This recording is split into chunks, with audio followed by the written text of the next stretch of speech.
Good evening. We're ready to begin. This Planning Commission meeting is called to order. This meeting has been properly noticed and posted in compliance with the open meeting law. These proceedings are being video recorded as well as presented live on KCLV, Cable Channel 2, under closed caption for our hearing impaired viewers. Please note customers of CenturyLink can view this program in high definition on Channel 2. If I may have Boy Scout Troop number 205 come to the front, please. They are going to lead us in our Pledge of Allegiance while they're here for the merit badge.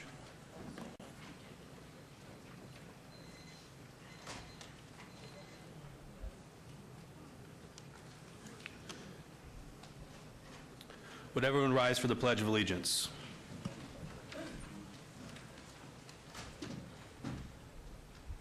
Please join me in the Pledge of Allegiance. Guys, this way. I pledge allegiance to the flag of the United States of America and to the republic for which it stands, one nation, under God, indivisible, with liberty and justice for all. Thank you, gentlemen.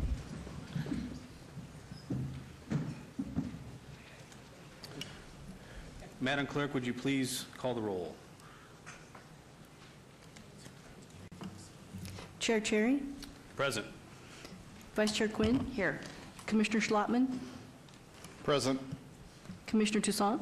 Present. Commissioner DeSalvio, Present. Commissioner Rausch. Present. Thank you. Thank you. I call your attention to the information printed in your agenda concerning our actions in the appeal and review process, if appropriate. Please read this carefully, and if you have questions, staff is available. Also, the second page of the agenda contains our rules of conduct. We appreciate you adhering to these rules so we can have a smooth meeting. Thank you. There's agendas on both sides of the podium here if anyone would like to come up and grab some. Public comment during this portion of the agenda must be limited to matters of the agenda for action. If you wish to be heard, come to the podium, give your name for the record. The amount of discussion as well as the amount of any time any single speaker is allowed may be limited. All comments made under this item for specific action will cross-reference those items. Are there any members of the public who wish to speak under this portion of the agenda? If so, you can please come up to the podium now.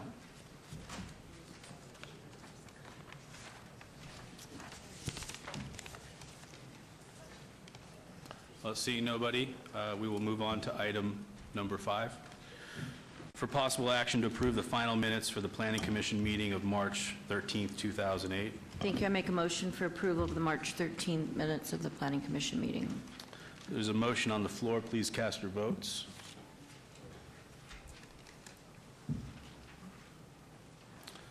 That motion carries. Item number 6 for possible action. Any items from the Planning Commission staff or the applicant wish to be stricken or held in abeyance to a future meeting may be brought forward and acted upon at this time. Anyone like to, from the public, like to have anything stricken or held in abeyance? Get your name and address for the record, please. Good evening, Chair. Matthew Seibert, 630 South 4th Street, Moran, Brendan, David Moran. I would ask that public hearing item number 22 be held in abeyance for an additional 30 days. We've tried to contact some of the neighbors that have been here, obviously protesting the application. We sent letters inviting them to attend a meeting. We had no response. We would like an additional 30 days to try to go through the city's notification process to hold a neighborhood meeting so that we can exhaust all opportunities to reach out to our neighbors and be a good neighbor. And, you know, if you know, we still get the same response in 30 days, we'll be ready to move forward at that time.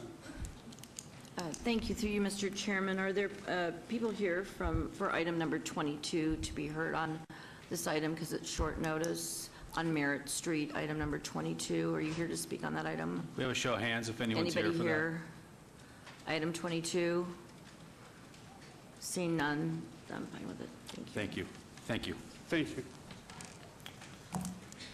Anyone else like to be heard? Can I get your name and address for the record, please? Patricia Miller, 7908 Canley Avenue, Miller Family Trust.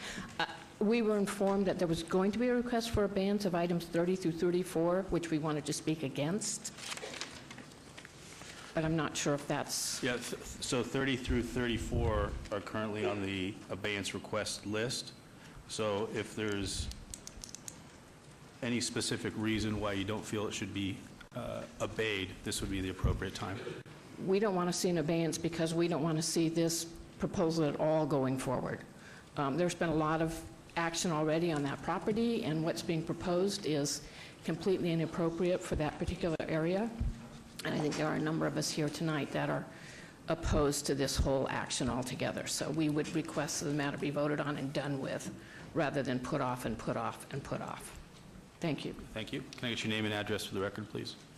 My name's Tim Crowley, 7900 Canley Avenue. I speak to the same things the lady preceding me did.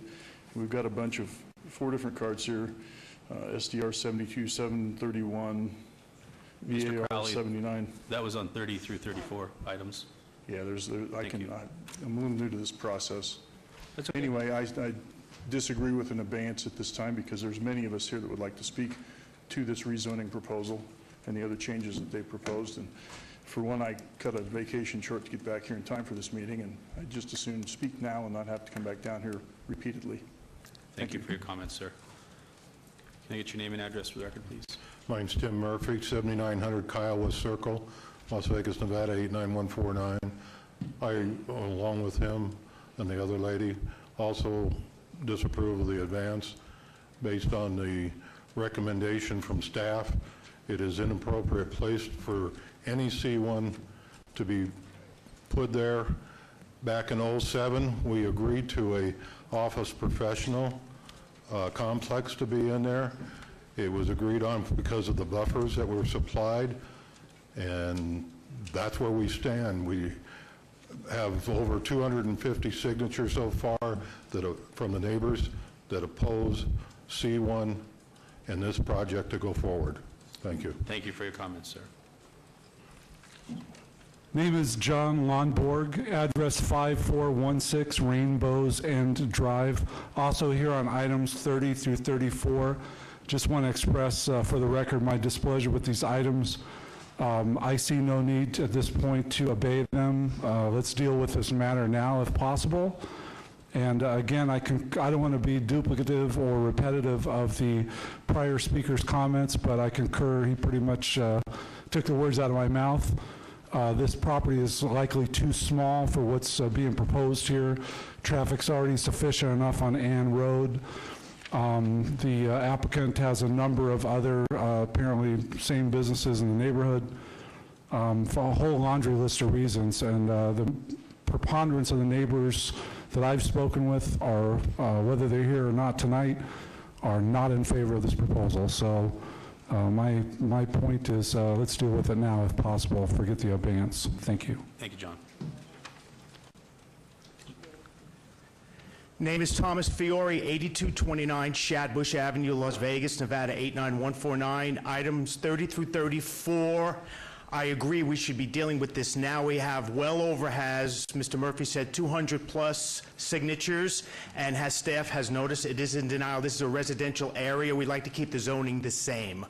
This is a residential area, almost every direction. Please keep it the same. Thank you. Thank you for your comments. Anyone else like to be heard? Okay, seeing no one else, we'll close the public portion. Commissioner DeSalvio, please. Just by a show of hands, how many in the audience are here for items 30 through 34? Okay. And is the applicant present?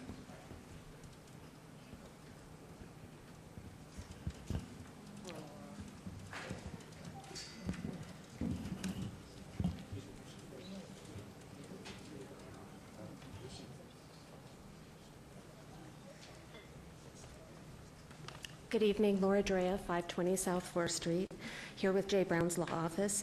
We did notify everybody that signed in via email to the neighborhood meeting, which was just held last Thursday. We are making changes, possibly bifurcating the zoning and withdrawing some of the use permits. We've only had 4 days to relay that to our client and have him deliberate it, and we simply can't present the project as is tonight because it will definitely be changing. And Mr. Chairman, that's exactly the question I was going to ask, if, seeing that they were here, if they were able to present, but she's stating that she is not, because I hate to see all these people come down here for nothing if they were able to present, but I also don't want to paint anybody into a corner, just like I wouldn't want to paint the residents into a corner. So kind of in a catch-22. I know that this issue, I've been dealing with it for some time, so I feel your pain, trust me, and I want to try to make this as brief and as fast as possible and to protect your guys. So, but I also want to make sure that they have a right to bring forward, and let's see what their best is, and if it's not good enough, then it's not good enough. So I just want to let you know I stand in support with you guys. I've seen the comments and the protests, so, but I do want to make sure that we do give the opportunity. At some point in time, that land will be developed at something. But we got to make sure that it conforms to what you guys want, because if you were a landowner, you got to understand nobody's going to tell you how you're going to do your stuff unless you could kind of conform to what you want to do. So we got to have them present, give the opportunity, but at the end of the day, we got to make sure it's harmonious and compatible to the surrounding community. So thank you. I do have a question for the applicant. Since you had the neighborhood meeting and you are deliberating changes, once you've determined those changes, will there be another neighborhood meeting? I don't know that at this point in time. Jay Brown is considering another neighborhood meeting if he thinks it might sway some of the opinion.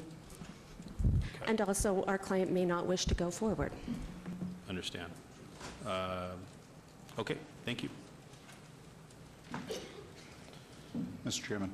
Yes, Commissioner Schlott. I feel the same. I feel sorry for the people that come down here today. The good thing that I just want to let all the homeowners know, which isn't a great thing, but it is a good thing. For the next time you have to come down, this will be one of the very first items that's on the agenda, because all abeyance items go to the beginning, so you don't have to stay here until 11 o'clock or midnight. I don't feel that I was properly prepared, because I thought this item was going to be held in abeyance. And if we don't think that we can wrap this up in 30 days, we shouldn't bring the homeowners back down here in 30 days. If we think it's going to take 60 days, let's just wait 60 days, so we're not having them come down in 30 days and then 60 days from now. So just my considerations. Thank you. Thank you. Commissioner DeSalvio? If it pleases the chair, I would definitely like to make a recommendation to try to hold this item for at least 60 days, because it is very contentious. These people's, their heart's into it. As you can see, it's probably the most I've ever seen in protest, honestly. Yeah. So I think this needs to be hammered out for some time, and I'd hate to rush it back here in 30 days. Okay, thank you for your comments. Sir, the public portion has been closed. If you wanted to add one more thing specifically. I would like to add one more thing. Your name and address. I represent the Stone Creek Homeowners Association. Your name and address for the record, please. Tim Crowley, 7900 Canley Avenue. Thank you, Tim. I'm the president of the Stone Creek Homeowners Association, which is 20 houses on the same block as this proposed construction, and I do understand Commissioner DeSalvio's rights with home ownership or with property ownership and whatnot, but as far as I know, myself and the other 20 people, the other 19 people in my neighborhood never received any notice about any meetings. There may have been other people that received notice, but I didn't, and I don't believe the people that I represent did. So if we're going to discuss this, and obviously there's, including your staff's well opposed to the development, I'd like to know about any meetings that come forward, and I believe they should come from the city and from your group, not from the proposed development corporation. Thank you for your comments, sir. Thank you. Okay, so Chairman, if I need to hear from staff now with regard to the housekeeping. please. Hi, my name is Don Woods, 1501 Frandos Lane. Just a point of order. Is item 27 going to be abeyance tonight, or is it going to be heard tonight? Sure, it'd probably be easier to have staff go through the housekeeping items, and then you can hear all the ones that are scheduled for abeyance or It's a go? or withdrawal. Okay. Why don't we get through our housekeeping items, sir? Thank you. Okay, staff, sorry. Mr. Chairman, applicants have requested abeyance of the following items to the May 8th Planning Commission agenda. Item 22, which was read here into the record by the applicant, to allow the applicant to hold a neighborhood meeting. Items 39 and 40, to allow the applicant to work with the neighborhood. Items 41 and 42, to allow it to be heard with additional development applications that have been submitted. Item 64, to allow the applicant to revise their plans. Item 77, to allow the applicant to meet with their neighbors. In all of these cases, these are the first abeyance requests. In addition to that, items 30 through 34, to allow the applicant to consider the input from their neighborhood meeting. Continuing on, applicants have requested abeyance of the following items to the the July meeting. That's items 30 through 34, item 35, to allow the applicant, hold on one second, please.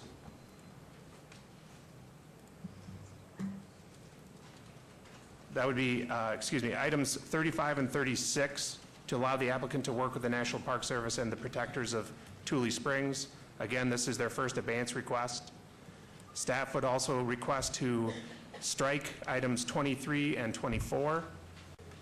The applicant has requested to withdraw item 73 without prejudice, and staff is requesting to table item 83. Thank you. And before we vote, Commissioner DeSalvio, on items 30 through 34, I think I'm inclined to get to 60 days just because it seems like it's so contentious and there'd be a lot of working out that has to happen if a project goes If the forward. chair would so approve that, that would be fabulous. 60 days for items 30 through 34, please. Okay.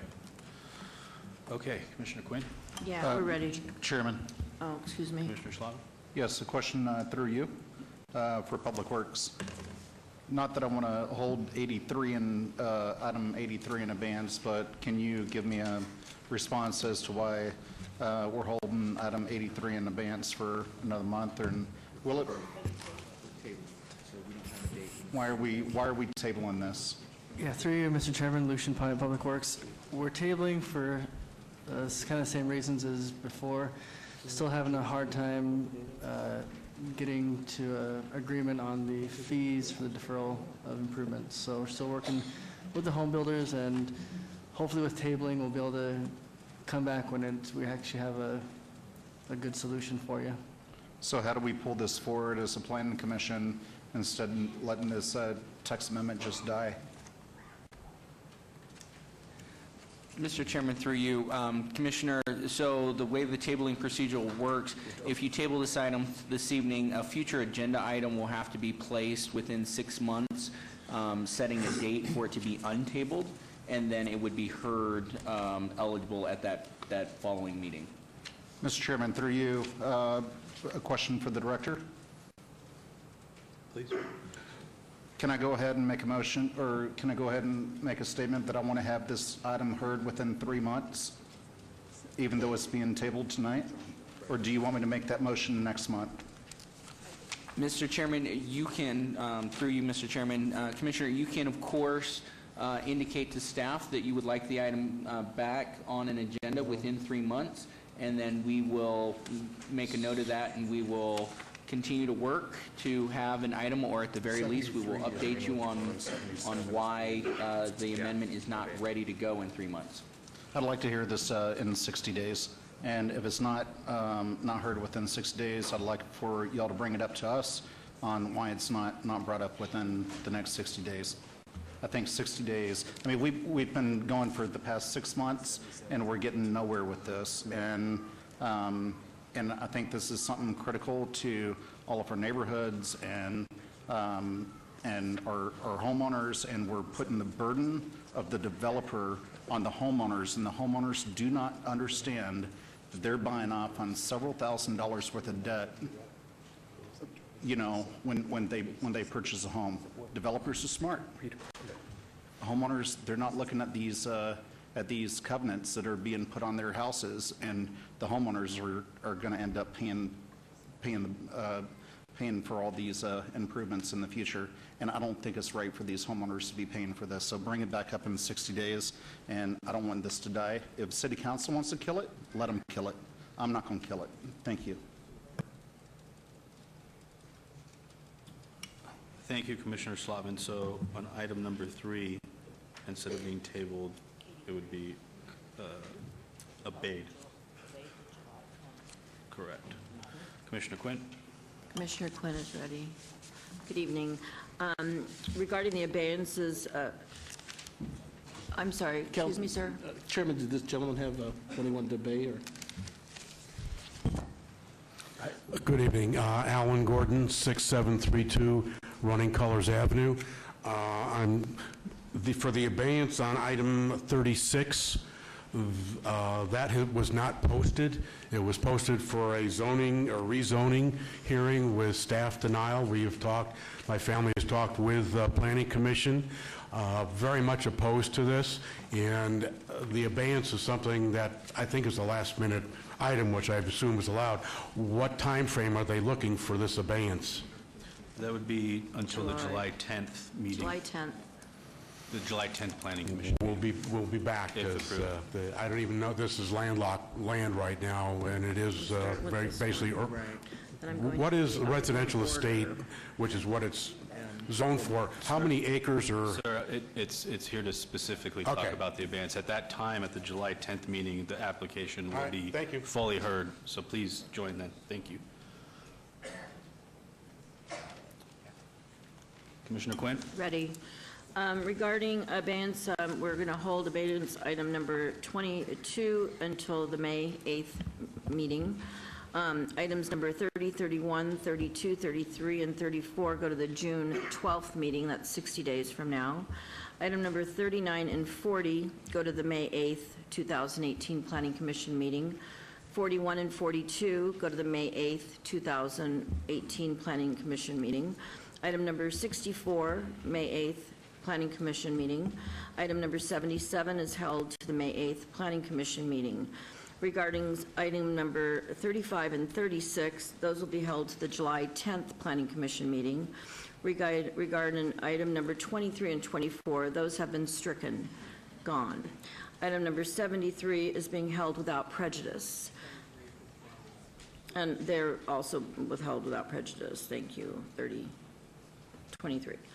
And number 83 is going to be held until the June 12th Planning Commission meeting. Bob said June. July. Excuse me, Bob, is it June or July? The commissioner initially said 90, but then he changed it to 60 days. So if Commissioner Schlotman would like to clarify his request on that, we can verify the date. Where is he? Is it June or July, friend? 60 or 90. 60 or 90 days on the I would like to hear it no later than 60 days, which would be June 12th. Okay, so then, so number 83 will be heard at the June 12th Planning Commission meeting. Thank you, and with that, I'll make a motion for approval on the advance items this evening. There's a motion. Oh, here comes Nathan. Hi, Nathan. Mr. Chairman, Commissioners, item 77 being held till May. Yes, it was May 8th is what it's in for the vote. There's a motion on the floor. Please cast your vote. Motion on the floor. Thank you.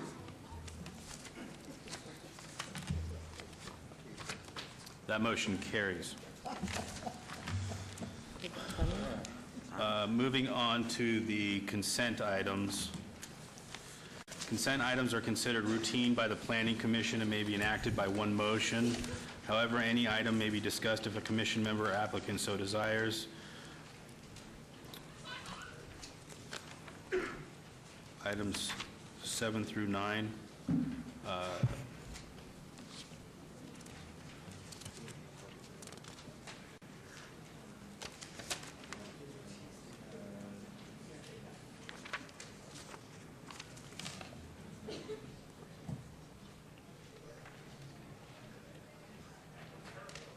Sir, are you here for an item on the consent agenda? Yes. Can you get your name and address? for the record? Clarification on item 22, it's done?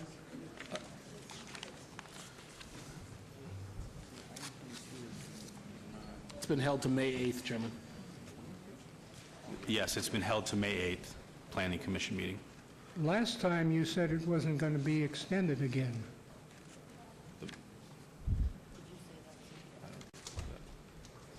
This is the,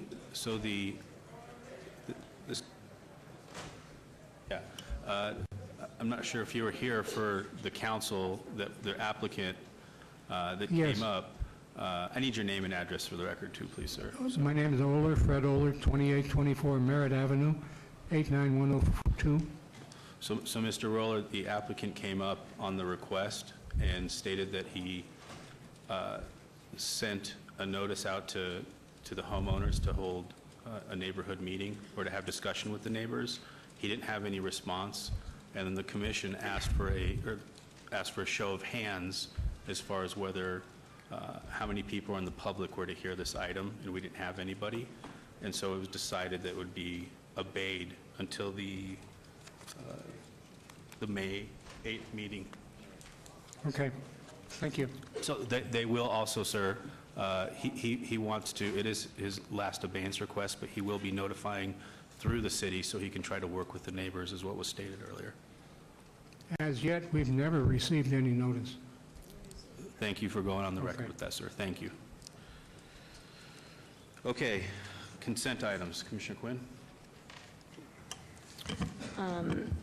Moving on to consent items, EOT 726763, applicant owner Durango, I-95 LLC, and number 8, a related item, EOT 72748. My motion is for approval. This item, I'm sorry, number 9, TMP 7266. thank you. There's a motion on the floor. Please cast your vote. And that motion carries. Mr. Chairman, items 7 and 8 are final action unless appealed to the city clerk's office within 10 days. Item 9 is final action unless appealed to the city clerk's office within 7 days. Thank you.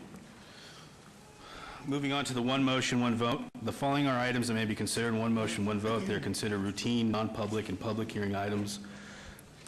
All public hearings and non-public hearings will be opened at one time. Any person representing an application or a member of the public or a member of the Planning Commission not in agreement with the conditions and all standard conditions for the application recommended by staff should request to have that item removed from this part of the agenda. Seeing no one that has any requests, anyone on the commission, we will read these into the record.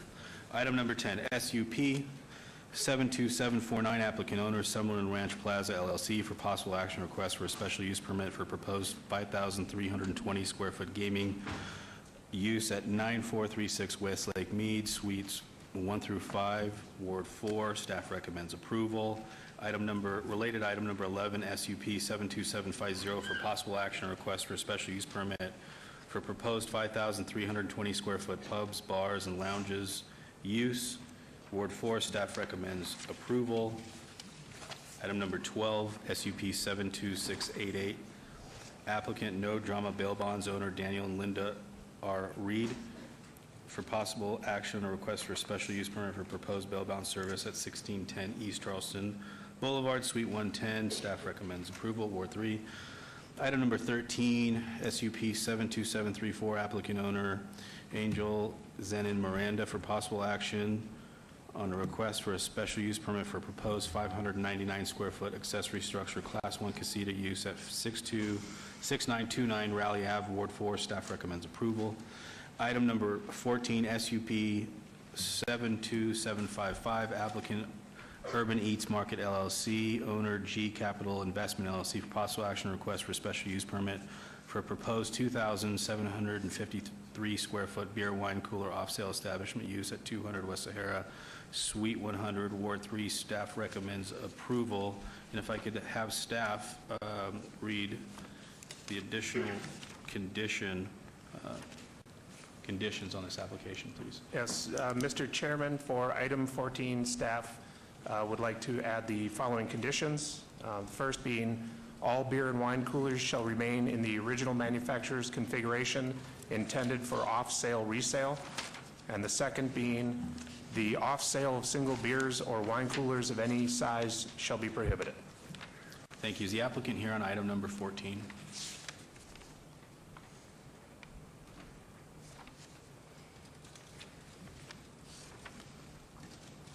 Just name and address for the record, please.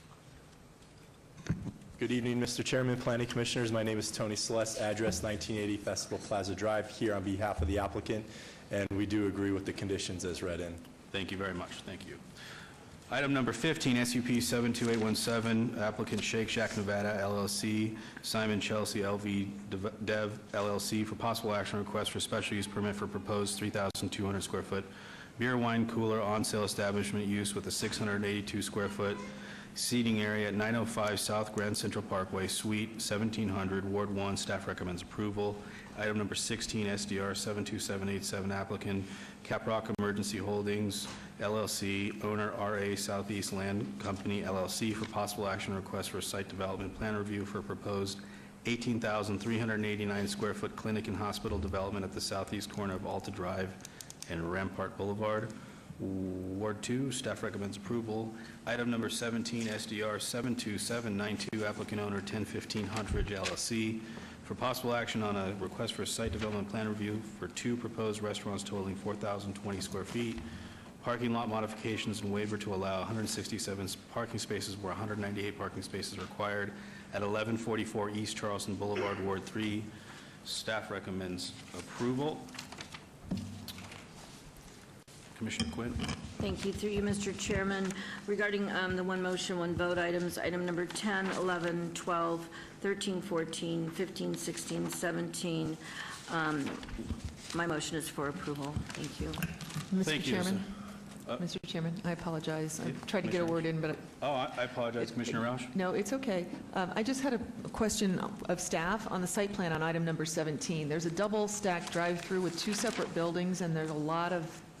It's just a strange layout, and I just wanted to make sure that staff had taken a look at that, and I'd like to get staff's recommendation and thoughts on it, because it's one lane for 2 buildings that are 2 different uses. For example, I think that the rendering shows a Subway and a Starbucks, so I just don't understand how that works. Like, you make your order for Starbucks, and then you wait until you get through Subway's line, and then you pick it up at the next building at Starbucks, I guess. You've got 2 different customers in one lane, right? Is that what I'm understanding? Staff? I've just never seen that before. I just am worried about the stacking into the parking lot and how it's going to impact traffic flow through the parking lot. Commissioner And I don't Roush, know, what- are you here, Craig? Yeah, I'd like to, maybe Craig can explain it, but I don't want to take you off track, and I'm not sure No where problem. where we do this in the process, so. We can do it now. We can have the applicant please answer the question, and then each name and address for the record.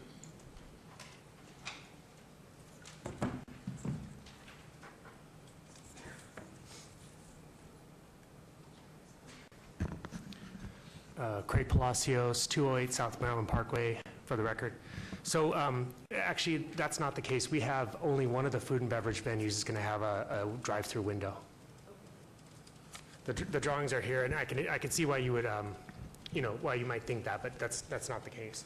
So just to clarify, the traffic that's circulating around both buildings is stacking for only one of the users, let's call it Starbucks. I don't know what they're going to be, but it's building 3, correct? And then building 4 has no drive-through window, and as I look at it, it looks like building 3 has the window. Is that correct? That's correct. Building 3 will Thank have you. a drive-through window built in. Building 4 will not. Got it. Thank you. Thank you. All right, there's a motion on the floor. Please, Chairman. Commissioner Schlaver. Seeing Mr. Palacios up here, I've worked with him in the past, and I do not have any ongoing business with him, so I'll be working on or voting on this item. Thank you. Commissioner Roush. And if you're going to make that point, then I have to make the same point. So thank you, Craig. Thank and you for the disclosures. Thank you. All right, there's a motion on the floor on the one motion, one vote items. Please cast your vote. That motion carries. Mr. Chairman, items 10 through 14 and item 16 are final action unless appealed to the city clerk's office within 10 days. Items 15 and 17 will move on to the city council meeting of May 16th, 2018.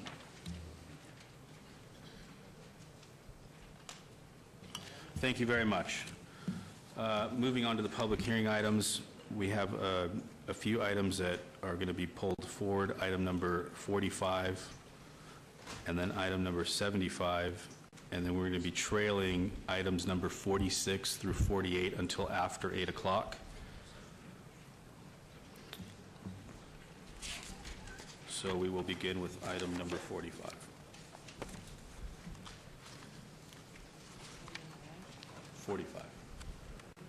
Yeah. Item number 45 is GPA 72837, applicant owner, City of Las Vegas, for possible action request for a general plan amendment to amend the 2020 Master Plan Land Use and Rural Neighborhoods Preservation Elements. All wards, staff recommends approval. Can you get the staff report, please? Is there a staff report? No, this is the... Mr. Chairman, the staff report will be given this evening by Lorenzo Mastino in our long-range division. He's got a short presentation about what this general plan amendment, what it entails. Thank you. Good evening, Mr. Chair, members of the Commission. Lorenzo Mastino, Planning Department, Long Range Division. I have a brief presentation for this item, GPA 72837. And I want to start by saying that this is not a GPA specific to a parcel, but instead is an amendment of the land use and rural neighborhoods preservation element, which is one of the elements of the citywide master plan.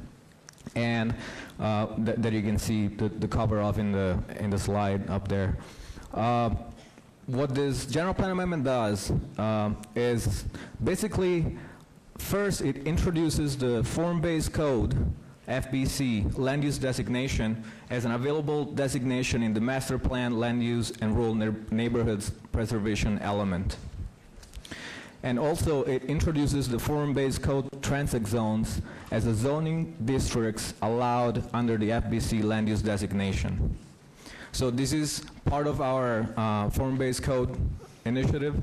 It's the footing, the first step towards the development of that project, and it starts with inserting in the land use element the basic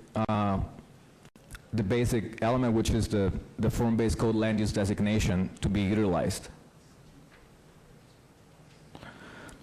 As part of this general plan amendment, there are some edits to the tables for the land use designations. Table 5, which is very, very long, it contains all the land use designations for the master plan, is going to have inserted an FBC, form-based code land use designation with a variable density. And you can see on the slide, it says, see downtown area chart for the actual allowed zoning districts. And you can see instead in table 14, that is the downtown area land use designations, where we will be inserting the FBC master plan land use designation and the transit zones, which are going to be allowed under the FBC land use designation. As part of the amendment, we're also amending the map of the downtown area, which is where the land use designation would be allowed. You have seen this map before. We, as part of the update of Title 19, we did expand the boundary from the previous Centennial Plan that was replaced by the new downtown Las Vegas overlay. So we're just adjusting in the master plan land use element that boundary. And to finish, I wanna point out some things that this general plan amendment does not do, and give some dates for the scheduled timeline for the project. First, it does not introduce the form-based code in Title 19, Unified Development Code, because we're still accepting comments from the public, from the stakeholders, and refining the final draft of the form-based code itself. The introduction of the form-based code will happen via text amendment, and we expect to bring the text amendment for the form-based code forward to the Planning Commission in May 2018. The third step that will complete the adoption and implementation of the form-based code for the Las Vegas Medical District is the change of land use and zoning districts for the actual parcels that will be affected by it. And this will require a parcel-specific, city-initiated general plan amendment and rezoning for property that will be designated as such, and all property owners in the affected area will be notified. We expect to bring forward the GPA and rezoning application to the July 10th Planning Commission. This concludes my presentation.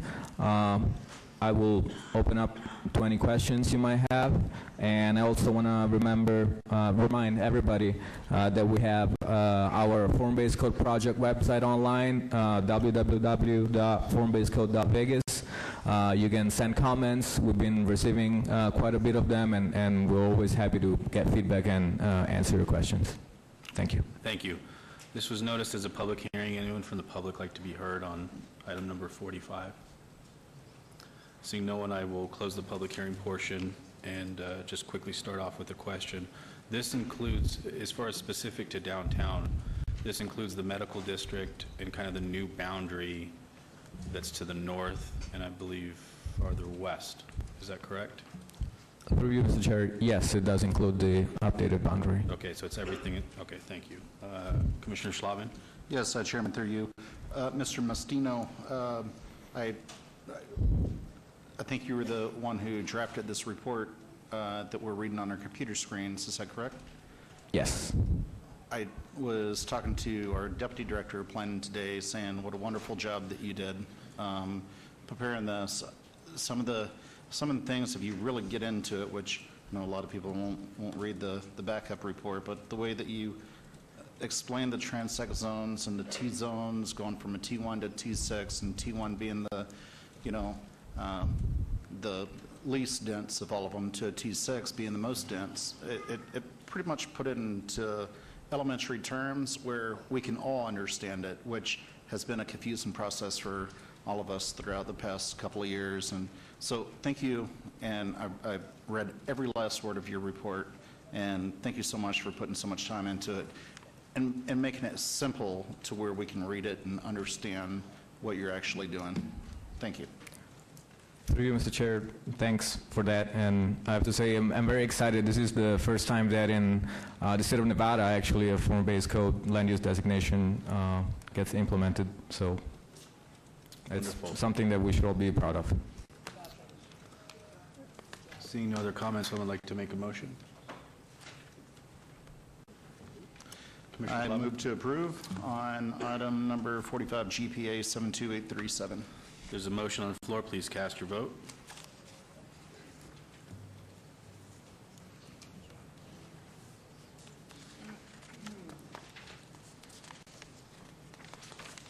That motion carries. Thank you for the presentation. Thank you. Moving on to item number 75, SUP 72716, applicant owner Big Block Partners LLC for possible action on a request for special use permit for proposed short-term residential rental use at 301 East Charleston Boulevard, Unit 112, Ward 3. Staff recommends approval. Before we start, I will disclose that I live in the notification area. I don't believe it affects me one way or the other. I believe I've talked to the applicant's architect before. Have no financial interest or no projects going with them today. And I will need the staff report. Mr. Chairman, real quick, if I might, I apologize. We moved pretty fast on item 45 there at the end. That item will go forward. Item 45, the GPA, will go forward to City Council at the May 16th City Council meeting. Thank you. So item number 75 that's been read in, can I get the staff report, please? Mr. Chairman, the applicant is proposing to operate a short-term residential rental unit that meets all minimum special use permit requirements of Title 1912. Staff is recommending approval. Thank you. Can I get your name and address for the record? Mr. Chairman, Commissioners, Nathan Taylor, 8414 West Farm Road, representing the applicant here today. I'll be brief. We believe this is a suitable location for short-term rental. in downtown area. These operators have been investing in our community for over 20 years. They've hired a reputable property management company and will also have on-site maintenance staff. There will be adequate security on site, as well as cameras, noise monitors, and a strict vetting process for respective renters. We would respectfully ask that you follow staff's recommendations for approval, and I'm here to answer any questions. Thank you. This has been noticed as a public hearing. Anyone from the public like to be heard? Seeing no one, will close the public hearing and turn it over to the commission. I'll start off with a quick question. Is the proposed short-term rental specific to one unit? Yes, sir, 1 unit. So, because this is an apartment complex, not Correct. a condo project. Correct. So it's just 1 unit we're asking for a short-term rental. It's 1 unit. Okay. Commissioner Schlotman? Yes, Chairman, through you, just a couple of comments. I think that it's appropriate. It's in the right area. It's in the area between Fremont and Charleston, the 15, and where I guess the point where Charleston and Fremont come together. You know, I've always said that this was a perfect area for it, especially in the Arts District. It's not a, you know, a product that's for sale. It's a product that's being rented. And so therefore, if there's any damage to the property, you know, the property owner would be the one paying for those damages. So I think it's appropriate, and I'd like to make a motion if there's no further comments. No comments? Commissioner Schlotman, please do. On item 75, SUP 72716, move to approve, subject to staff's conditions. There's a motion on the floor. Please cast your vote. That motion carries. Thank you, Commissioners. Have a good night. Thank you. Mr. Chairman, that item will go forward to the City Council at their May 16th, 2018 City Council meeting. Okay, jumping back to number 18, abeyance item GPA 7218, applicant owner Stewart Plaza LLC for possible action request for general plan amendment from medium-density residential to service commercial at the northwest corner of Stewart Avenue and Mojave Road, Ward 3. Staff recommends approval. Related item 19, abeyance SUP 72188 for possible action or request for a special use permit for proposed 4,110 square foot beer, wine cooler off-sale establishment use within a proposed general retail store, convenience store, with a waiver to allow 150-foot distance separation from a city park where 400 is required, Ward 3. Staff recommends denial. Item number 20, SUP 72667 for possible action on a request for a special use permit for a proposed car wash, full service or auto detailing use, Ward 3. Staff recommends denial. Item number 21, abeyance item re-notification SDR 72189 for possible action on a request for a site development plan review for proposed 4,110 square foot general retail store, convenience store with fuel pumps and a canopy, and a 900 square foot car wash with waivers to not orientate the building toward the corner where such is required and to allow the car wash bay to face the public right-of-way where such is not permitted, Ward 3. Staff recommends denial. Can I get the staff report, please? Mr. Chairman, staff supports the general plan amendment request as it will align the general plan designation with the existing zoning designation of C1 limited commercial.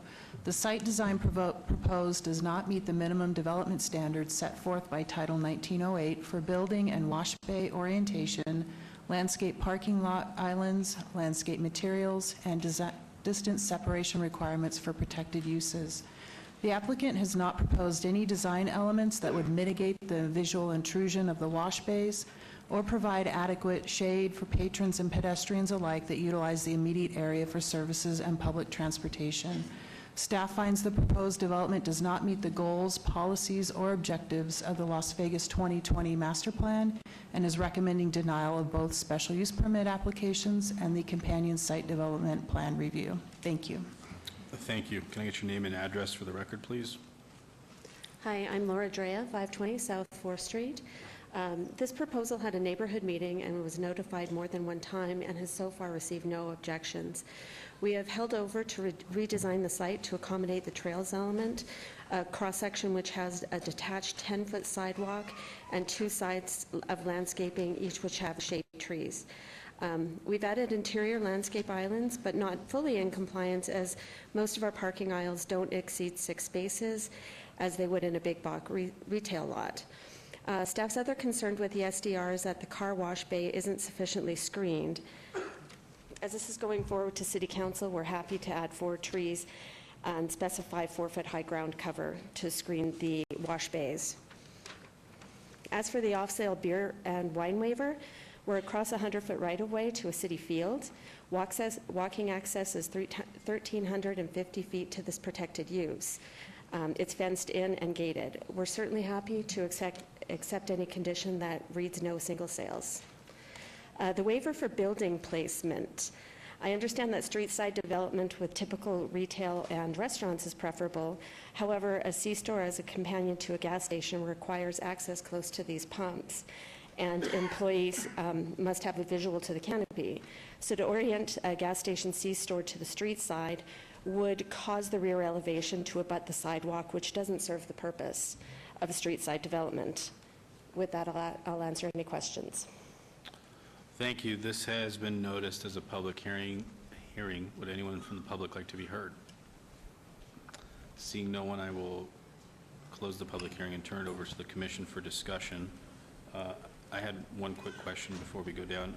I don't, on the car wash specifically, and I looked again, I didn't see it on the site plan, on the orientation. And I'm sorry if I'm missing something. What I did notice, we submitted our revised plans on February 13th, and the staff report was updated accordingly. However, when I checked the agenda just within the last few days, you'll notice that what you're looking at that's rotating on these screens was time-stamped with the city November 17th. So that was our first version of the plans. What staff has been evaluating right now is what I have on the overhead. Can we zoom into the overhead just so I can, if you could push it up just a little bit so it's in the square. So, This would be the car wash. thank you. And this is our landscaping plan, in which you can see blueberry trees 20 feet on center, as well as crepe myrtles, which are meant to be shade trees.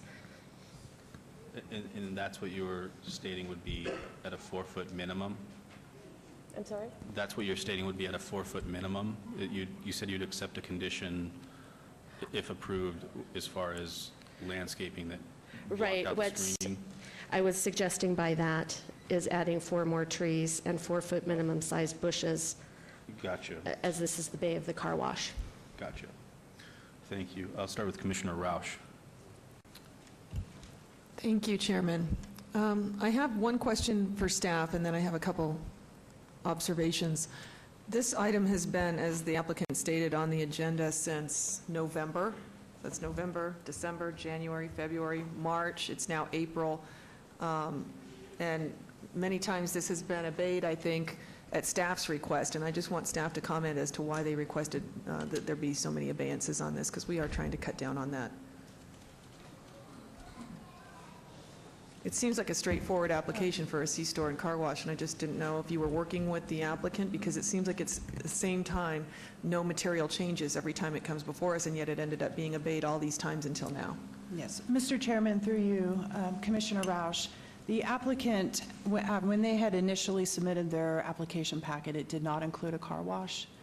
About a few weeks into it, they decided they wanted to add the car wash. At that time, it was too late for us to publicly notice that they were adding a car wash in time for the meetings. So in order to adequately notify the public of the changes and send out the postcards in time, we had to obey the item. So that would have covered the first couple of months, but we're 5 months down the road. So maybe it was a combination. May I make a correction? I had submitted by the November 22nd deadline, which meant that my first hearing would have been January. Yeah. And then we held over January, February, and March. So we've had 3 holdovers. And we had one fee mishap where our client, when we paid our initial fees, we asked the city to notify for the neighborhood meeting, so that way we're not held accountable when somebody doesn't get a notice. And then our last holdover was due to a mishap in that, in which staff referred to us and said, we never asked for that $500 fee to notify, nor was it paid, and it had to be paid before we could go forward. My intention is not to put anybody on the spot, just to seek clarification, so thank you for that on both your behalves, and just know that both myself and I think I speak for many other planning commissioners up here, we don't want to see these abeyances over and over again. It just clogs our agenda. I know that Commissioner Schlottman said it many times, and I have too. I won't take up any more time with that. That said, I had a couple of comments that are concerning to me, and we may end up doing a limitation on single sales. I will probably leave that up to my fellow Commissioner Schlottman. This is in his area. But I just really want to point out that I do have some concerns, and my mind is not made up yet tonight. I really am hoping that I can come to a conclusion about the neighborhood areas. The uses in the area are very overwhelmingly recreational and child-based, and that's really a concern to me. And I've slept on it and thought a lot about it, and I'm really concerned about the fact that this is near the Boys and Girls Club, it's near Sunrise Acres Elementary School, it's across the street from Minker Recreation and Community Center. It's 1,385 feet, I know, from Sunrise Acres, but it's nearby, and those kids play in these parks. It's 690 feet from the Variety K through 5 Special Elementary School and across from the park. It's just such an intensity of neighborhood park and child-based uses that I'm really struggling with it. So, but yet a convenience store usually has to have alcohol to survive, you know, and I do understand that as well. So I just wanted to go on the record that that concerns me greatly, and excuse me, I need to get a drink. But other than that, I think that the application itself looks good, and I agree with you that the orientation of the building should be to the corner, and the gas pumps should be to the corner. That's every other convenience store I've ever seen in town is that way, but that's my observations. Commissioner Schlottman? Yes, Chairman, through you, a question for city staff, planning department, or the planning director. And if you need a second to look this up, feel free. I'll continue with my comments. But in regards to the request includes waivers to not orient the proposed building to the corner where such is required. Can you let me know, is that part of the redevelopment plan? Because I know that's part of the town center plan. Is that part of the redevelopment plan, or is that part in Title 19, or what? Because, I mean, I don't see that at every gas station, convenience station. Mr. Chairman, through you, Commissioner Schlottman, the requirement to be oriented on the corner is in Title 1908. And you will, if you look in the past, most convenience stores do ask a waiver of this standard because they do prefer to have the gas pumps on the corner. Okay, thank you for that. And Mr. Chairman, if I may continue, as I just heard from Commissioner Roush, is maybe we need to remove it because, I mean, having the convenience store, you know, right directly on the corner, I don't understand the justification of why that was ever put into Title 19, because you're pretty much hiding the gas pumps, and we've heard Metro in the past state, hey, we don't like the pumps being on the back of the building. And, I mean, maybe the city staff can tell me later on or after the meeting or whatever why that ever come about, but I don't know if I'd necessarily agree with Title 19 on that particular item. And, you know, and I agree with Commissioner Roush on a lot of the uses within the area. I mean, the Boys and Girls Club and the city park and public facilities, I forget what's right across the street.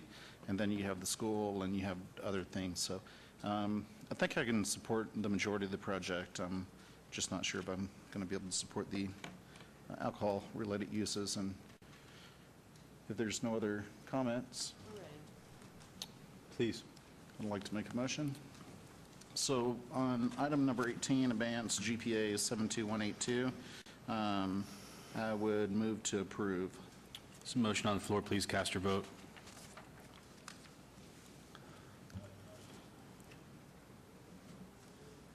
That motion carries. Thank you. Item number 19, abeyance SUP 72188, special use permit for proposed 4,110 square foot beer, wine, cooler off-sale establishment. I would follow staff's recommendation for denial. So motion on the floor. Please cast your vote.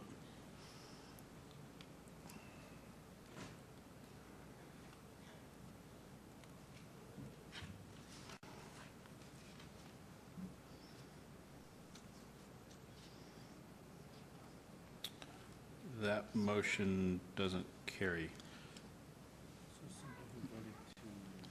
Motion opposite? So if anyone in the opposite would like to make a motion, Commissioner Roush? I'd like to make a motion that we approve item 19 with the restriction on single sales. Thank you. And I'd like staff to read into the record the provisions on single sales since it's extensive and I don't have it memorized, please. Thank you. If staff could do that, and then if the applicant agrees to that, then we'll vote on the Mr. Chairman, the conditions for single sales would be, first, all beer and wine coolers shall remain in the original manufacturer's configuration intended for off-sale resale. And second, the off-sale of single beers or wine coolers of any size shall be prohibited. Thank you. Does the applicant agree with those conditions? Yes. Thank you. Commissioner Roush? So I'd like to make a motion to approve item 19, abeyance SUP 72188, special use permit related to GPA 72182, and with the condition that staff has just read into the record for single sales. Thank you. There's a motion on the floor. Please cast your vote.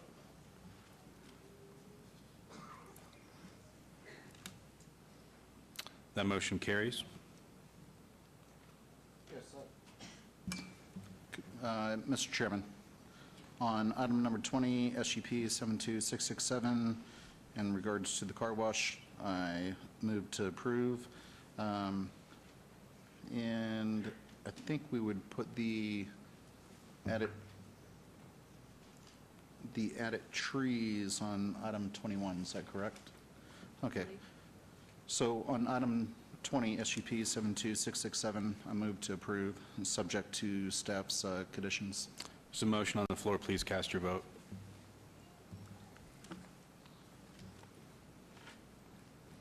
That motion carries. And on item 21, abeyance renotification SDR 72189, site development plan review. I'll move to approve, subject to staff's conditions. And can I get staff to read into the record what the added condition would be for the trees and shrubs? There's 4 additional trees and shrubs in front of the car wash. Just to clarify, is that intention to be on Stewart Avenue, directly in front of the opening of the car wash? That would be on Stewart, directly in front of the Okay. car wash opening. If I could add to that, I believe it was with the 4-foot minimum, too. It's 4 with 4-foot minimum that they'd be planted at. Yes, an additional 4 at planted at 4-foot minimum. Is it So I'm correct? hearing 4 shade trees and 4-foot-high shrubs, 4-foot minimum or 4-foot maximum? minimum. Then you're just spreading the trees and everything out further. Well, we're looking for screening, right? So, it's above 4 is what we're looking for. oh, 4-foot minimum in height. In height, yes. Got it. Yes, sorry. Perfect. Thank you. So staff, sorry to interrupt there, but That's right. could you please restate that condition? Yep, so the condition would read, an additional 4 24-inch box trees and shrubs shall be provided in the Stewart Avenue landscape buffer in front of the car wash opening. I agree. Director? Yeah, I would just also ask staff to note that we will need to get a revised landscape plan approved by the Department of Planning to reflect those changes, but we can take care of that between now and City Council. Applicant good with those conditions? Yes. Thank you. A motion stands. Motion on the floor. Please cast your vote. Thank you.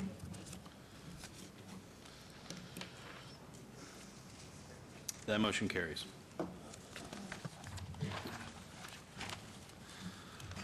Okay.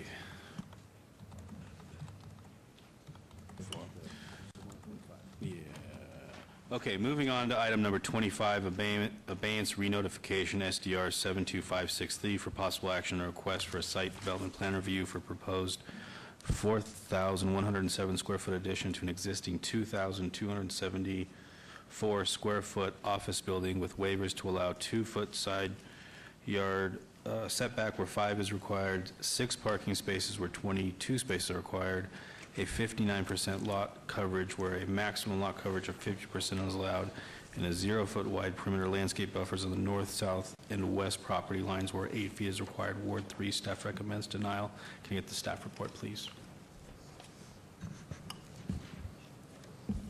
Mr. Chairman, no clear and convincing evidence has been presented to support the multiple waivers requested, and that the applicant is proposing to overdevelop the site, resulting in the need for 4 waivers of the development standards set forth by Title 19. The proposed building addition exceeds the development standards set forth by Title 19 for the professional office zoning district, does not meet the city's goals expressed in the Vision 2045 Downtown Las Vegas Master Plan, nor does it meet the goals expressed for the Founders District. In view of the absence of any hardships imposed by the site's physical characteristics, it is concluded that the applicant's hardships are preferential in nature, and staff is recommending denial of this request. Please note additional letters of protest and support have been received since publication. Thank you. Thank you. Can I get your name and address for the record, please?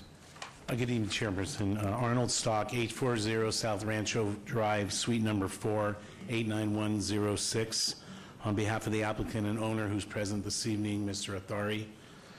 This is an addition to an existing law office, and it is located at 626 South 9th Street. The existing floor area is 2,274 square feet. We're proposing to add a second floor of 4,107 feet. The site plan review with waivers allows 0-foot perimeter landscape buffer on sides and rear property lines where 8 foot is required. The architecture and has gone through several iterations. What I wanted to add to the planning's comments, and we have worked with planning extensively on this from where we first came in with this site plan to fit into the neighborhood, to be more harmonious and respect the line work and the materials that are in that neighborhood on several buildings. So we did have several meetings with staff, and staff gave us input into the aesthetic and went through several, as I said, iterations with that. It also should be pointed out, Mr. Athari is in negotiations and will be purchasing the building to the north of us and that lot. We believe that that this is a good addition to this neighborhood, and I'm ready to answer any questions that you may have. Thank you. This has been noticed as a public hearing. Anyone from the public like to be heard on this item? Seeing no one, I will turn it over, close the public hearing and turn it over to the commission. Commissioner Rausch. Why do I always go first? I don't want to forget you. Lead the way. Yeah. Okay.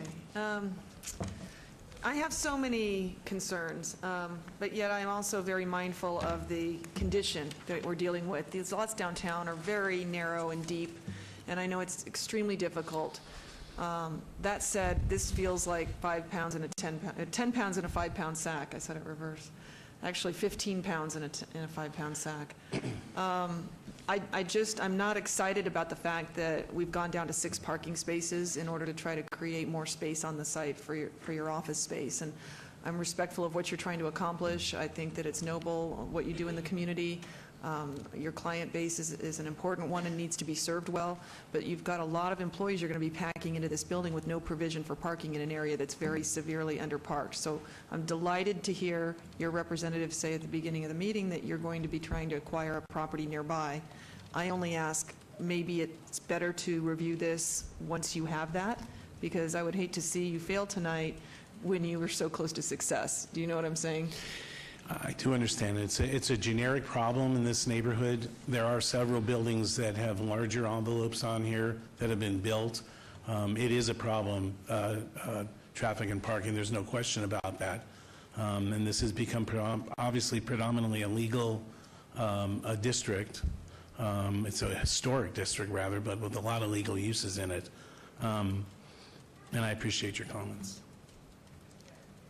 If you had the lot already, and we knew there was a solution for the parking today, you know, and that was just a matter of a certain amount of time, I might be able to be convinced that we should approve this, but it's very difficult for me, looking at this cantilever design and the number of parking spaces that it provides for, and the design where it's overhanging the existing building, and it just feels very big for its neighbors and for the neighborhood.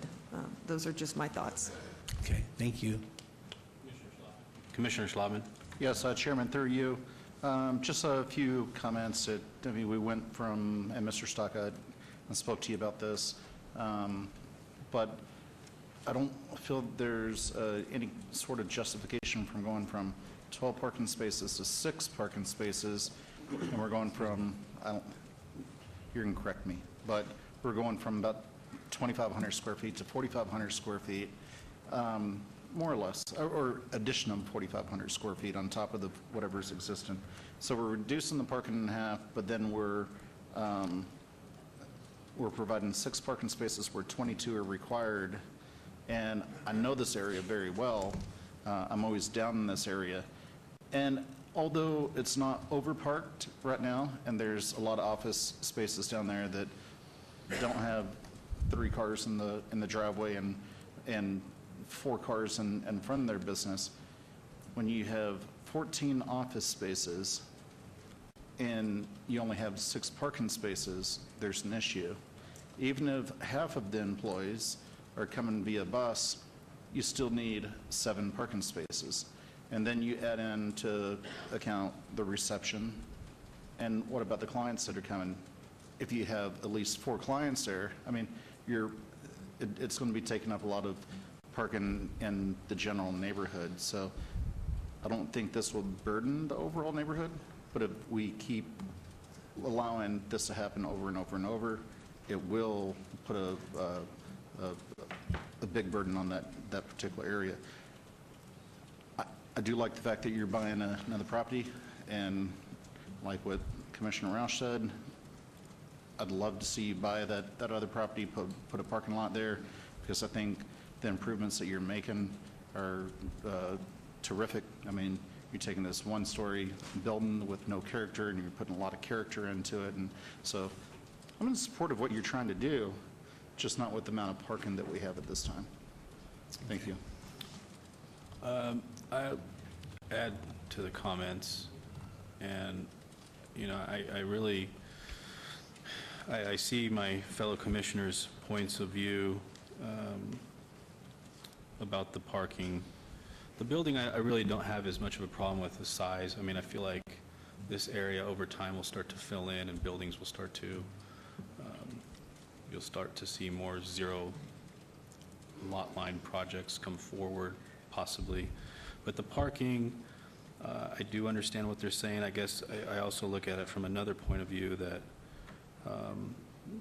it starts to make a neighborhood in a downtown have a conversation, which we've had at our, where I live, of, you know, do we start to come forward to the city and or hope that private development comes in to either do parking garages in a downtown environment, or does the city start to participate in a certain way? And so there is a part of me that wants to see more of that happen in downtown as we start to get more dense, and because there's just no way with all the parcels down here and all the different business that's proposed, that if we want to get to the density I think that downtown is looking for,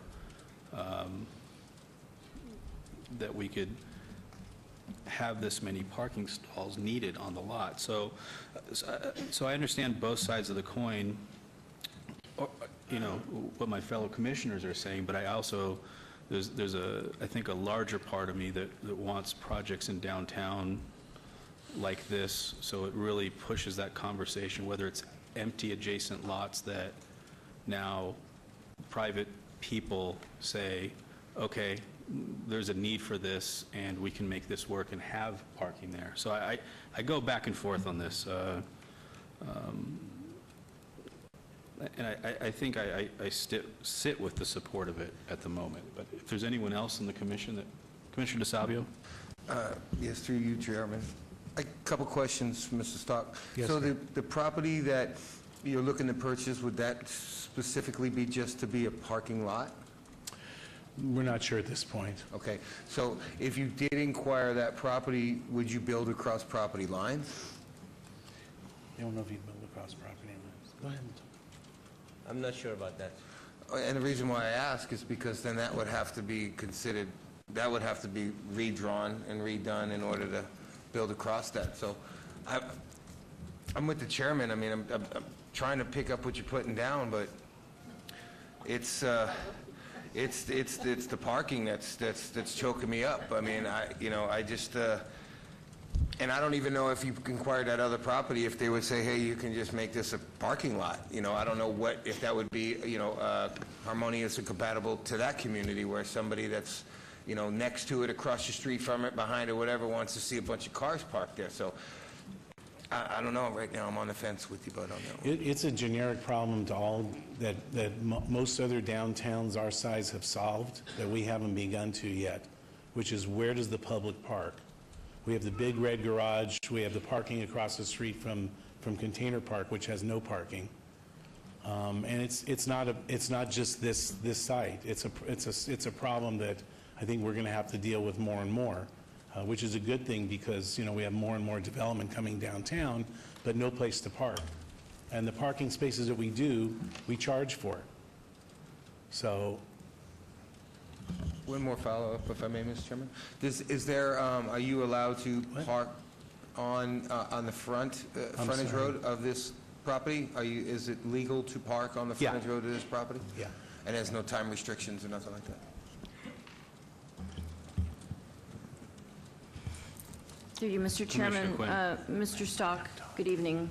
I just have one question, of course, me and my disabled friends here in the community. Of the 6 spots, will there be 1 or 2 for the disabled? I mean, Yes, a there van? is. Yes. Is it 1 or 2? 1? There's 1. Thank you. And it's van accessible. Thank you, friend.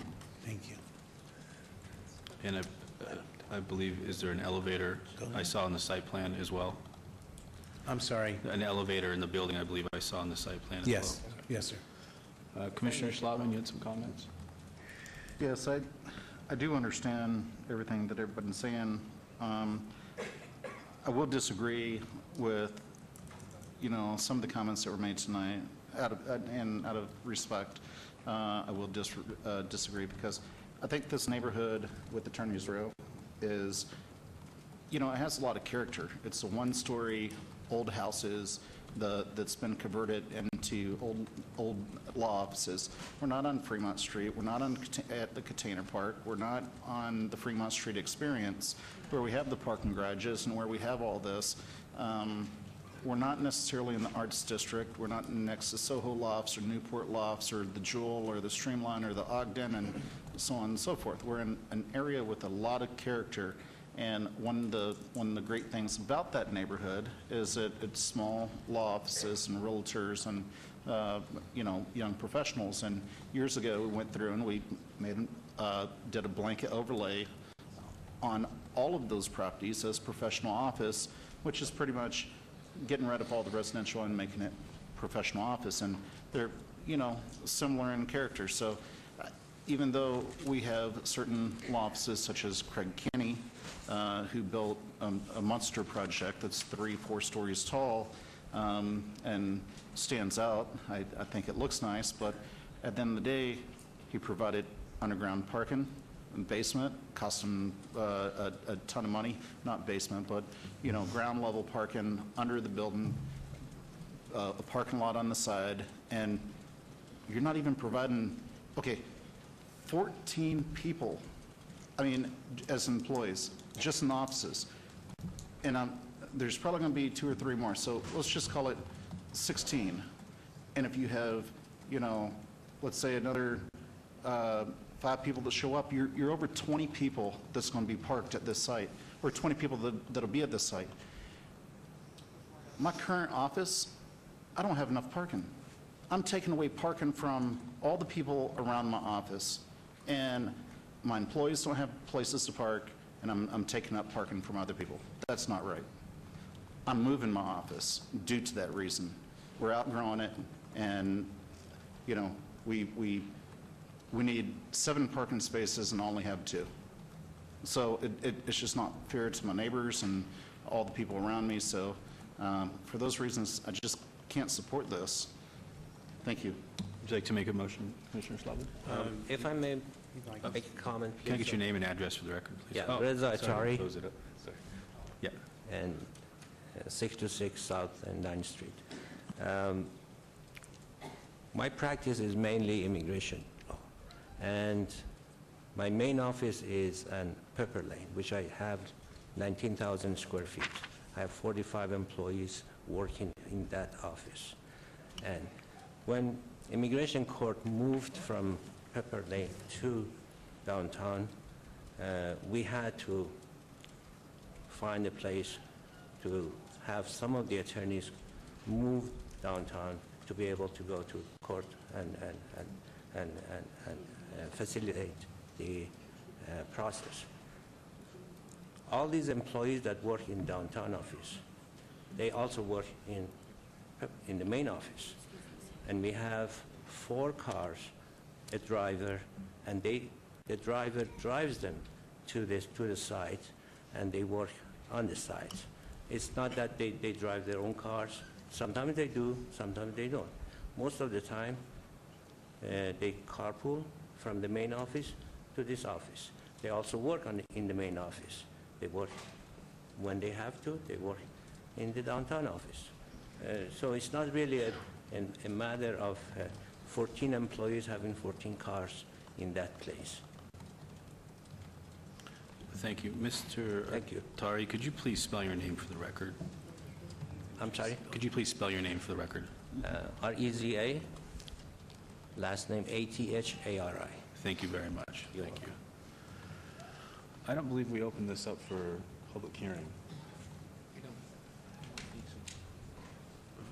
For public hearing, I don't believe this has been opened up yet. It has? Okay, thank you. Okay, do you have any other comments? Because we're going to open this up for public hearing. Thank you. This is noticed as a public hearing. Anyone from the public like to be heard on this item? Please come forward. Guys, if you could just step aside here. We have some people coming up to speak. Thank you. Name and address for the record. My name is Kenneth Resendiz, 8308 Bon Heather Court, Las Vegas, Nevada. This does not impact me directly. I'm actually not here for this issue tonight.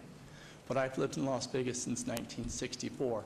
And some things I'd ask you to consider when you're looking at this. First off, you hit it right on the head when you said this is a natural preservation area in the aspect of a lawyer community.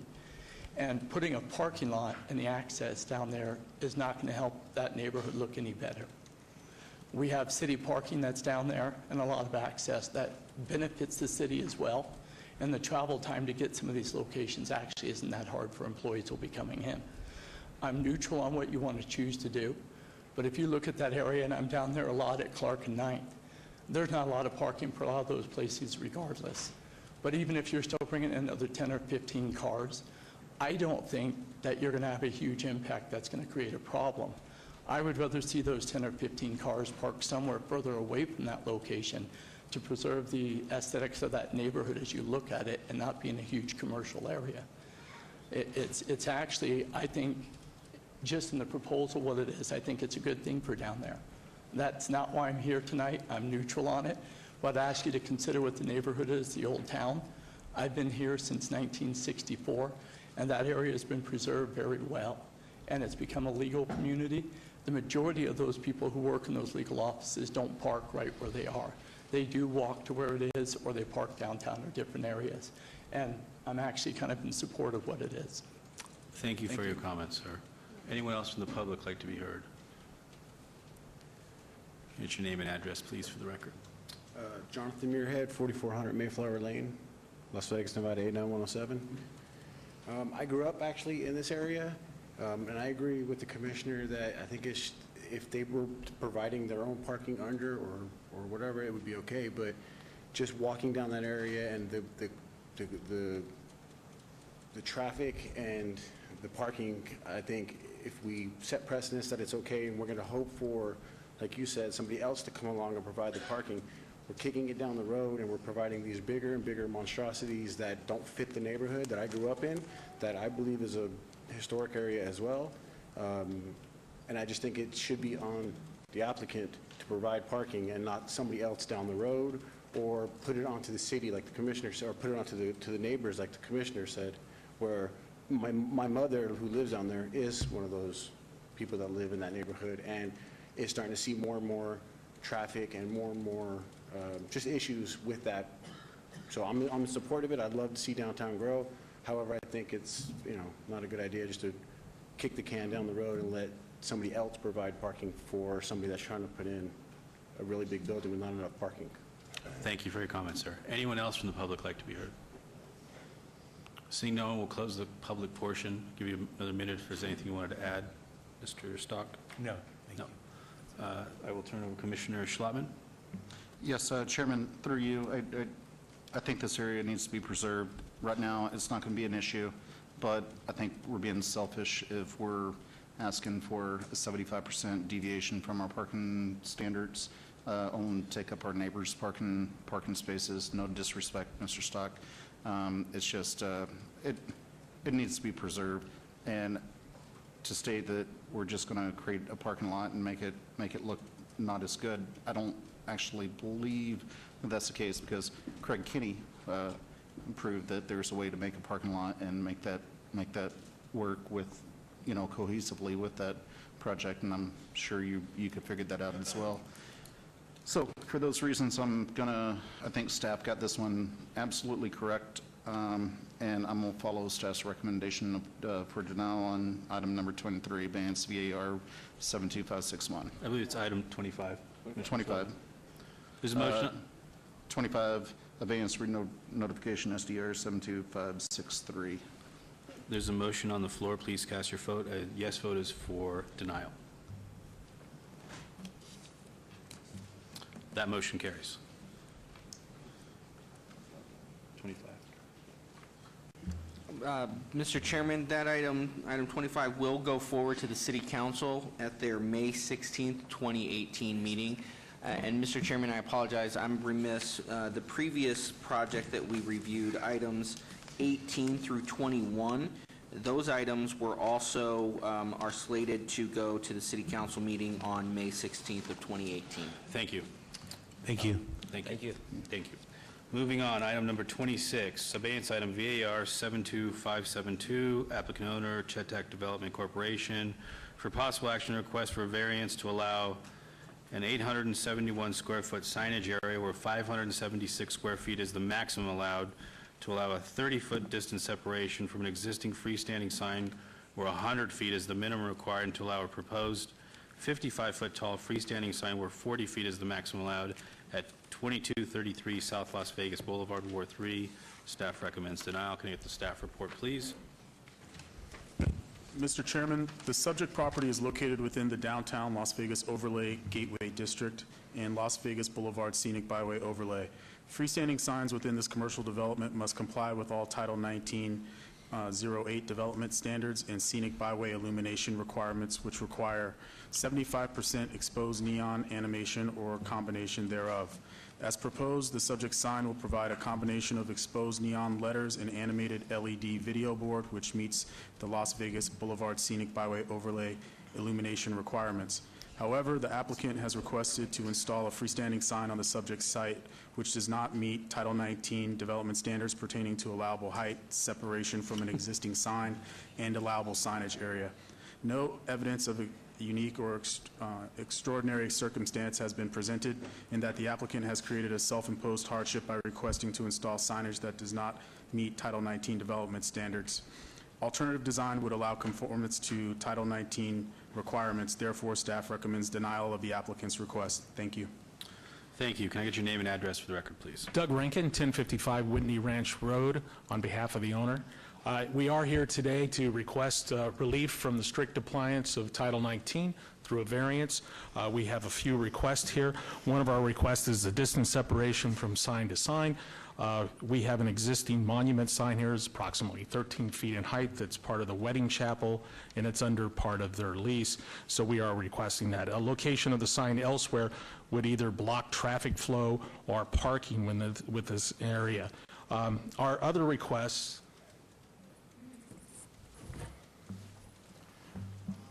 are regarding the height and the size of the sign. We're requesting a variance from the height in order for our signage to be seen. Our building is currently set at the property line in order to encourage pedestrian interaction with the building itself, so as such, we're asking for our signage to be above our building. We have an existing rooftop sign at the Fun City Motel, which is on the roof, which is a non-conforming sign, which is above our buildings, and that's how they built them in the past. Our other request is for the area of the sign, and there is a request for increased size of that. We did hold our item in abeyance, so to meet with the Beverly Greens Neighborhood Association, we held that meeting on site. We did our best to accommodate some of their requests. One of their requests was to make it less billboard looking and to soften those edges, so we've added some bubbles through here. And those bubbles also were part of that request in order to create more pedestrian activity for the line of sight, so that as pedestrians came by, they would see it. And then the final item they asked for us was to preserve the existing Fun City Motel sign and restore it, which we have done. We've reestablished the lighting on it. We're working on it still. It still has a little more work to do. It's quite complicated to fix this sign, but we have at least relit it in most of its original state from the 60s. The colors on our sign will match this sign, and we look forward to hearing from you on this item. So that concludes my presentation. Thank you. This was noticed as a public hearing. Would anyone from the public like to be heard? Seeing no one, we will close the public hearing and turn it over to the commission for discussion. Commissioner Quinn? Thank you, Mr. Rankin. I appreciate the fact that you met with the Beverly Green neighborhood, and I want to apologize to you on the dais for laughing at your last proposal because the sign just kind of tickled my funny bone. But it does look a lot better, and I will be supporting your item this evening. Thank you. Commissioner Roush? I wanted to say thank you for beefing up the sign a little bit because it really is important that we pay attention to this neighborhood. We used to call it the Gateway. I think we still do. Do we still call it the Gateway? Yeah. Yes, it is still called the Gateway District. And for a good reason. You know, this is the area where downtown and the Strip start to shake hands with each other, and we really need to pay attention to redeveloping properties in this area and do everything that we can with property owners that come before us trying to provide improvements. I wish there was a way to shave off the sharp corners on the lower edges and maybe down in the middle so that it flowed better, but it's not my job to remand your sign back to the drawing board. So I like it much better as well. I really appreciate that you took the old sign and restored it because I know how much that costs.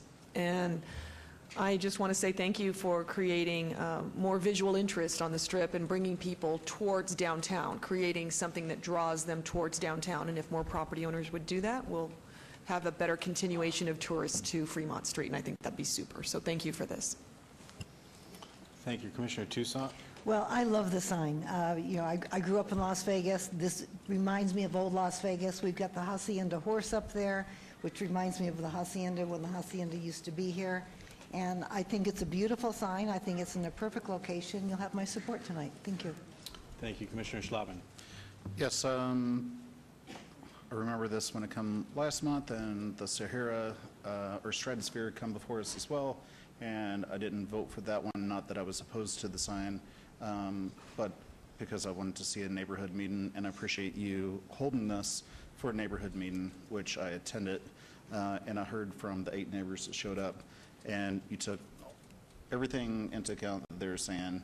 I know that what Commissioner Roush is saying about around the corners, I wish we could do that as well, but this was a lot bigger from what I remember, the LED sign, and it kind of overlaid the top as well, and so this is kind of what we come to an agreement on at that meeting, and I didn't know that we're going to put all the circles underneath the sign. I really like that. I think it's a great looking sign, a fun sign, something that says, hey, come a little bit further into downtown. Maybe we'll have signs that go all the way to Fremont Street one day.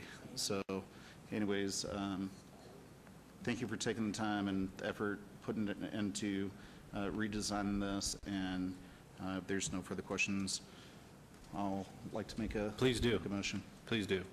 Okay, and item number 26, abeyance VAR 72572. I move to approve, subject to staff's conditions based on testimony heard today. This motion's on the floor. Please cast your vote. That motion carries. Thank you for your time and consideration. Mr. Chairman, that item is final action tonight unless appealed to the city clerk within 10 days.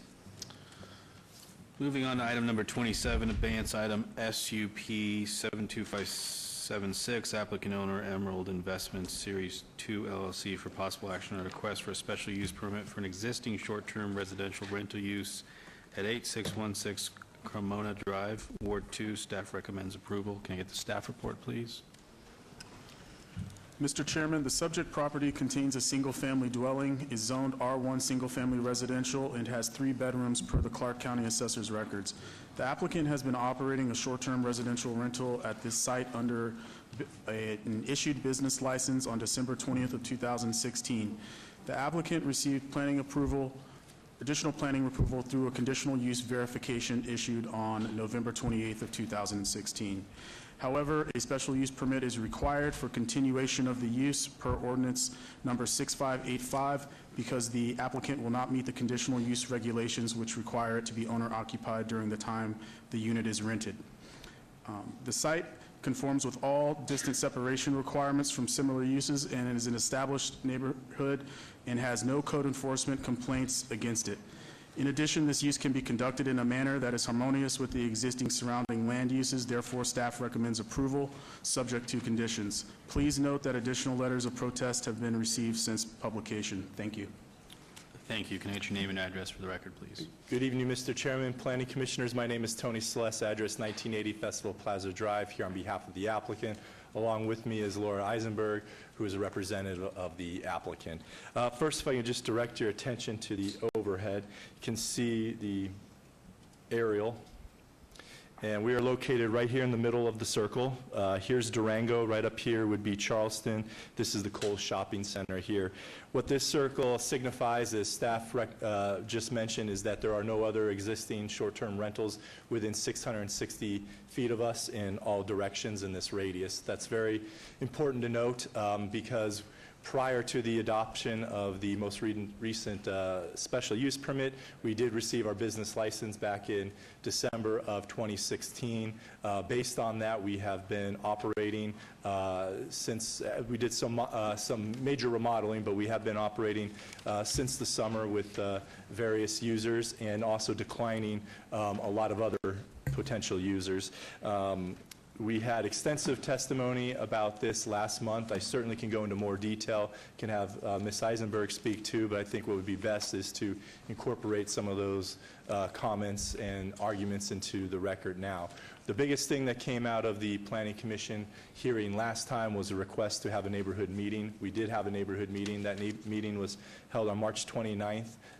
We had an open house between 6 and 7:30 at the subject site. Immediately following the Planning Commission hearing on March 13th, I met with a couple of the neighbors, including Mr. Casey Smith, where he agreed to be the contact person. I emailed him on March 16th. Right here you can see my email correspondence indicating to him that we're going to be holding the neighborhood meeting on March 29th between 6 and 7:30. If there's any additional neighbors that need to be notified, since he agreed to be the contact person, I would certainly be more than happy to contact those. You can see he responded back, "Thank you. I will let the neighborhood know." At the neighborhood meeting, there was only a few in attendance. We only had 2 neighbors, one in support, one seemed to be just more inquisitive, didn't state whether in support or opposition. Myself, the operators, and then 2 individuals from Councilman Soroka's office. So, like I said, we're more than happy to answer any questions you may have, but we did fulfill our obligation with respect to that neighborhood meeting. Again, I want to stress that we are in compliance with all city code requirements, and most importantly, there are no code violations or anything of that nature. Thank you very much. Thank you. This was noticed as a public hearing. Anyone from the public like to be heard? Please come to the podium.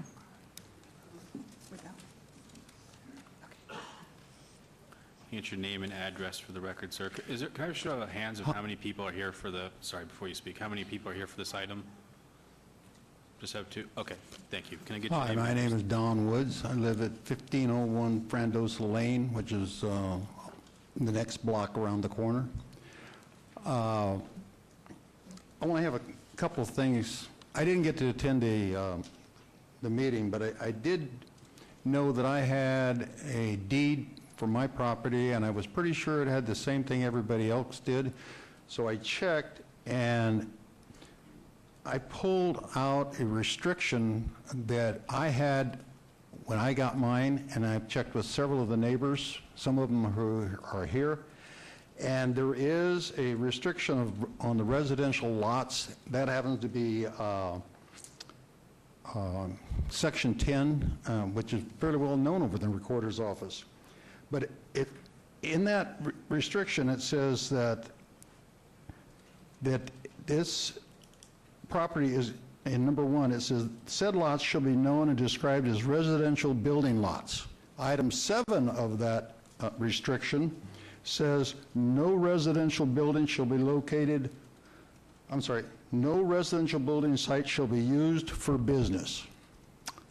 So I decided I would go to the recorder's office and look up the one for the 8616 Cremona, which is the lot that's in question. And they too have that same restriction, no business. And you guys have a business license for them.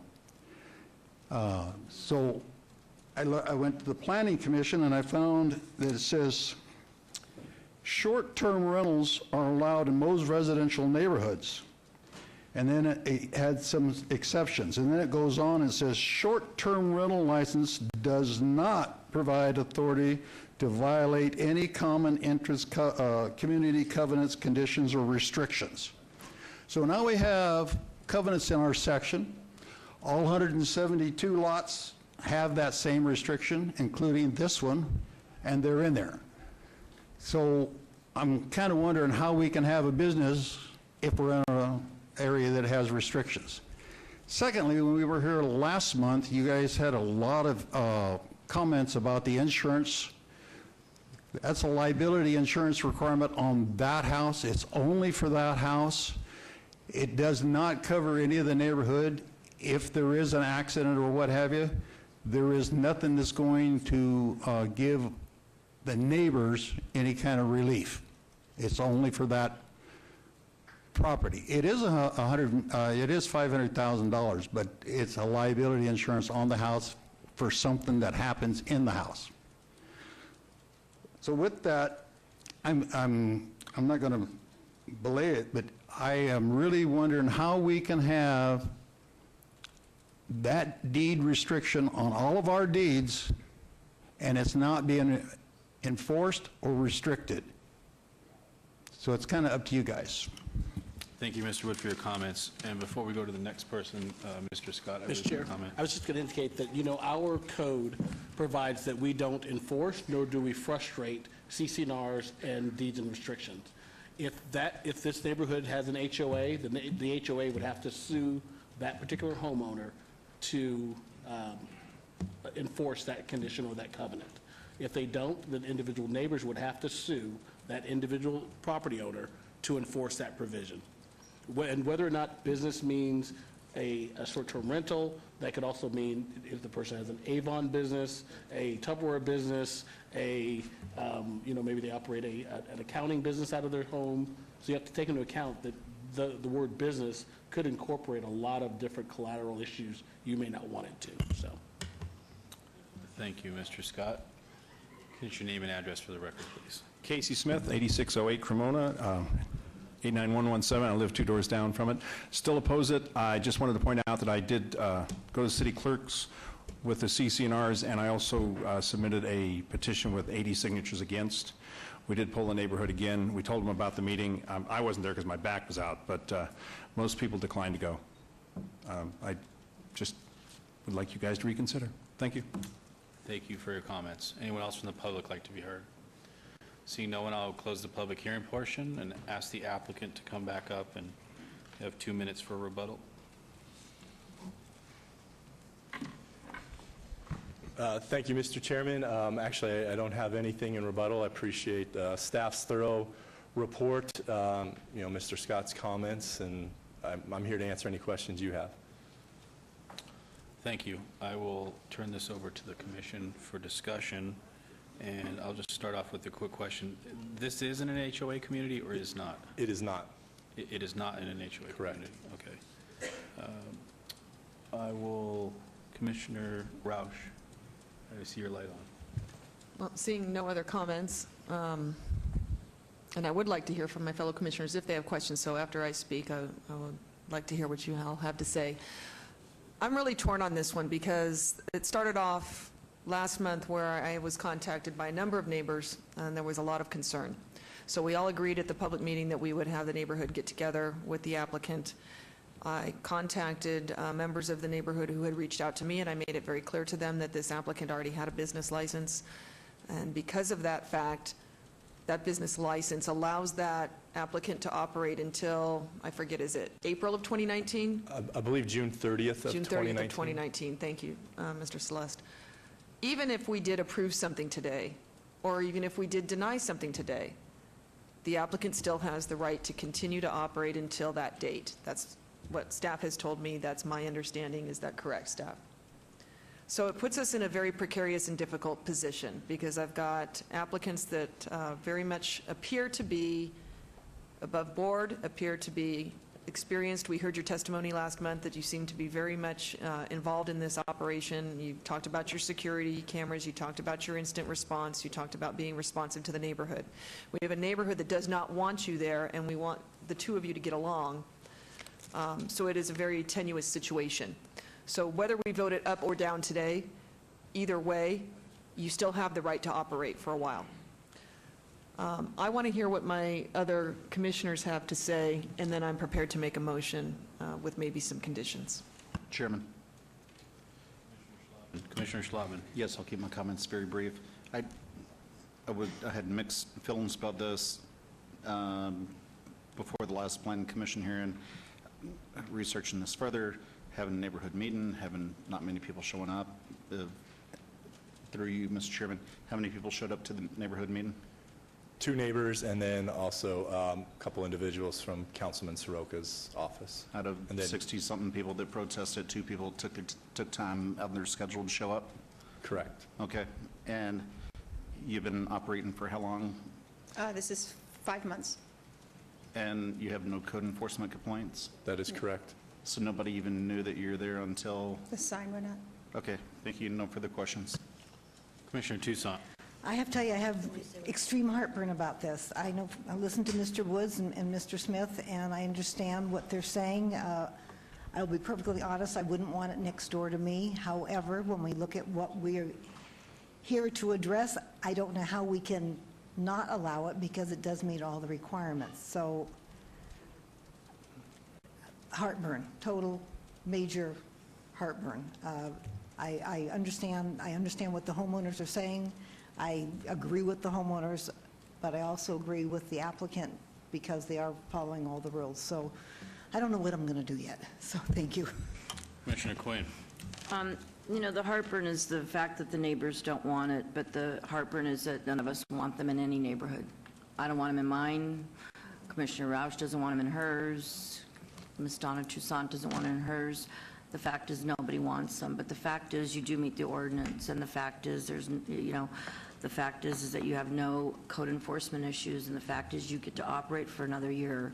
If this was my ward and this was my motion, I would put a 6-month administrative review on you, and I'd be very stringent. And if there was one single garbage can rolling down the street, I'd pull your license. So that's what I would do. Thank you. I just had a question for staff. Is when there's a business license issued as opposed to an SUP, is the process still the same for enforcing an action against it?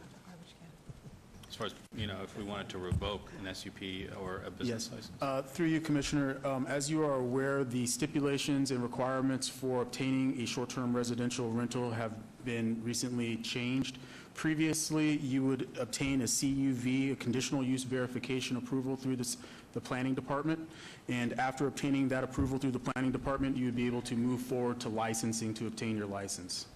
Okay, so if there's an issue today without the SUP and it wanted to be pulled forward by the commission, is that process still the same as a special use permit?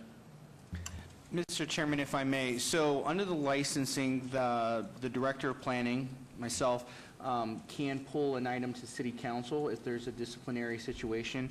I believe, and Ms. Gomez can correct me, on short-term rentals, the way our code reads for licensing, if they have two incidents that violate the operational or land use requirements for a short-term rental within, I believe it's a year, Yeah, we can bring 24-month those period. forward for disciplinary action before the City Council.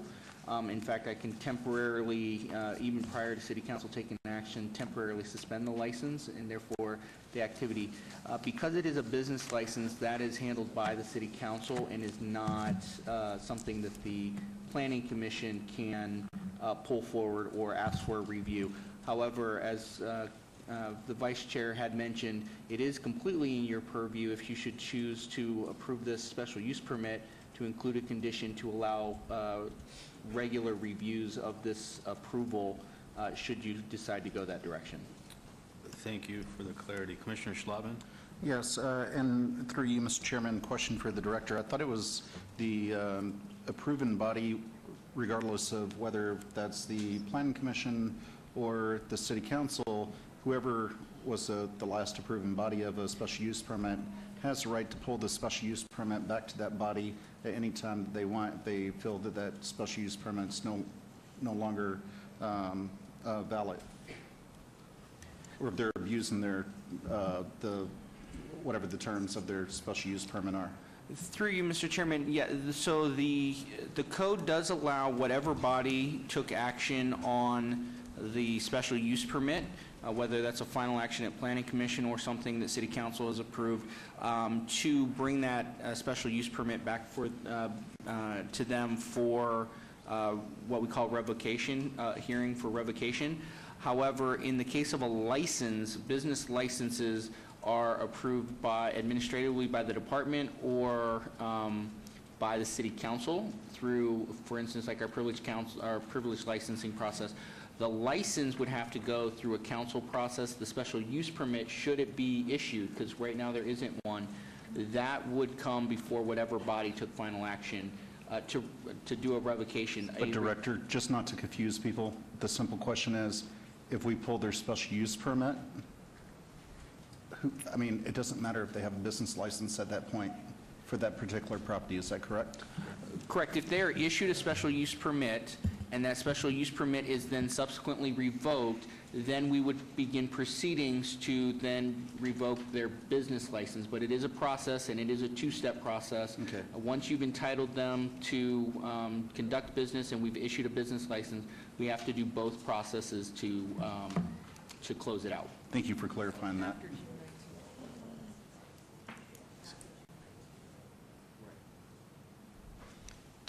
Okay, thank you for the clarity.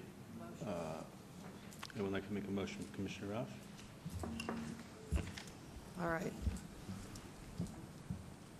With great hesitation and a heavy heart, I'm going to make a recommendation and a motion that we go ahead and approve item 27, abeyance SUP 72576 for special use permit for a short-term rental with the condition that we do a 6-month administrative review.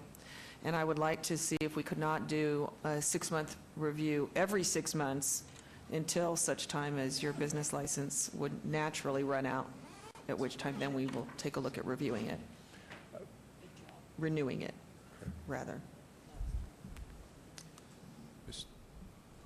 Mr. Chairman, if I might, just for clarity on the motion, so your motion is for approval subject to an ongoing 6-month administrative review to verify compliance?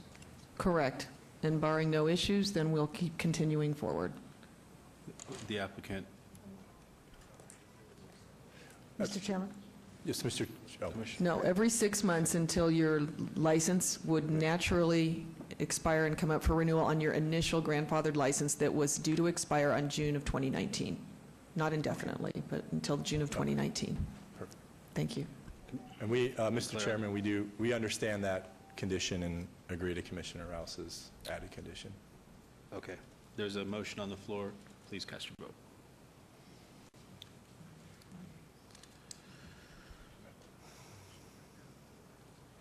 That motion carries. Mr. Chairman, that item will go forward to the City Council for hearing at the May 16th, 2018 City Council meeting. Moving on to item number 28, GPA 72719, applicant KB Home Nevada, Inc., owner Mexican Golden Oil Exploration Trust et al. For possible action, request for a general plan amendment from DR Desert Rural Density Residential to L Low Density Residential at the northwest corner of Hickam Avenue, Pioneer Way, Ward 4. Staff recommends approval. Item number 29, ZON 72722, for possible action, request for a rezoning from U undeveloped Desert Rural Density Residential General Plans designation to R1 Single Family Residential Ward 4. Staff recommends approval. Can I get the staff report, please? Mr. Chairman, the site is located in an area of residential character with varying lot sizes in each direction. Lots to the east and south are located within city limits. Lots to the north and west are located within unincorporated Clark County. The neighboring lots within the city limits average 5,775 square feet to the east and 6,630 square feet to the south, while neighboring unincorporated lots to the north and west are much larger, ranging from 0.47 acres to 1.34 acres. The proposed low-density residential designation would allow for establishment of residential densities up to 5.49 dwelling units per acre within the proposed R1 single-family residential zoning district. The proposed R1 single-family zoning district will allow single-family residential dwellings with a minimum lot size of 6,500 square feet that will be compatible with the low and rural densities established on the neighboring properties. Therefore, staff recommends approval. A tentative map has not been submitted for this site that would exhibit more specific development characteristics such as the number of lots and lot sizes. Please note that additional letters of protest and support have been received since publication. Thank you. Thank you. Can I get your name and address for the record, please? Good evening, Laura Drea, 520 South 4th Street. I'm here with Amanda Williams from KB Homes. We're asking for R1 on this 4.3-acre property. As the site lays out conceptually using minimum R1 standards, we're only able to get 4.16 units per acre. The average lot size is 8,450 square feet, where only 6,500 square feet is required. With the product that KB and Amanda intend for the area, the FAR is 35%, where 50% is allowed. While there is a rural property abutting to the north, this is not RNP, and therefore the 330 feet buffers aren't policy in this case. We believe that 8,450 square foot lots are compatible with the RE to the north and the west, and a good buffer to the RPD 8 to the east and the 6,500 square feet lots to the south. This is a good transition. We have staff support on this. Again, with me is Amanda from KB Homes. She's available to answer questions either at this time or after public comment, whichever is your pleasure. Thank you. This was noticed as a public hearing. Anyone from the public like to be heard in this item, please step forward. If I could just have you guys step to the side and let them come up. Sure. We have 3 microphones. I'm going to give everyone 2 minutes to talk on the item, so if everyone can please come up to the microphones, we'll have the public hearing portion. Can I get your name and address for the record, sir? My name's Jeffrey Reese, 7465 Helena Avenue. I am the north of that property they just showed. That whole property line is my brother and I's, and now they're looking at trying to put 18 houses in there, where everything, as you could see, was half-acre lots. They talk about a buffer. There is no buffer between my property line and these 18 houses. They're using Hickam, Pioneer, and Tioga. They're saying buffer, but there is no buffer between my house, my brother's house, our property that we share, where these 18 houses are going to go. I've been out here tonight listening to some of your comments about the changes and the stuff you like to see, and you guys sound like you have some heart about you wouldn't like it in your neighborhood, about different things, the stuff downtown. I look over my fence, I see 18 houses. There's only supposed to be 2 cul-de-sacs of 4 back there. That's what the zoning was when the man bought the property. So if every time somebody wanted to do what they wanted to do and go in and change things, I don't know what the world would look like right now. But it's a little bit much. I've been asking for a plan of 8 houses. We were going to compromise to 10. I've never seen a plan for 10. They're supposed to have a plot plan with everything shown on it for us before approval as of the last commission, what is that other meeting? Council meeting. So it's been going on for 2 years now. We've been back and forth with this thing. The other side does not want to compromise. Everything we've seen is 16, 17, 15, 18. Now I think it's 18 houses. I do not understand why we can't try to bring that number of houses down, elaborate a little bit bigger lots. D.R. Horton seemed to do a good job across the street, and make everybody happy. If you guys were standing on my side of the fence looking over, I don't think you could agree that for this area that would be a good idea. Thank you, Mr. Reese. We've gone past the 2 minutes. Thank you for your comments. Much appreciated. Go ahead. Name and address, please, for the record. Derek Johnson, 7478 Lawrence Powers Court. These applications are identical to 2 applications, GPA 62126 and GPA and ZON 62127, that were heard for almost the entire year of 2016. After a neighborhood meeting that no one was notified for in December, this started with a unanimous recommendation for denial from the Planning Commission on January 12th. After an abeyance, it was heard by the City Council on April 20th, and there was quite a bit of opposition, and the attorney for the applicant at that time, Bob Grunauer, agreed to a compromise, which was to reduce the density to R density for a maximum of 15 lots, to increase the zoning to RD for 10,000 square foot minimum lots, and to include a concurrent tentative map application so that a condition for single-story homes could be enforced, because all those things were very important to the City Council. Following that meeting, the applicant just did not live up to the agreement. There were 3 more abeyances. There was another neighborhood meeting on October 6th, where it was very, very clear that the applicant had done nothing, had not filed a tentative map application, in fact, told us he did not want to accept that condition and did not want single-story homes on the property.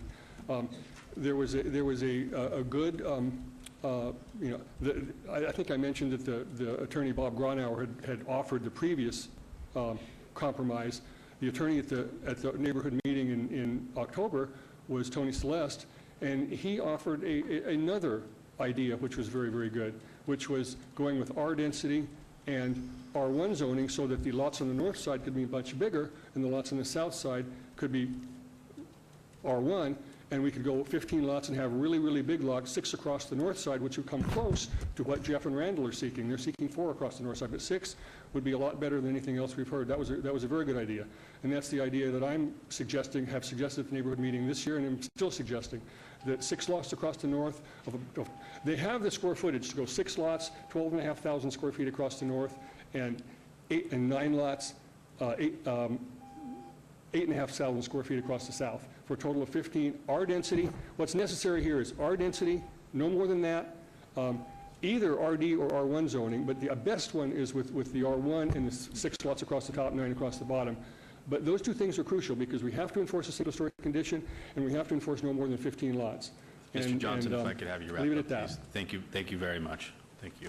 Thank you for your comments. Any name and address for the record, please. Ann Casey, 7460 Helen Avenue. I live directly across the street from Jeff. I live in the houses that were approved that were supposed to be RE half acres, and to the north and east of me. So it was supposed to be 8 houses, I think, 8 or 9, and now there are 13. Here we're going from 8. They say 18. There's nothing to prevent them from going more. That happened already to the east of us, where the developer came in and said, we're going to do X number of houses, and they're going to be, they made promises, they're going to be X number of houses, and they're going to be single story. They sold the property. I think you can probably speak to this better. And then what we've got is two-story Boxes R Us with thousands of houses that are now being held as the precedent against which we're being judged for new houses by us. So we have problems with not having restrictions on whatever's there. They were required to bring in a tentative map for approval, so we knew what was going to go there, and they have not done that. That's, at the very least, we think we need to know what's going to go there and not be just subject to anything. The second thing is that, as Derek's talking about, 6 and 9, from my perspective, that's probably okay, but the developer said, well, that's not compatible. And I find it interesting that it's not compatible to have 6 and 9 in a new, where people know what they're buying, and yet with this well-established neighborhood, we've all been there 30, 40, 50 years. This is not a new neighborhood. We knew what we were doing, and yet we're being squeezed out now, and they think it's not compatible, but somehow it's compatible to what we've got. Just doesn't make sense to me. Thank you for your comments. My name is Randall Reese. I live at 4270 North Tioga. The property butted to this project. I've lived out there since October of 70. That's the reason that we moved out there, is to have some land and some space. And I don't find this harmonious and compatible with what's taking place right there. We were always told that there's going to be a buffer around that property, being a road.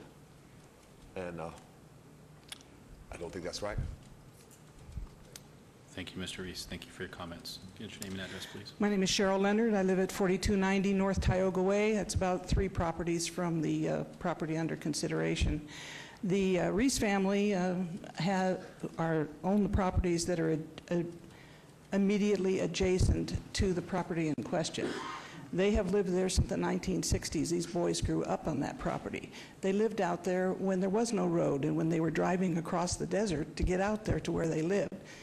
Their father subdivided the land, and that's how I ended up with where I'm at. I've been there since 1989. She's been there much longer than that.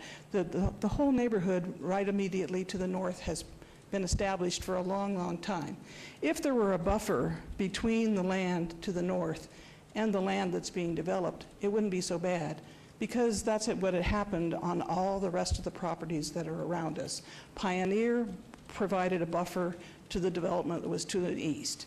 Hickam provided a buffer to the property that's to the south.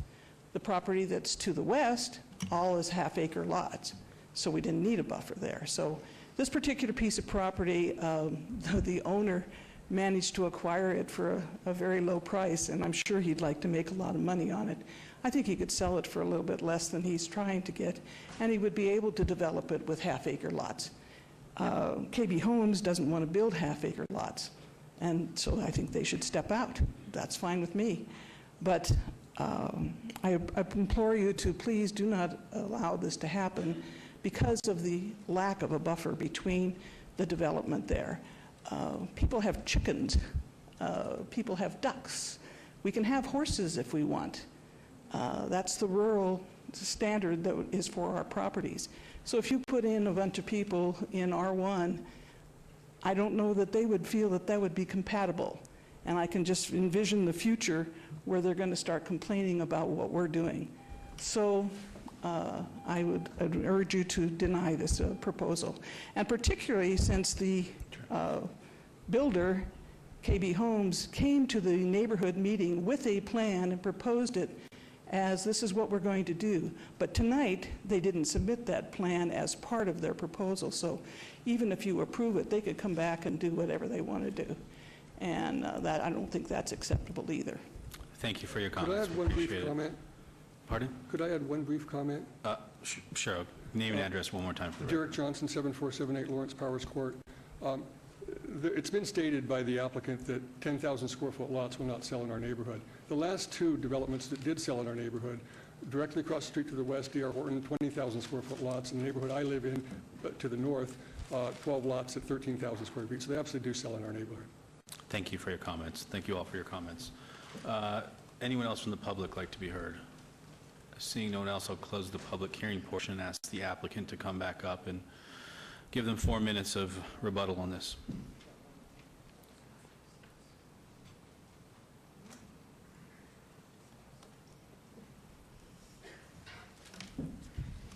The one fear that I do want to address is the statement that we could come in and it'd be a free-for-all for whatever we want to design and put in. There are R1 standards. There's lot widths, there's minimum lot size, and 18 lots is all we can fit on there. We can't fit anything more dense without asking for variances and coming before you again. And we all know that variances usually have a recommendation for denial. With that, I'll turn that over to Amanda, the home builder. Your name and address for the record, please. Amanda Williams with 5795 West Badura.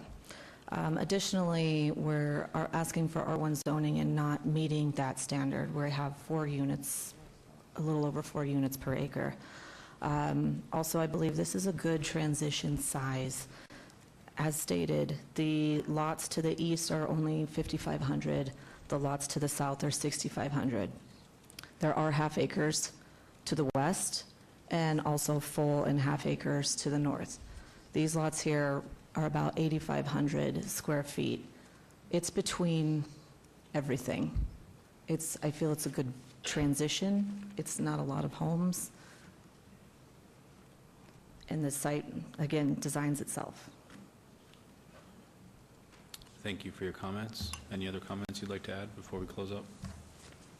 Just to reiterate that this is not an RNP, so while we feel we're offering a buffer in a transition area, that is not mandated by the master plan. Thank you for your comments. All right, I'll close the discussion and turn it over to the commission. Commissioner DeSavio. Yes, thank you, Mr. Chairman. Just so I understand, because again, I want to protect the people to the north.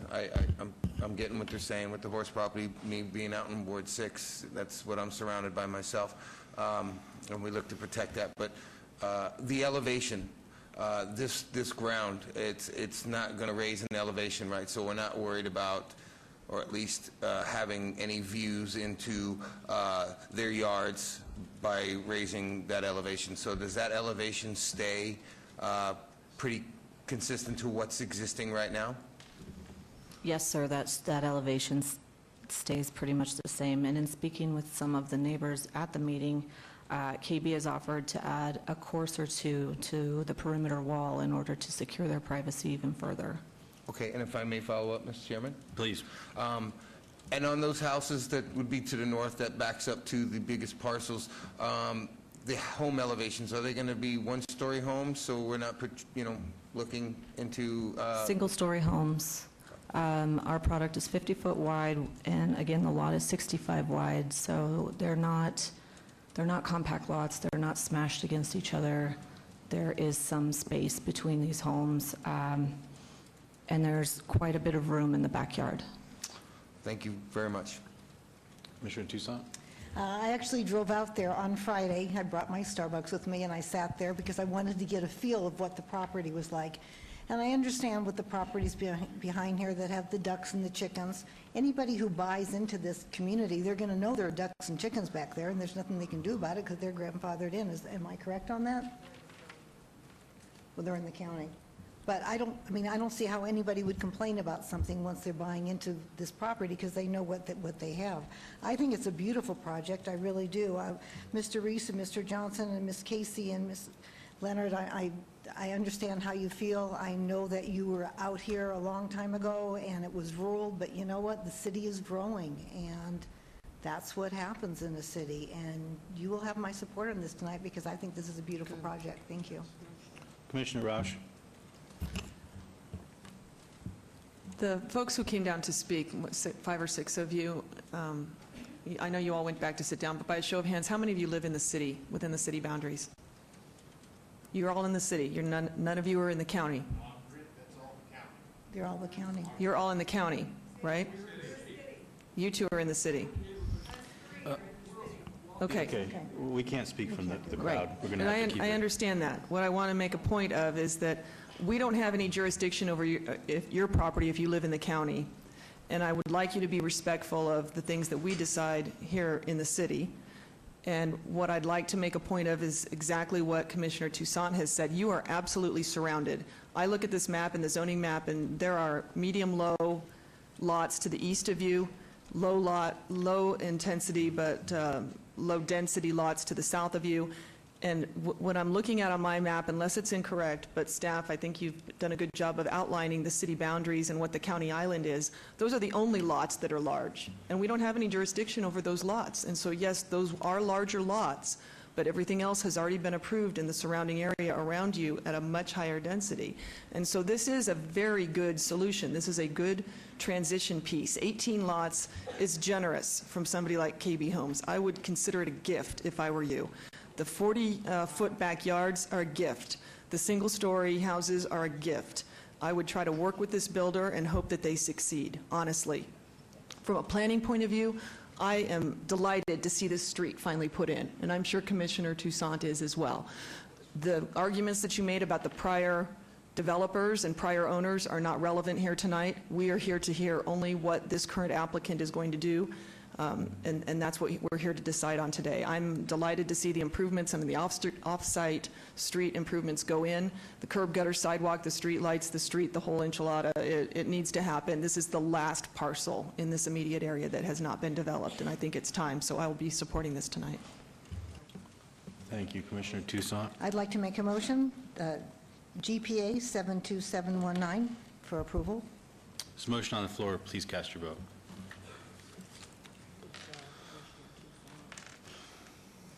That motion carries. Thank you.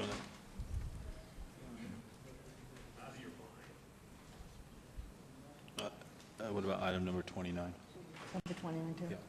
On item number 29, ZON 72722, for approval, please. There's a motion on the floor. Please cast your vote.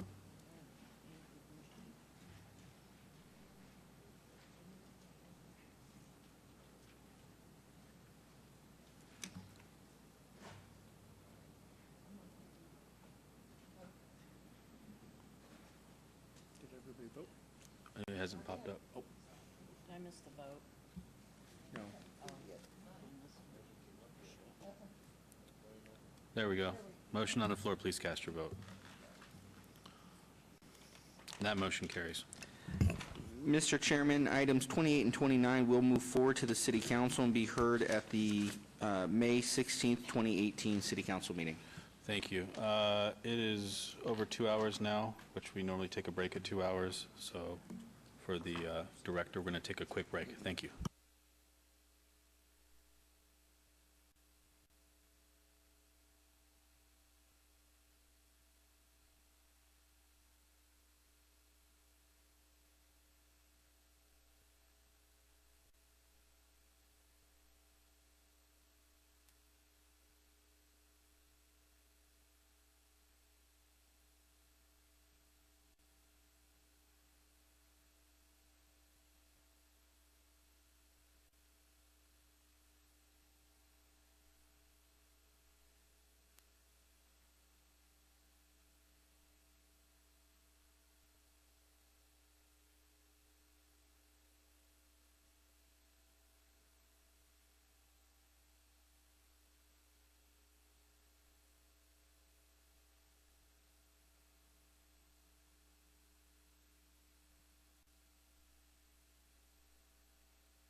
another bad.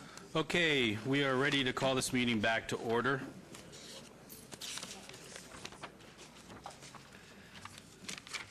And we are on item number 37.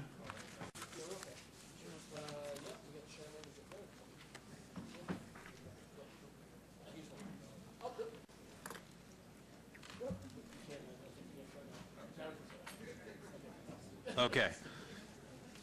Item number 37, GPA 72771, applicant owner Maria L. Loza for possible action or request for a general plan amendment from low-density residential to O office at 4324 San Bernardino Avenue, Ward 1. Staff recommends denial. Related item, ZON 72772 for possible action request for rezoning from R1 single-family residential to PO professional office, Ward 1. Staff recommends denial. Staff report, please. Mr. Chairman, existing commercial uses in this area face Sahara Avenue and Arville Street with no access or visual connection to San Bernardino Avenue. The subject site is situated to receive access from San Bernardino Avenue, which would introduce office and other low-intensity commercial uses into an established single-family residential neighborhood. There is no precedent for the spread of commercial uses beyond the streets of Sahara Avenue and Arville Street, and no indication that single-family uses along San Bernardino Avenue are no longer viable.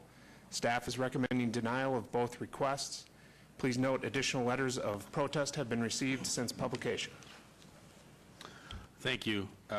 Is the applicant here for item number 37?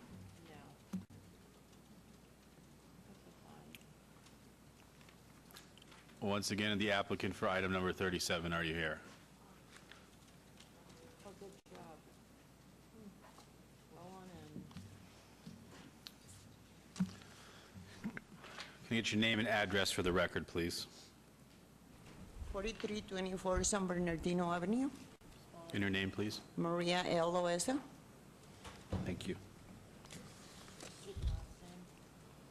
Loeza. Loeca. Thank you.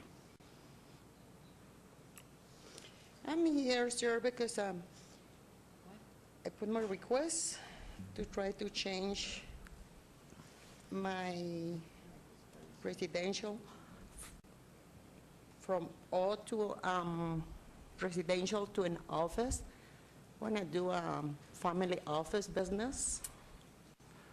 I'm not going to be doing my job, the type of job I do right now, for too long, because I cannot be in the top of the road for too long. And I want to build offices for me, for my future and my grandkids' future. Right now, this is in the future. It's not something going to be done tomorrow. This is for the end of next year, possible. Okay. Anything else you'd like to add? No, I just asking you guys if it's possible I can be approved just to change the zone. Thank you. I'm sorry, I see so many professionals over here, and I'm not professional. I'm like, oops. It's no problem. Thank you for the presentation. This was noticed as a public hearing. Anyone from the public like to be heard on this item? If you could please step aside, we have someone to make some comments. Can I get your name and address for the record, please, sir? Christopher Franklin, 4300 El Conlon Avenue, Las Vegas, Nevada, 89102. There are several issues. Good evening, commissioners and staff. Appreciate this opportunity. There are several issues that I have concerning this proposed change. Most of the consideration should be done about the safety issues of traffic turning in there. It's already highly dense traffic at Sahara and Arville. This is only just about 10 car lengths from Sahara, that intersection.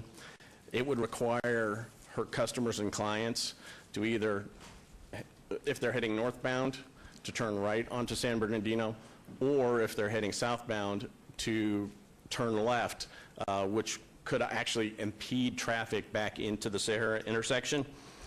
The other issue is the traffic departing there. There's really only one way except to go down San Bernardino through a residential area. That would be go westbound back to Arville to make a right, and then back out to Sahara. There are also, this San Bernardino was recently redone, where they also put bike lanes in that travel the entire distance of San Bernardino from Arville all the way to Valley View. This extra parking and traffic would cause impediments to that. Right now, at that residence, there's only approximately 2 parking spots, which means if there are any clientele, that they more than likely would have to park out on the street, park in front of neighbors' homes, or they would have to transit there some other way. Also, for that, inclusive in the traffic, to get to that residence, because it is right on the corner, they would have to go down San Bernardino and either do a U-turn or use another residence driveway to turn around and go back and park in front of that. There's a tremendous amount of foot traffic in this area, and there's some safety concerns with that. Because the corners of San Bernardino and Arville don't have handicap ramps built into them. They have the same curbs that they were built with in the original construction. Anybody that's pushing a stroller, a cart, pulling a wagon, anybody in a wheelchair has to go down to the driveways of 4325 to cross over to 4324 so that they can get to Sahara, the 7-Eleven, the McDonald's, and all that. Although I looked at the possible need for her business, there is no benefit to our neighborhood of having a professional office there. Within a mile of that residence, there are at least 20 other vacant commercial properties and buildings that could be utilized for a business.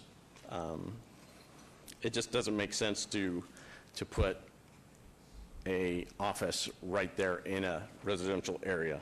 Thank you, Mr. Franklin. Thank you. Thank you for your comments. Anyone else from the public like to be heard on this item? Seeing nobody else, I'll ask the applicant to come back up, and if you'd like to have a quick comment. Yes, answering to his questions about the concern about the parking. In the back of my house, I have the 7-Eleven, and I have a big pool, which I'm thinking to close the pool and use the parking in the back of the house. Not in the front of the house right now. I have enough space to put up to 6 space with a handicap, closing the pool. Okay. Okay. Thank you. I'm ready. I'm ready to turn this over to the commission for discussion. Commissioner Quinn? Thank you. We really appreciate your application, but here's why it can't work in this neighborhood. You know, like if you take Jones, for example, when one house turns commercial, it's a ripple effect to other houses, right? And if we were to grant you this variance and your house became an office, it would scoot down into this neighborhood. So therefore, this just is not the right location to kick off a commercial piece of property as an office. You will not see my support this evening on this. If there's no other comments, I'm prepared to make a motion. Excuse me. Are there any more comments? No. Thank you. Regarding GPA 72771, my motion this evening is to follow staff's recommendation for denial. There's a motion on the floor. Please cast your vote. And even if I'm have all these Excuse me. business? It's closed for this part. It's just the voting portion Oh, okay. at this point. That motion carries. Thank you. Moving on to zoning 72772, my motion is to follow staff recommendation this evening as well for denial. Thank you very much. Motion's on the floor. Please cast your vote. That motion carries. Mr. Commissioner, or Chairman, that item will go forward to City Council for their May 16th, 2018 meeting. Thank you. Moving on to number 43. Is that correct? Yeah, 43. GPA 72847, applicant D.R. Horton, owner United States of America, for possible action on a request for a general plan amendment from RNP to R Rural Density Residential at the northwest corner at La Mancha Avenue and Alpine Ridge Way Ward 6, staff recommends denial. The related application 44 ZON 72848 for possible action on request for rezoning from RE Residence Estates to RD Single Family Residential Restricted, Ward 6. Staff recommends denial. Staff report, please. Mr. Chairman, the subject site is located within Planning Area 2 of the interlocal agreement, which stipulates that the area must remain residential and designated with a density of no greater than 2 units per gross acre. Furthermore, it states that parties agree that they shall not accept any general plan amendment nor amend their respective comprehensive plans, rezone such properties, or approve special or conditional use permits to allow industrial or commercial uses or residential densities above 2 units per gross acre, and each lot will remain a minimum buildable net lot area of at least 18,000 square feet with a goal of at least 18,500 square feet. The applicant's request to amend the general plan from R&P Rural Neighborhood Preservation to R Rural Density Residential, if approved, would allow the maximum allowable density to increase from 2 dwelling units per acre to 3.59 dwelling units per acre. Furthermore, the applicant's requested rezoning from RE Residence Estates to RD Single Family Residential Restricted would allow the minimum lot size to decrease from 20,000 square feet to 10,000 square feet. Both proposals conflict with the requirements of the interlocal agreement. Therefore, staff recommends denial of the applicant's request. Please note that additional letters of protest have been received since publication. Thank you. Thank you. Can I get your name and address for the record, please? Good evening, Mr. Chairman, Commissioner. Stephanie Allen, 1980 Festival Plaza, here on behalf of the applicant, D.R. Horton. If I could direct your attention to the overhead.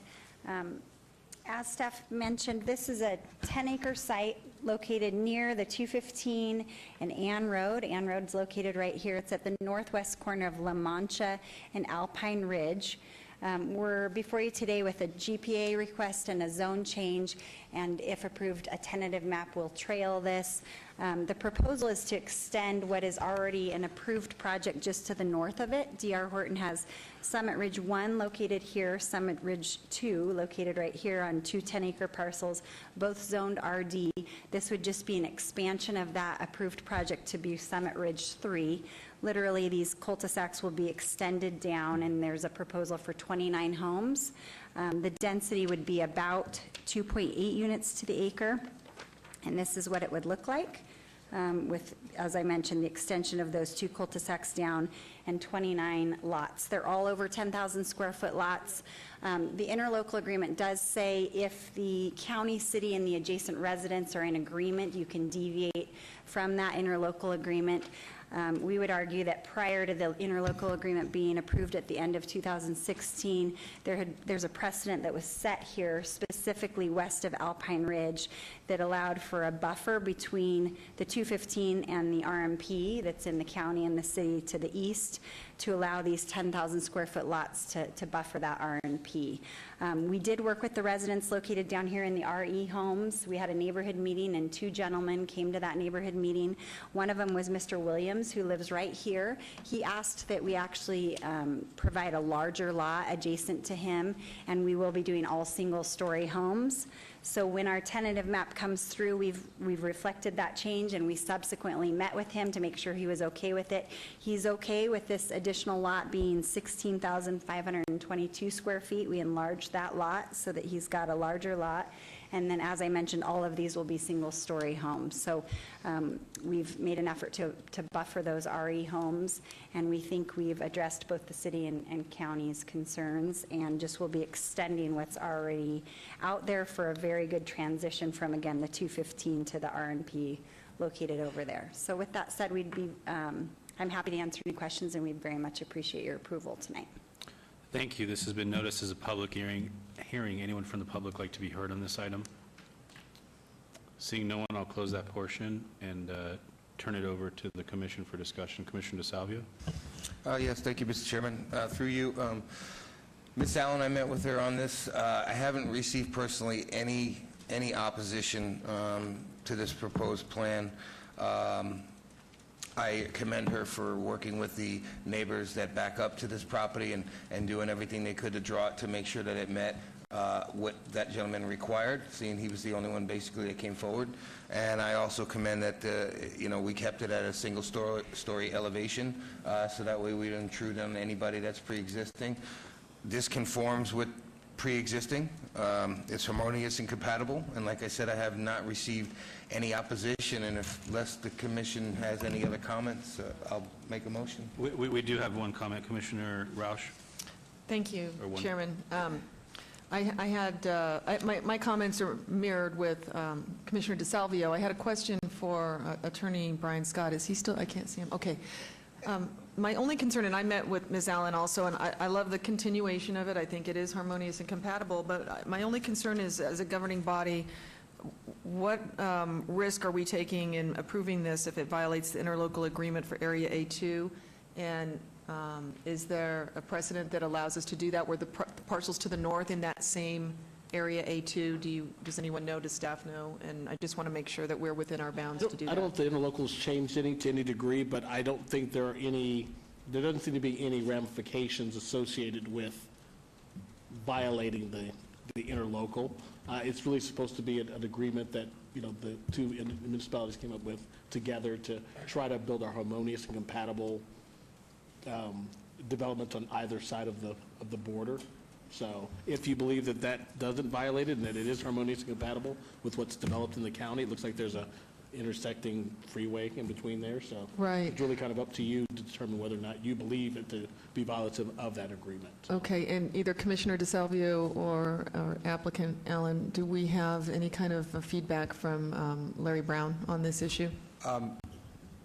Through you, Mr. Chairman, he agrees. He believes that this is a good fit, and he supports it. I should clarify, County Commissioner Larry Brown. Thank you, for the record. Okay, Commissioner DeSalvio. With that said, I'd like to make a motion to approve items number 43, GPA 72847. Motion's on the floor. Please cast your vote. That motion carries. And item number 44, ZON 72848. Motion to approve, please. Motion's on the floor. Please cast your vote. And that motion carries. Thank you very much. Appreciate it. Mr. Chairman, items 44 and, 43 and 44 will go forward to the City Council meeting on May 16th, 2018.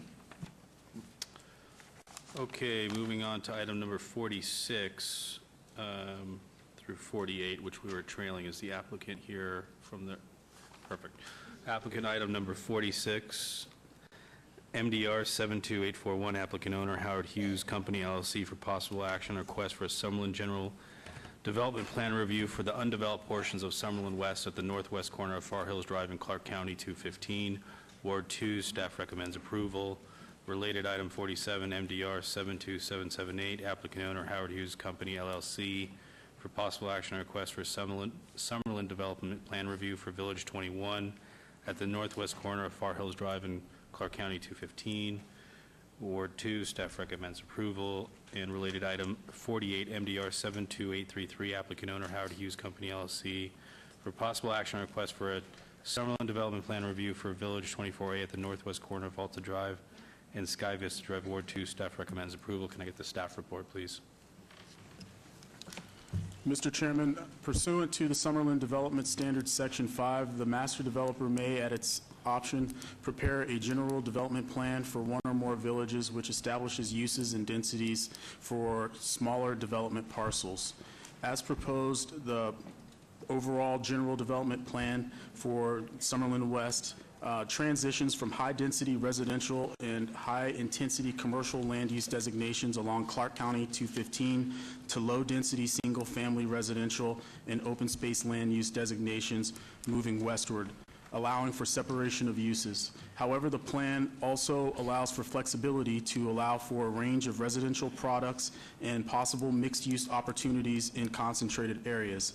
Staff notes that mixed use is not currently defined or specifically allowed within the Summerlin Development Standards. A future modification of those standards will need to be addressed at a future time so that those issues can be worked out. Staff recommends approval of the associated master development plans with conditions. Please note that additional letters of protest and support have been received since publication.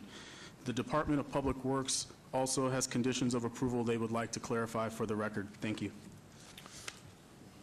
Thank you. Can I get your name and address for the record?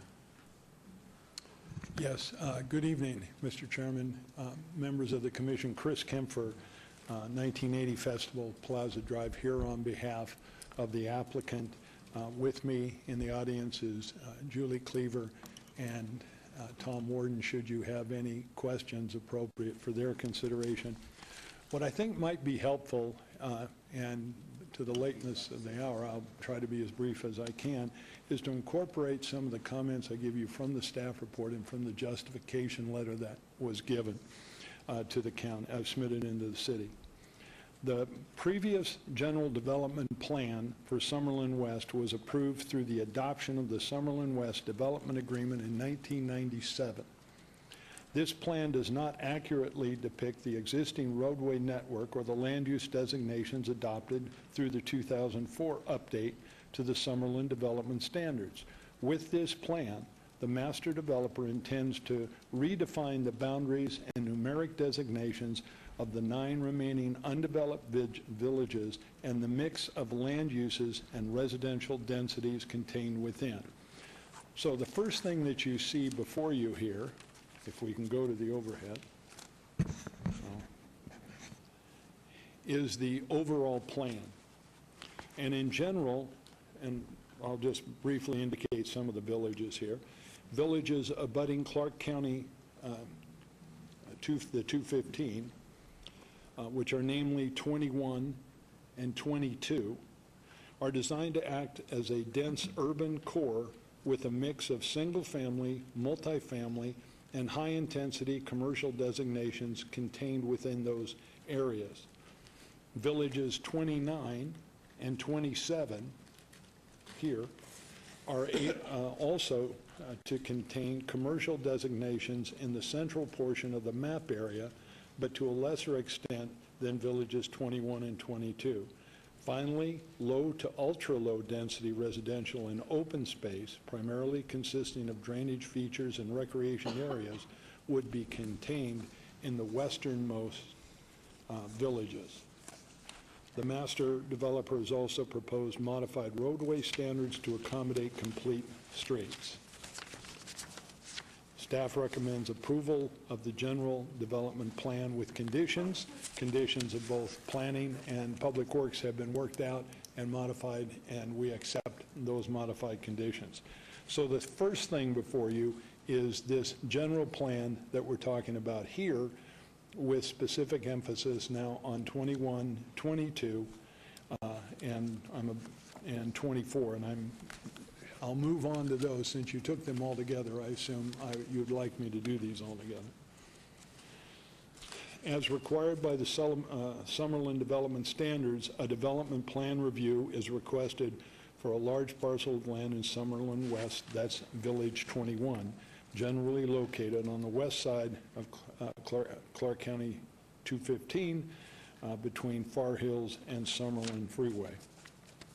The analysis from your staff indicates that per Section 5 of the Summerlin Development Standards, a development plan is required for each village, which identifies general location and size of development parcels, establishes uses and density ranges for each parcel, locates community facilities, amenities, and open space. What we have here is Village 21.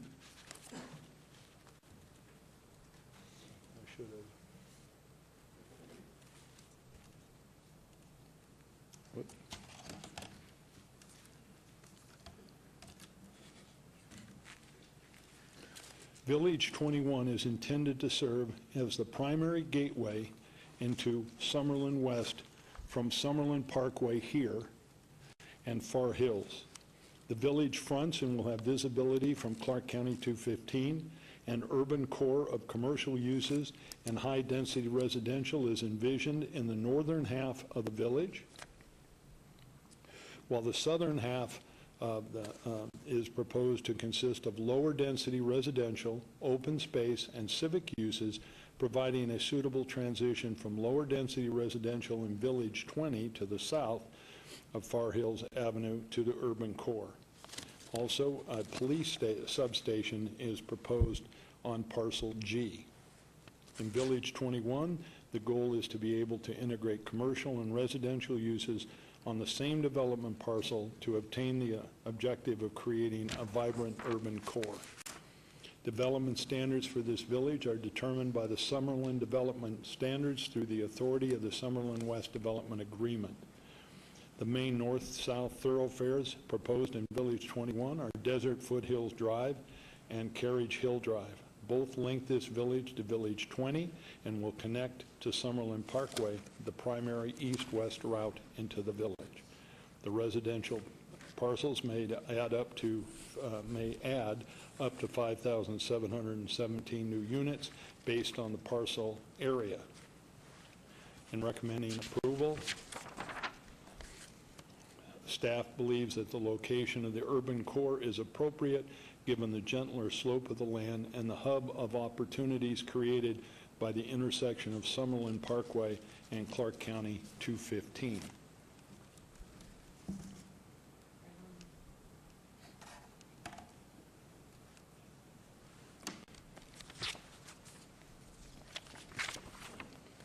With regard to item number 48,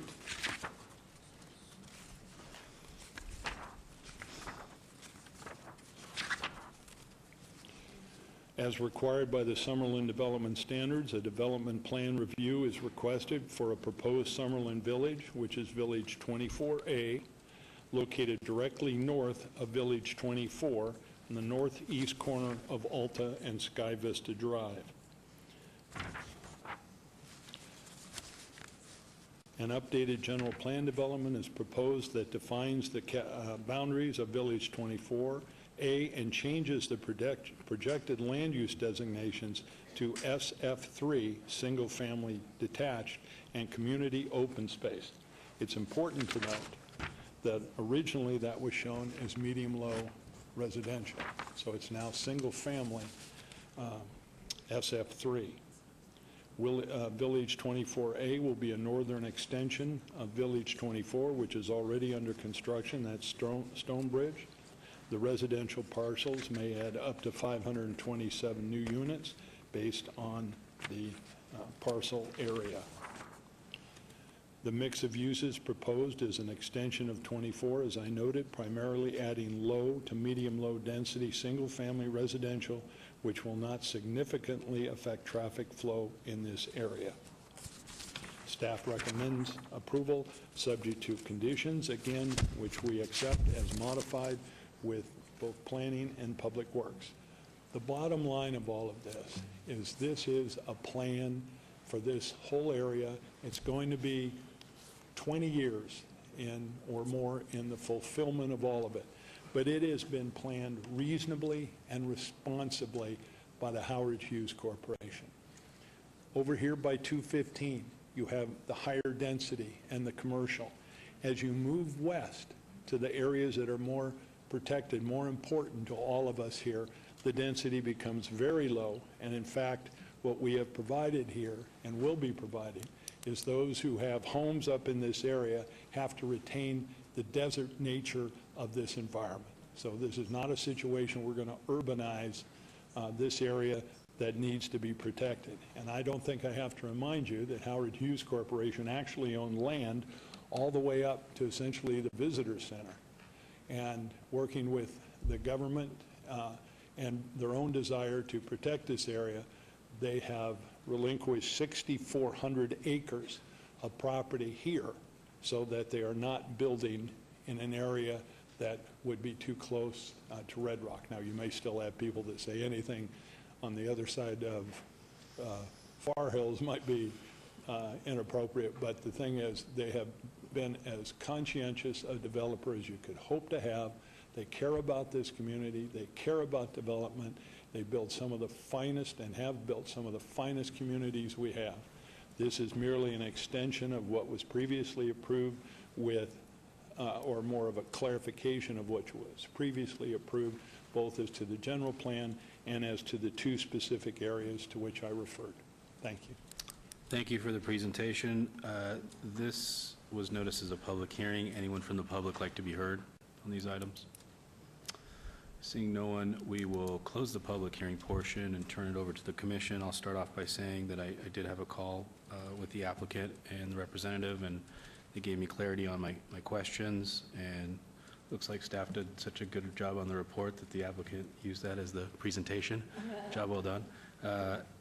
The one question I have for staff, in these master plan development agreements, the open space, is that still subject to NRS, or is that just what's presented and put forth for the future development? Because I do see they have tremendous amount of open space, and they've done a good job in the past with it, but just clarity on that for me.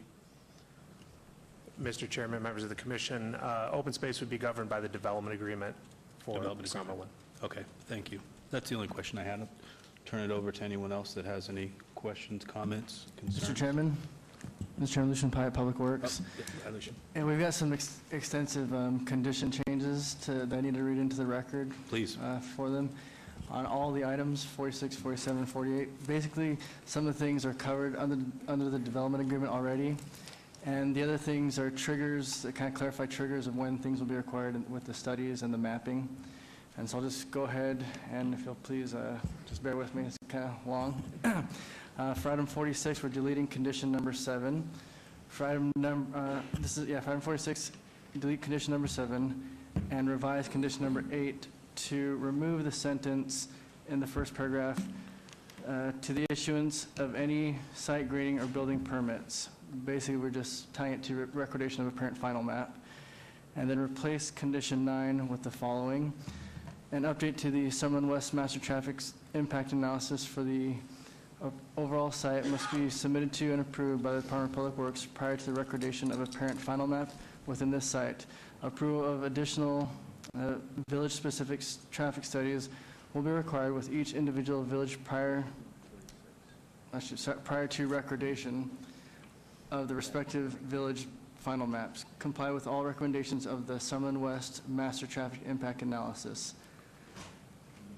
And then with the conditions for items 47 and 48 are the same, so hopefully I'll just read them once and count them for both items.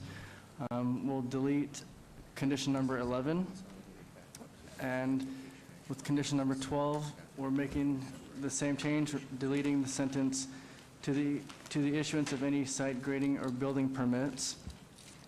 And then we're replacing condition number 13 with an update to the previously approved traffic impact analysis must be submitted to and approved by the Department of Public Works prior to the issuance of any building or grading permits or the submittal of any construction drawings, whichever may occur first. Comply with the recommendations of the approved update to the traffic impact analysis prior to the occupancy of the site. Phase compliance will be allowed if recommended by the approved traffic impact analysis. No recommendation of the approved traffic impact analysis nor compliance therewith shall be deemed to modify or eliminate any condition of approval imposed by the Planning Commission or the City Council on the development of this site.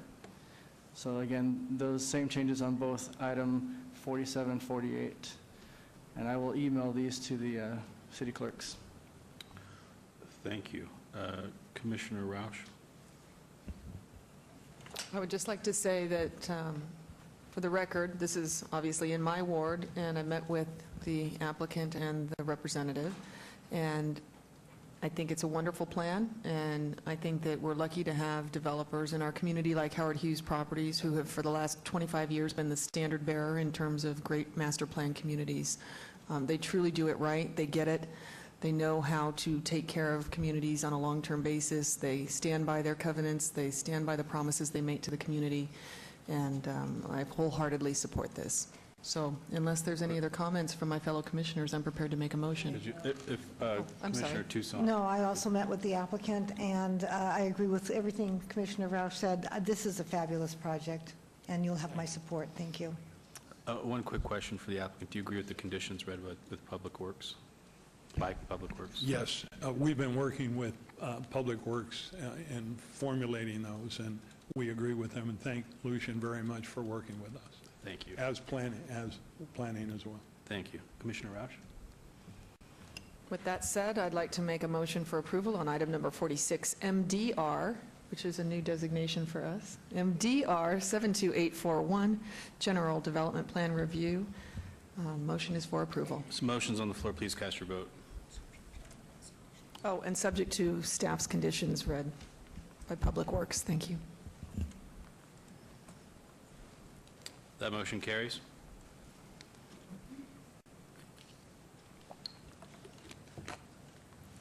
Item number 47, MDR 72778, Master Development Plan Review. Motion is for approval. Motions on the floor. Please cast your vote.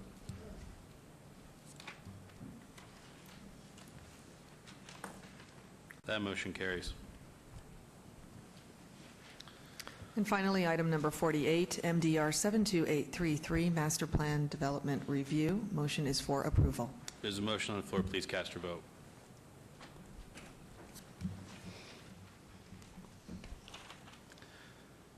And that motion carries.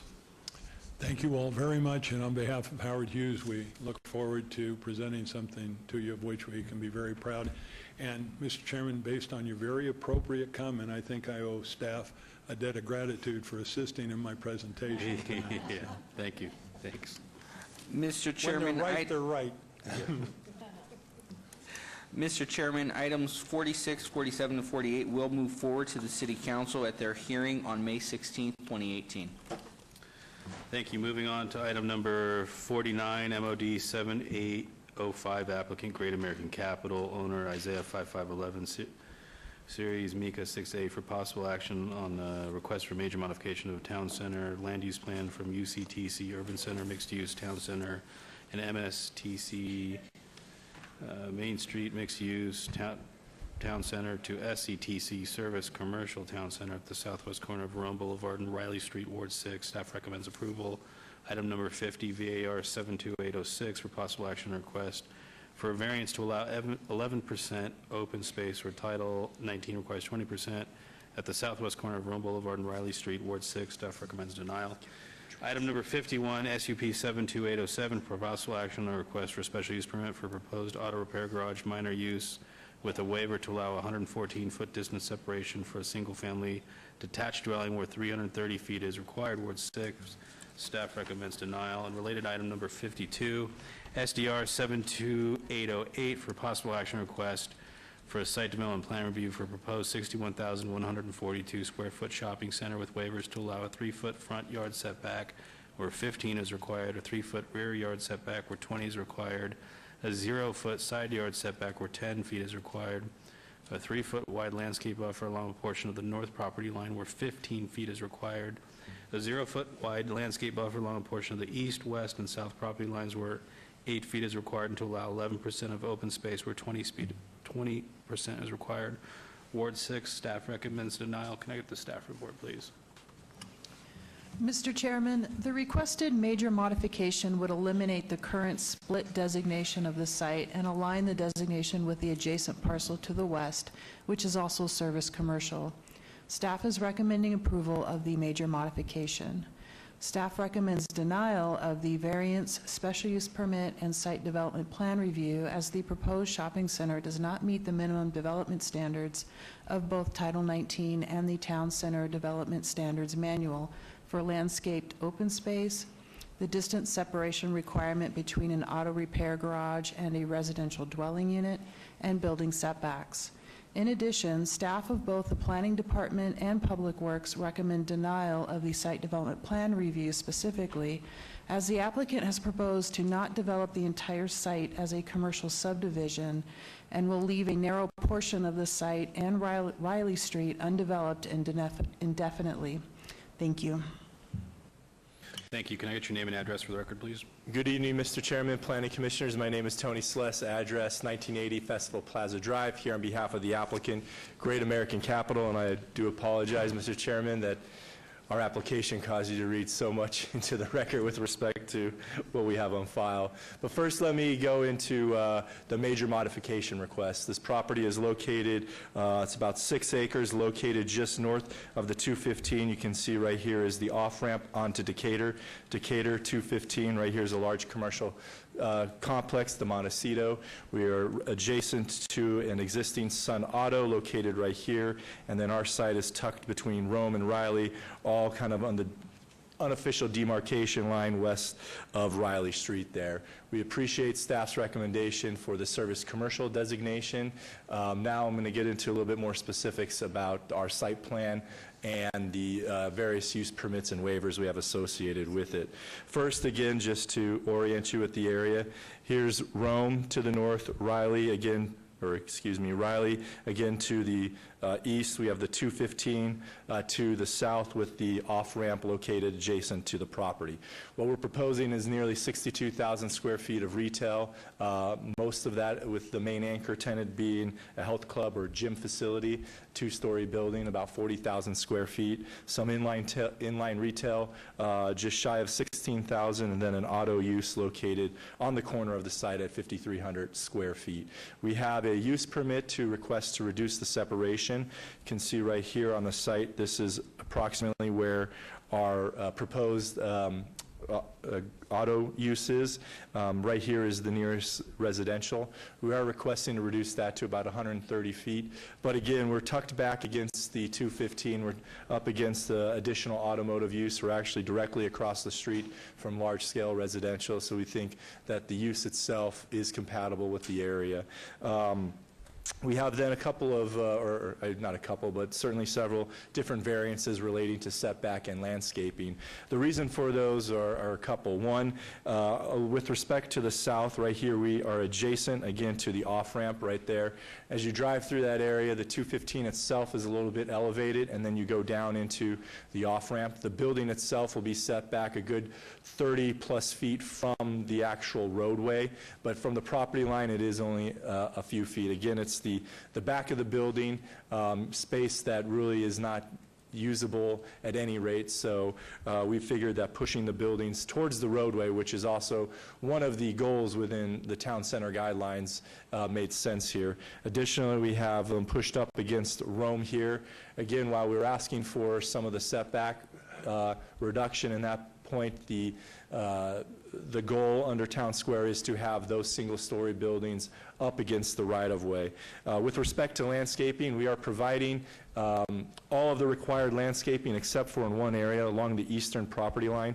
We're about 6 short. I can agree today to meet that total of 15 there, so we have all the required number of trees, which I believe are a total of 57. Some of the waivers are with respect to also the eastern property line.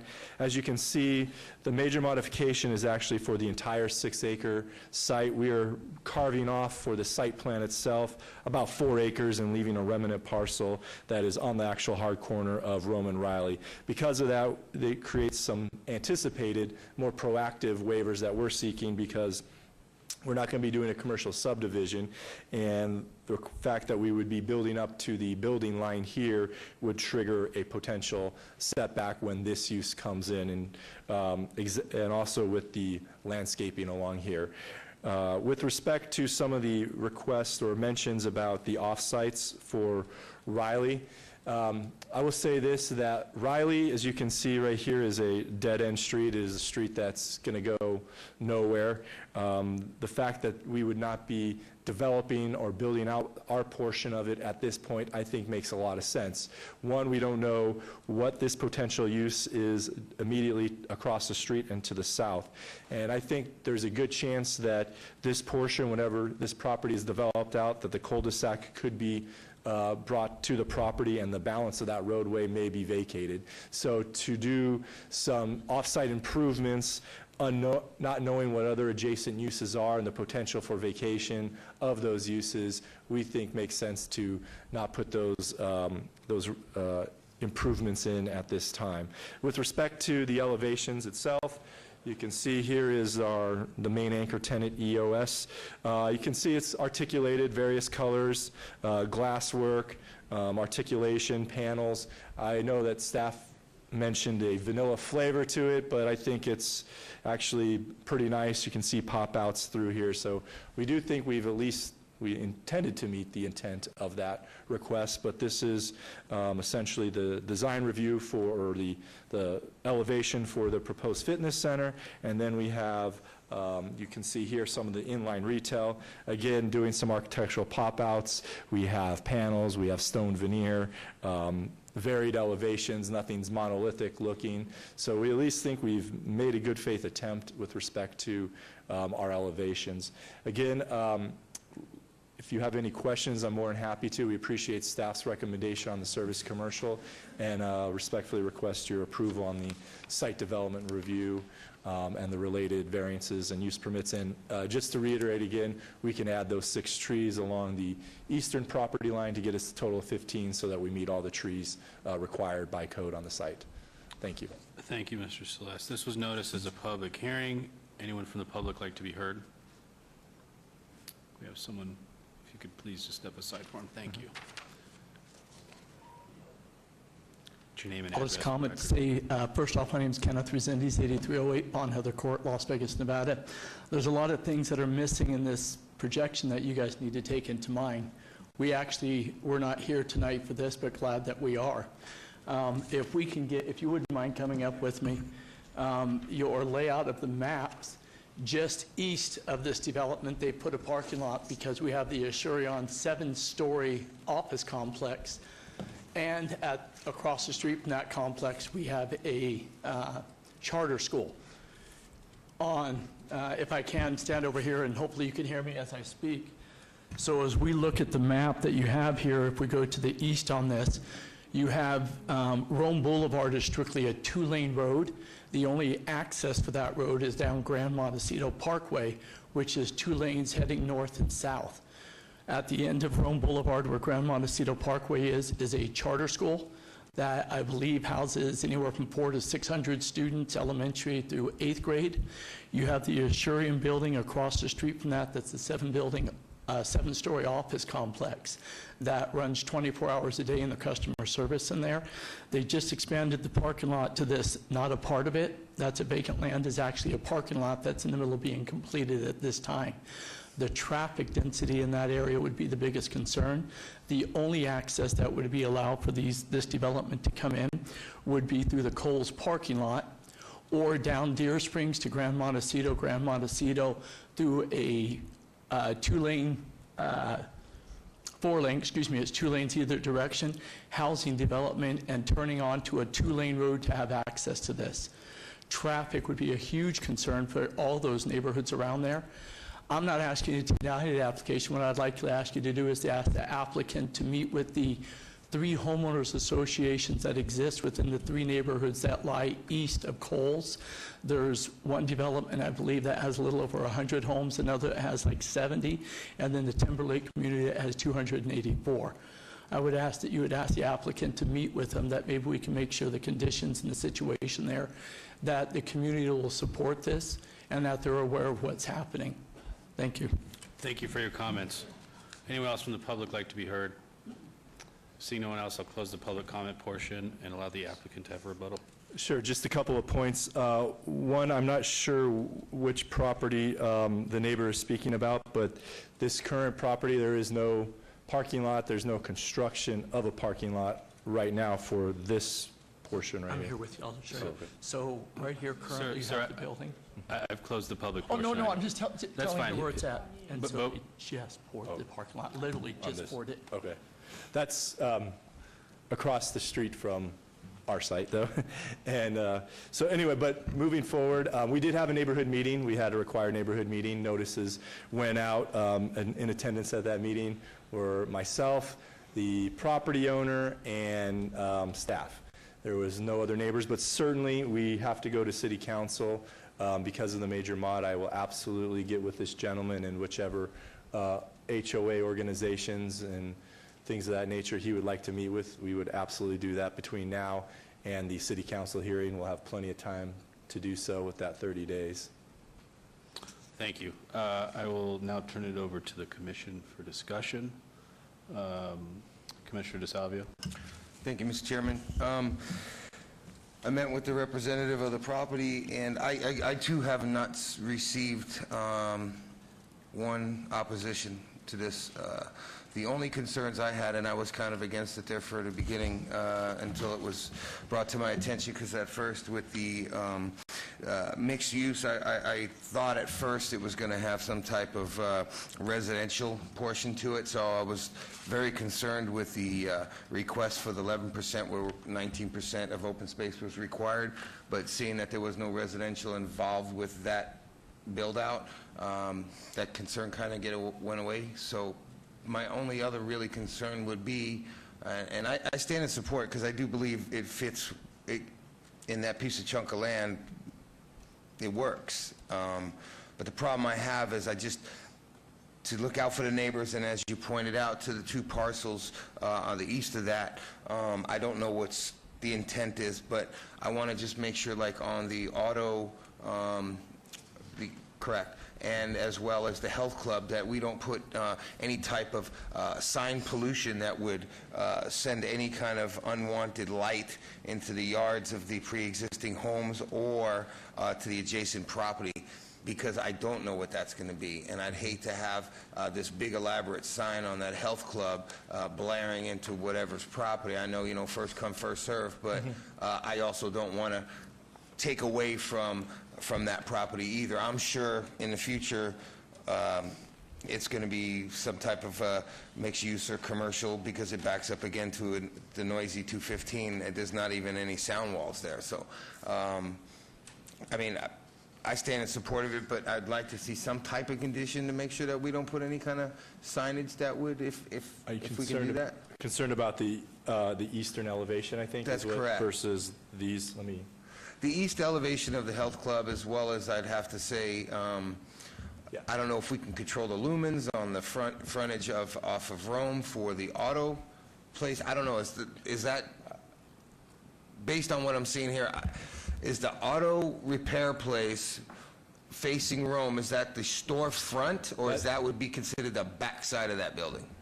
It is the store front, the backside, or the bay's interior, so none of the bays face the right-of-way, face any other commercial or residential.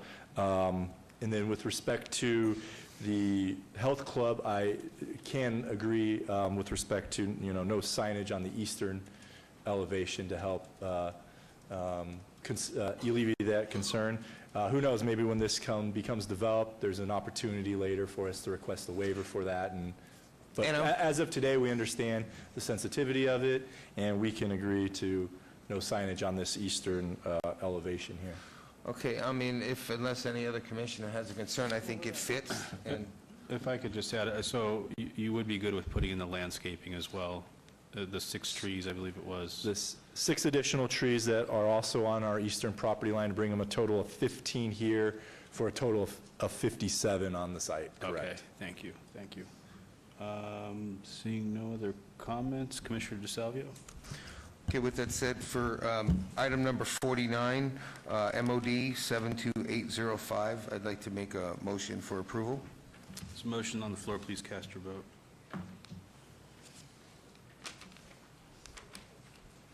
That motion carries. And for item number 50, VAR 72806, motion for approval. There's a motion on the floor, please cast your vote.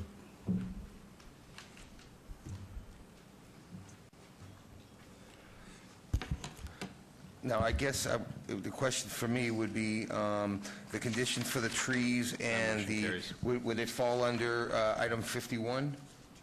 52, okay. All right, so item 51, SUP 72807, motion for approval. Motion is on the floor, please cast your vote.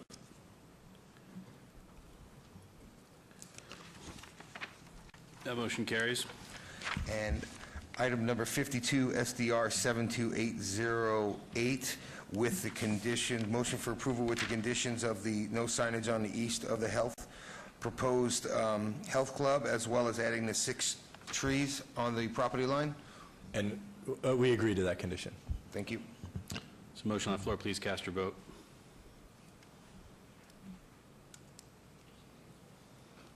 That motion carries. Thank you, guys. Appreciate it. Have a good evening. Mr. Chairman, items 49 through 52 will be heard at the City Council meeting on May 16th, 2018. Thank you. Moving on to item number 53, ZON 72785, applicant 95215 Center LLC, owner Ribbit LLC et al. For possible action, request for a zoning from C1 Limited Commercial to TC Town Center on the west side of Oso Blanca Road, south of Deer Springs Way, Ward 6. Staff recommends approval. Related item 54, SDR 72786 for possible action on a request for a site development plan review for proposed three-story, 68-unit medium residential development with waivers of required town center edge, landscaping, and streetscape development standards, Ward 6. Staff recommends denial. Staff report, please. Mr. Chairman, the subject site is located within the Centennial Hills Sector Plan area and has a TC Town Center General Plan designation.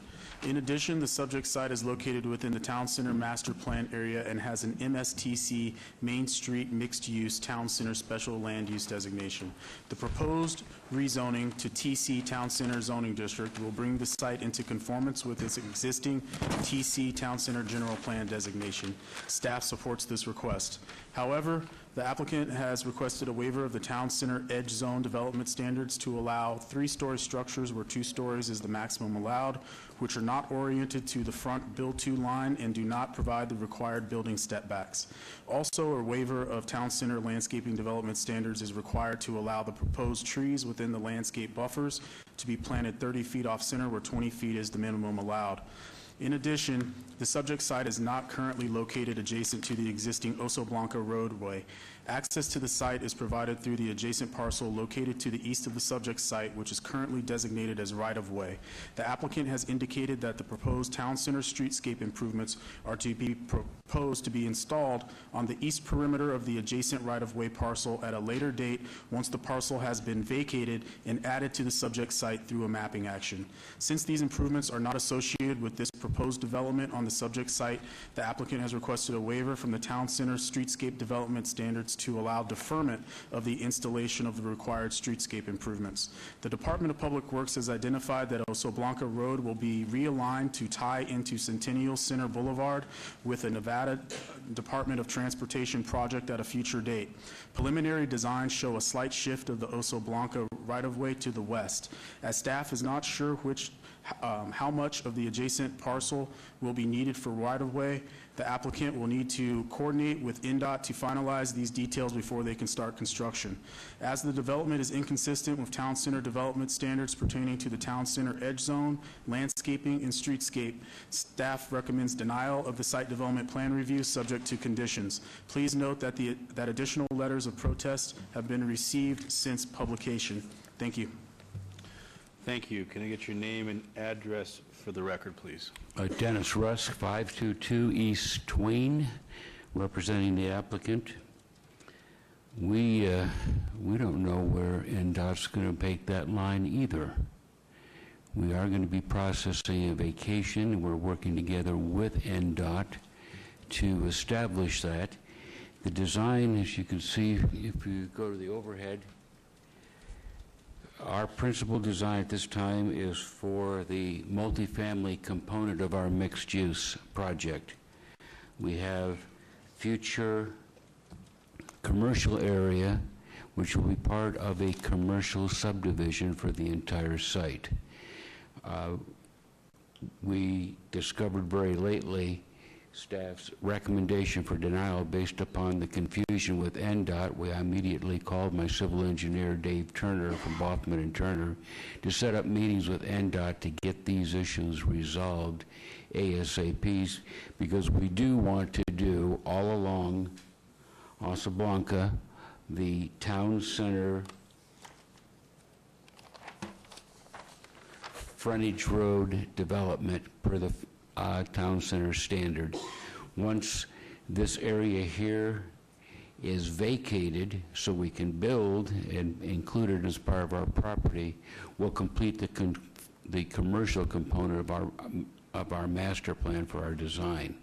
But this application is for the units and I was a little confused. He said there's something about the building setback. Could you clarify that for me? Because I've worked with staff since last November to make sure that all the requirements for the town center on this site, other than the fact that we have to build up to the property line for the adjacency factor, which we will do when we do the commercial components of our building, and the fact that I cannot develop the area that's going to be vacated, this right-of-way, until such time it is vacated.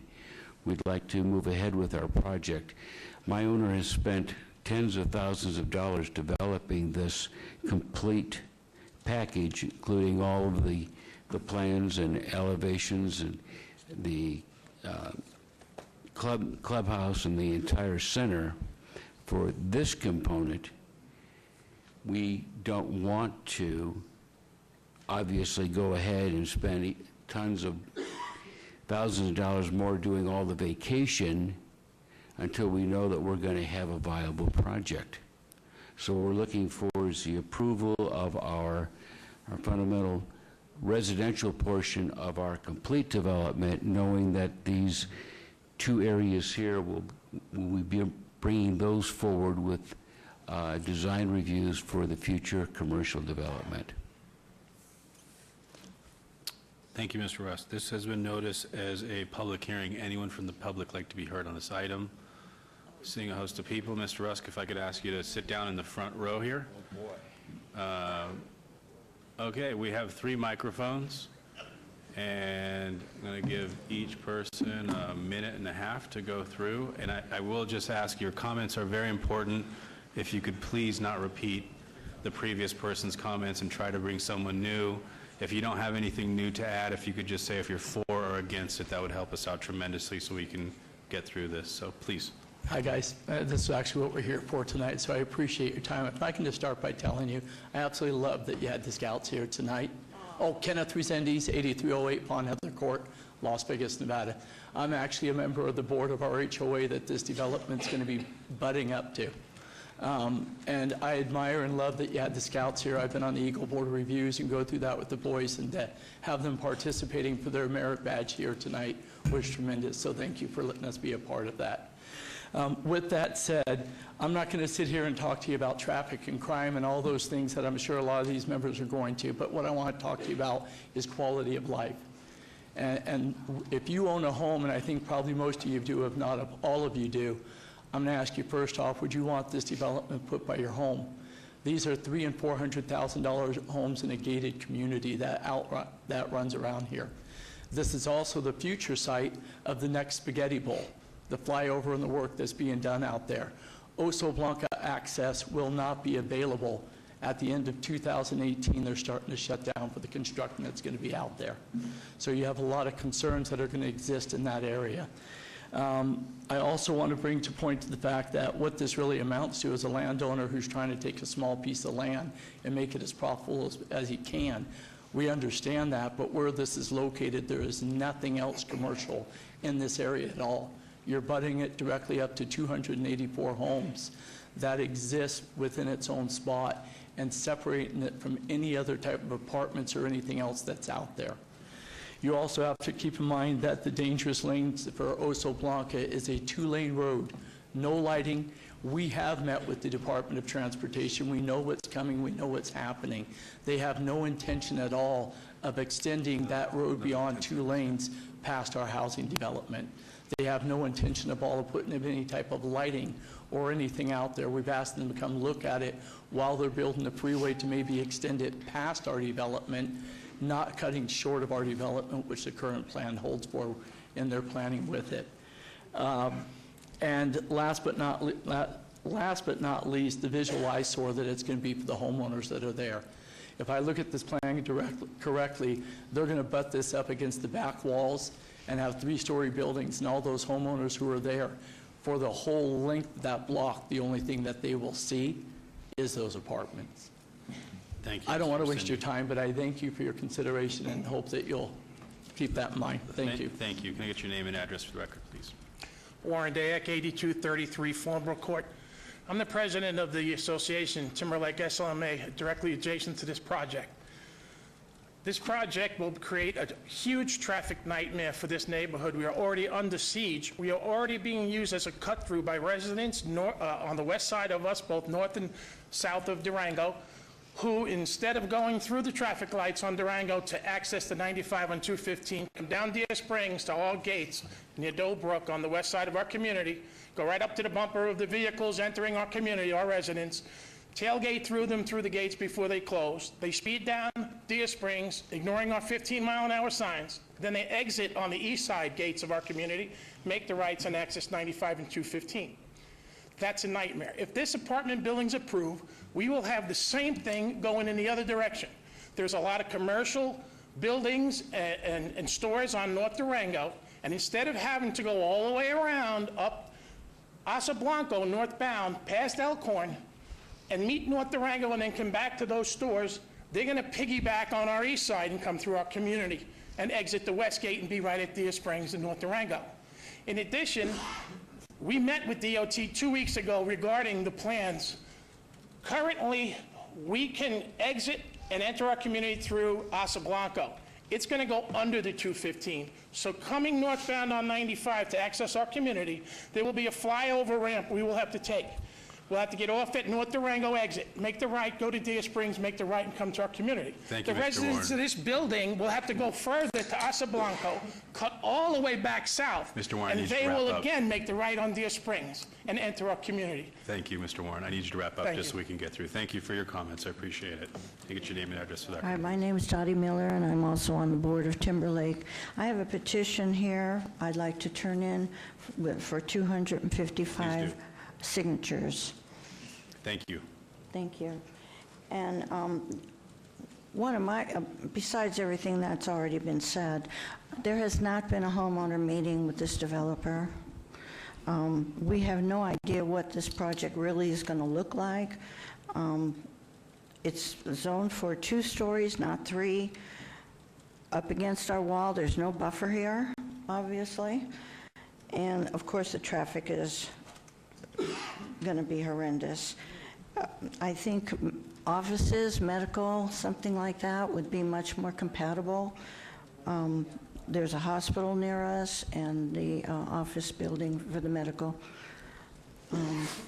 I just feel as though we should have a homeowner meeting and talk to this developer so we can see any we don't have a rendering or anything, nothing, except what you're showing me today. Thank you, Mrs. Miller. Thank you for your comments. Can you give us your name and address for the record, please? Maria Zaldivar-Vaught, 8232 Fawn Heather Court. My biggest concern is the traffic on Oso Blanco. Not 2 weeks ago, just exiting our west gate, which goes onto Oso Blanco from Deer Springs, it was over 20 minutes to get from Deer Springs to the 215. And that's, and that's not a big, long space. That's less than it's about a quarter of a mile, if that much. So if it's like that now, imagine what it's going to be like with another 68 units there, not including the extra lighting, the noise that we already have, the 95 next to us that provides a lot of noise for us. We have no sound walls. So that is my biggest concern. Thank you, Mary. Thank you for your comments. Can you get your name and address, Yes, please? my name is Fred Morkey. I live at 8224 Antler Ridge. I have lived there now for roughly 18 years. And if I had known that they were going to build a apartment complex next to me, I would have never bought there. It would be awfully bad for the people that live adjacent to the apartment complex because they'd be able to look right down into the backyard. And, so I definitely oppose it. Thank you, Mr. Markey. Thank you for your comments. Can you get Mr. your name and Chairman, address for the record? Tim Dorian, 8221 Fawn Heather. Tim, hold on for 1 second, please. Commissioner Just, Salvio. I see where this is going, so just let me ask, please, if I can, by a show of hands, how many people that are here for this item support it? Support? And then how many are against it? All right, so, Mr. Chairman, if I could, if it's all right with you guys, I'm going to tell you right now, I will never support this project. Thank you so much. Okay, let's And if let's hold I up, pause, could please, please. elaborate why. Please. First of all, the applicant never even came and reached out to me. It's the first time. Commissioner DeSalvio, if you don't mind, if it's okay with the public hearing portion, unless there's someone specifically that has another comment that wants to be heard, I'd like to get past the public hearing portion and let the applicant come up, and then we can get through the rest. And Okay. if you don't mind, please. Is there anyone else that would like to add another comment specific to it? We all oppose, so. Thank you for your time. We have one more person, please. Your name and address for the record. Yeah. Johnny Vaught, 8232 Fawn Heather Court. I'm in favor of it being developed. I'm just not in favor of it being developed as that residential presentation he had. Thank you for your comments. Please, name and address for the record. Pat Shaw, 8309 Antler Pines Court. I also live in Timberlake. Not to belabor the point, but I saved up a lot of money to live in this community. I picked this community because of its safety, because of the neighborhood. And with people piggybacking from other things, we've had a lot of problems in this neighborhood, and we don't need any more. Please, Thank you, Mrs. Shaw. if Thank you you would for your take comments. our personal safety into account, I'd really appreciate it. Thank you for your comments. Thank you. Stephen Rickman, 8329 Fawn Meadow. I've lived in the Timberlake community since 2002, and I concur with all the previous comments. I just want to say this. We are a very cohesive community. We're strongly opposed to this, and we feel that our voices should be heard. Thank you. They're very well heard. Thank you, Mr. Wickman. Joanne Schwartz, 8232 Fawn Meadow, and I strongly oppose this based on everything everybody else said, especially the traffic, and sitting here and listening to even the project before this one that's going to impact the same two-lane road. I just want you to look at the whole picture. I've lived there 15 years, and everything's just developed. It's supposed to be two stories near us. Follow your own guidelines and keep them 2 stories, whatever you build there, 2 stories. We feel like we're just being built all around, and everybody vying for the same space, traffic space. Thank you, Thank you. Mrs. Schwartz. Appreciate your comments. I will close the public hearing portion of this, noting that there was other people that came out for the meeting, all of them in opposition, that didn't come up to the dais to talk. Allow the applicant to please come up and have a rebuttal. Well, the only rebuttal that I can offer is I was completely unaware that I had this kind of opposition.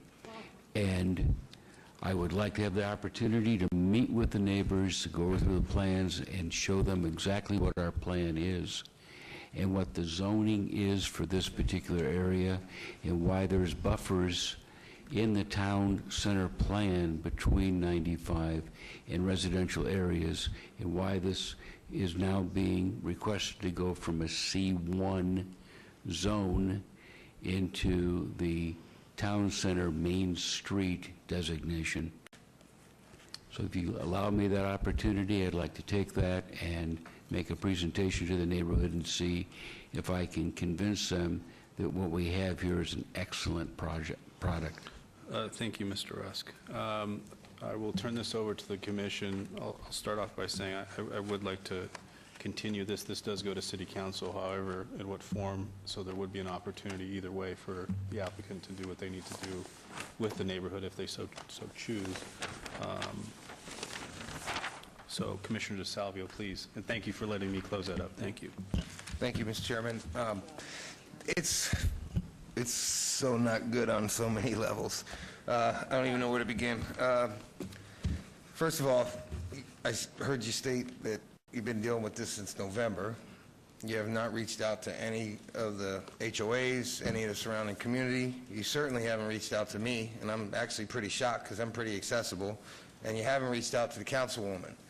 And I find that really hard to believe since I believe that November. we met with the councilwoman before we even started these projects. Mr. Rusk, let's... We did. Mr. Rusk. And I called last week and left messages to... Mr. Rusk, excuse me. Please, Could we don't just have him represent finish, that I please? didn't Thank do you. something. Okay, well, I'm unaware of you because I've talked to the councilwoman as early as the meeting started on this item because it was the only item on my agenda that I'm basically in control of. that I had nobody even get a hold of me. So with that said, I'm going to tell you right now, as long as I'm a planning commissioner for Ward 6, I'm not going to allow three-story apartments to go up in a neighborhood that has... Folks, please, let's keep the applause with our rules, please. Thank you. I'm the kind of guy that likes to make sure it's harmonious and compatible to the community. And if you look at what you presented tonight, it doesn't even match the color scheme of the area. I mean, it doesn't meet the Silverstone look that we're looking for in Ward 6, let alone the density. So I'm going to just tell you up front, hopefully you got a plan B, because plan A is not working for me. So with that said, unless somebody else has got something else, I'd make a motion to deny. Please make your motion, Commissioner DeSalvo. Okay, so for item number 53, ZON 72785, motion to deny. So motion's on the floor. Please cast your vote. That motion carries. And for item number 54, SDR 72786, motion to deny. This motion on the floor. Please cast your vote.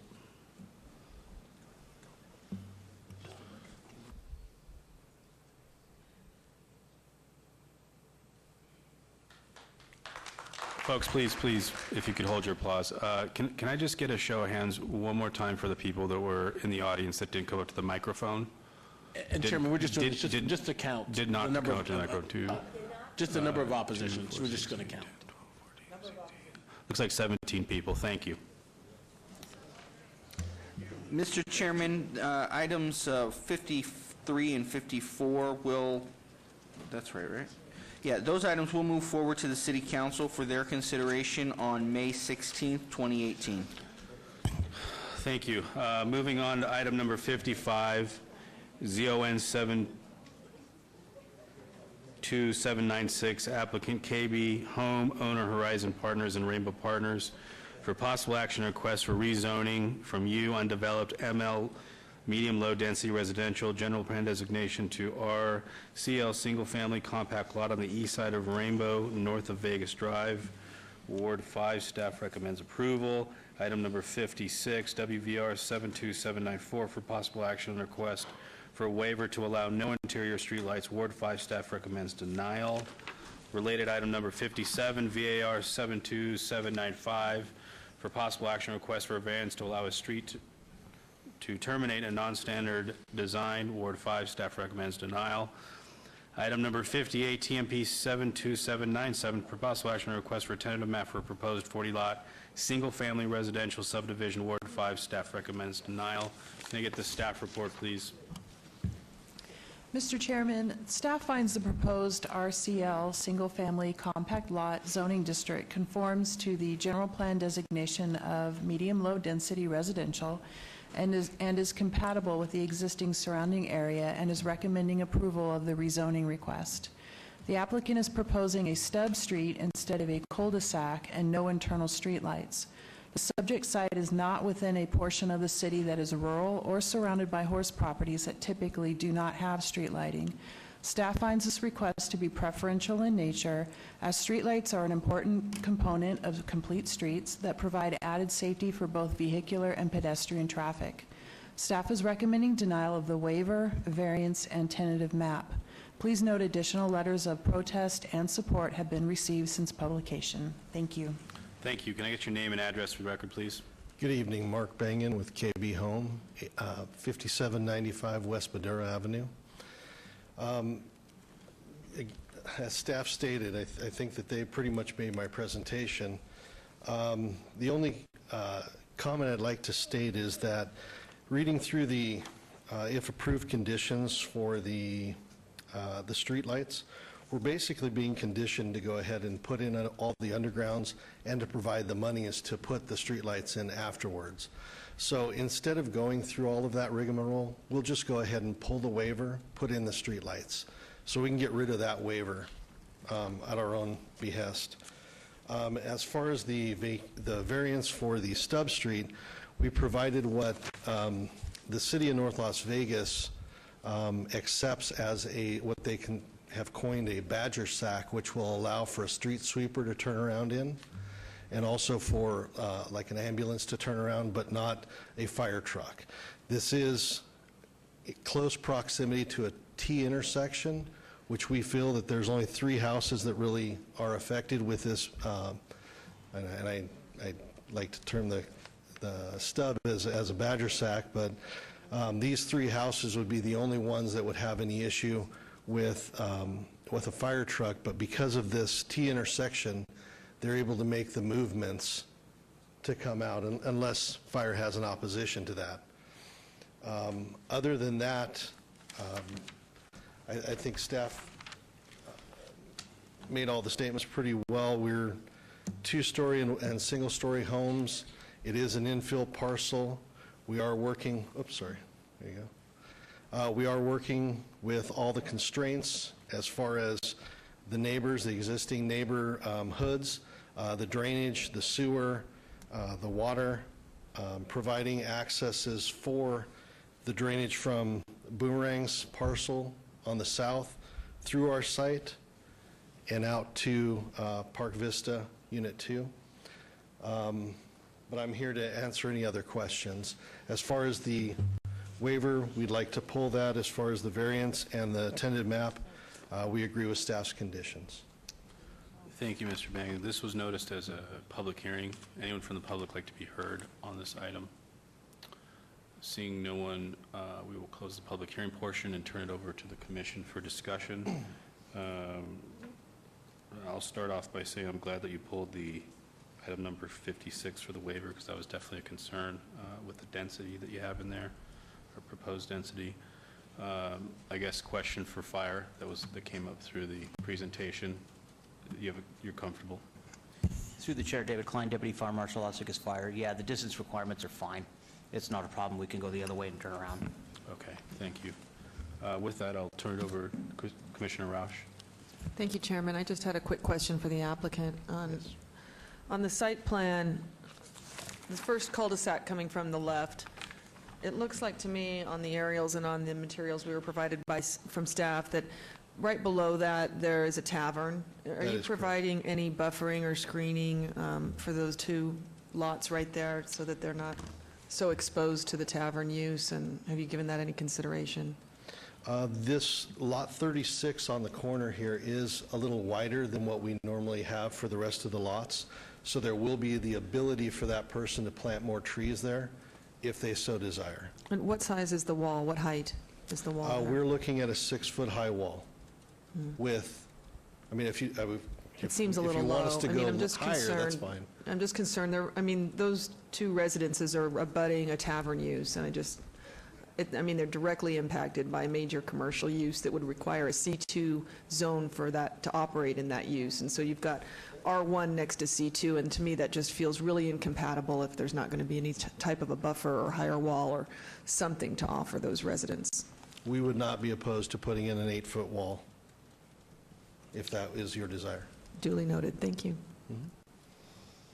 Any other comments? I think that is a good suggestion Commissioner Roush made, especially seeing it's still C1 to the east. Commissioner Roush, would you like to make a motion? I'd like to go ahead and make a motion for approval for item number 55. Are we on 55? Or yeah, we withdrew Yes. 56, right? Correct. Item number, We haven't gotten there yet. I'll do that next. Item number 55, ZON 72796. I'd like to make the motion for approval with the condition that we make it an 8-foot wall to the south for the lots that are abutting. We'll get to it on the next one. Thank you for being willing to honor that condition. So for this motion is for approval for number 55, ZON 72796. Motion's on the floor. Please cast your vote.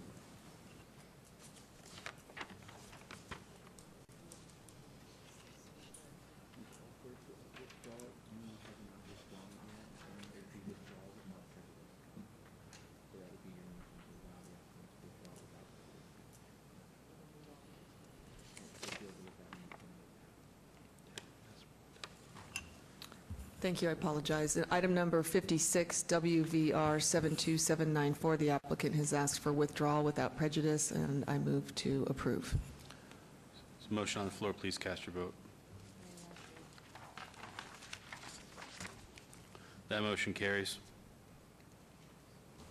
And just for the record, we'll deal with the wall when the tentative map comes in, correct?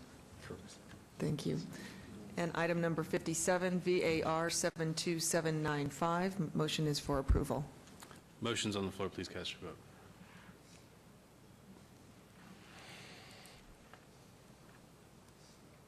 That motion carries. And lastly, item number 58, TMP 72797.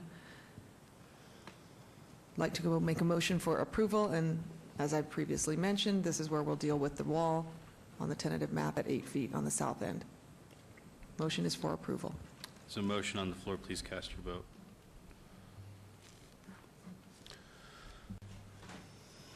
That motion carries. Thank you, Commissioners. Have a wonderful evening. Thanks. Mr. Chairman, those items, item 55 through 58, will move forward for the City Council's consideration at their May 16, 2018 meeting. Okay, moving on to item number 59, VAR 72788, applicant owner, School Board of Trustees for possible action on request for a variance to allow a 42-foot tall building where 30 feet is the maximum allowed, alternate building and parking lot placement, a 6-foot wide perimeter landscape buffer along a portion of the west property line and a 5-foot buffer along the east property line where 15 is required, and to allow non-deciduous trees in the parking lot where such is required at 324 Essex Drive, Ward 1. Staff recommends approval. SDR, item number 60, SDR 72789 for possible action request for site development plan review for proposed 2-story, 90,000 square foot public school, primary, Ward 1. Staff recommends approval. Can I get the staff report, please? Mr. Chairman, the proposed school replacement conforms to the policies and objectives of the school facilities element of the Las Vegas 2020 Master Plan. It will meet the needs of a growing school population in this area and will eliminate the need for temporary classroom structures on the site. The proposed design conforms to the civic design requirements where possible, but due to the limited size of the property and the position of the existing Essex Drive right-of-way, deviation from several of these standards have been requested and is supported by staff. Staff is recommending approval of the applications, and please note additional letters of protest and support have been received since publication. Thank you. Thank you. Name and address for the record, please. Yes, Chris Fenton, 3883 Howard Hughes Parkway, Suite 650, 89169. I'm representing the CCSD tonight. The school itself is as I mentioned, a full replacement. It's a 2-story school for a compressed site. We support the staff's recommendations for approval of the waivers noted. The main goal, of course, is to make sure the building meets the latest CCSD educational requirements. For the design itself, there's been a slight modification that we've submitted showing access improvements along the south. Essentially, the site itself is set up to maintain similar parking and access along the west side with north bus drop-off and then the south drive aisle as shown here. And one other item that we'd like to talk about would be in the staff conditions that there was one request for additional trash enclosure at the classroom building, and we'd like to request that be waived. Just the school designs that you utilize today have the trash enclosures up by the multipurpose building, and we'd like to maintain that same type of design. Is there any questions? Thank you. This was noted. Do you have anything else to add before I open public hearing? No. No. Thank you. This was noticed as a public hearing. Anyone from the public like to be heard?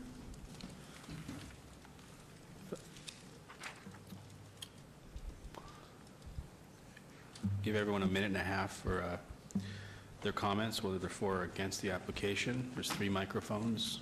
Please state your name and address for the record. Anybody? David Prescott. Thank you, Mr. Prescott. 529 Bianca Bay, Las Vegas, Nevada 89144. Chair, commissioners, attorneys, staff, I appreciate the opportunity to come in here and talk about any kind of relief that we would seek from the Clark County School District on these properties. The trash that comes off of those dumpsters, whether it's from the Meadows Mall area, whether it's, you know, the shopping centers over there, that trash blows from the north southwards towards our properties. You know, we've put up with so much for so long that this looks like a, you know, a resolution to the overcrowding that population, but the traffic concerns, the safety concerns for both school and the neighborhood are prime concern for most of us in that area, but all I've seen is a one-dimensional drawing of what this is. I wasn't notified, at either residence about this. I only found out from, some of the neighbors, and talked to some of the other neighbors about it that wanted to voice concerns too about the influx of traffic coming off of Alta, Valley View, those neighborhoods.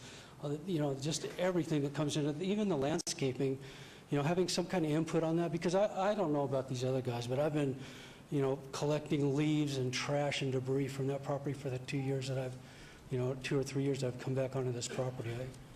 I relocated from California. I was born and raised here. That property, I was born and raised as I went to that school, back in the 60s, and Thank you, Mr. I'm President. well aware of that area, and I'll keep it short. I know it's late and everybody's tired and want to go home, but please take a look at this and maybe review it. Do something about the trash. That containers in that far area is Thank you, Mr. ideal, Prescott. but man. Have to wrap it up. Thank you very Way much. back. Can you get your name and address, please, for the record, sir? Thank you. James Nunn, 313 Revere Drive, Las Vegas, Nevada, 89107. Thank you, Commissioner, and your board. I'd like to start off first with what I'm going to oppose before I get into the part where I will agree. On the paperwork, had one person that supported it, but at 2885 East Quell Avenue, 89120. That's off of Topaz, Russell, and Mojave. That's not even in the area, so I would make a request to strike that from someone who is supporting when they don't even live in the neighborhood. Thank you, Mr. Nunn. You have another minute left if you want. Okay. In addition with that, and I spoke with the gentleman back there while one of my neighbors was speaking. On the agenda, this shows that the road wasn't going to go all the way through. From what he indicated, which is what was shown on March 12th by himself as well as the school district, the proposed that you're seeing here. The one request that I have and also other neighbors have is that right now the school is locked down. There is no access to the public by foot, bicycle, motor vehicles, or anything. We are requesting that each access point of the drop-off pickup for children as well as the buses on Revere be gated, full fence gated, as well as up here in the front to keep the school safe, our babies safe, and also cut down on nuisance. With that said, I think it's a harmonious, compatible for the school district to build a school to improve the education and the surrounding area. Thank you. Mr. Nunn. Thank you for being brief, too. Can you get your name and address, sir? for the record? Jonathan Muirhead, 4400 Mayflower Lane, 89107. If I may, I believe, where's that other drawing? I believe my house is right about here. I'm all for it. I have no opposition to the school, the construction. I'm willing to go through it, whatever. It's progress, it's fine. But like my neighbor said, we do have some concerns. We do want to make sure that they are gating this off so that this grass area doesn't essentially become a park where randoms are hanging out and then we're left to police it because it's kind of tucked in there and it's kind of hard to see. Also, if they get access to this area, they'll be able to jump our walls or be in our backyards fairly easy. So I would like them to kind of either guarantee us that they're going to lock the school up for us. The other issues I have would be kind of them giving me a final idea of the elevation change. I'm currently doing some work in my backyard, one of them being the back fence. I have no idea how high that fence or that wall is going to be. From what they've told us, and they've been helpful, they've answered my question, but from what I'm understanding is that this wall, my portion of it could be, the elevation change could be at least 5 foot. With me having a pool, they're going to need to go at least another 6 foot. Is that going to mean I'm having an 11-foot or 12-foot wall in my backyard? And if that's the case, how do I know where it's going to be? Because I can't proceed with finishing my back fence or back wall until I know what it is. I'm not going to spend my money to put up a 6 or 7 foot fence and then have another 5 or 6 feet of some different material that's just ugly or doesn't blend. I have no problem with what they need to do. I just want to know about it. And then as well as I see on the plans, and you guys said some non-deciduous trees, I'd appreciate some input on that because, again, these trees here are in my backyard, and from what this is, it's a Palo Verde, which is a very messy tree, which means I'm going to be doing a lot of pool maintenance on my filters because of those needles and everything else coming in. So, I mean, again, I don't oppose it. I just want to make sure that they lock it up, that they use a deciduous or non-deciduous tree that's going to not drop a lot, and that I can kind of figure out what that elevation is going to be. Thank you for your Thank comments, you. Mr. Muirhead. Thank you. Seeing no one else from the public, I will close up the public hearing and ask the applicant to come back up and have a few minutes for rebuttal.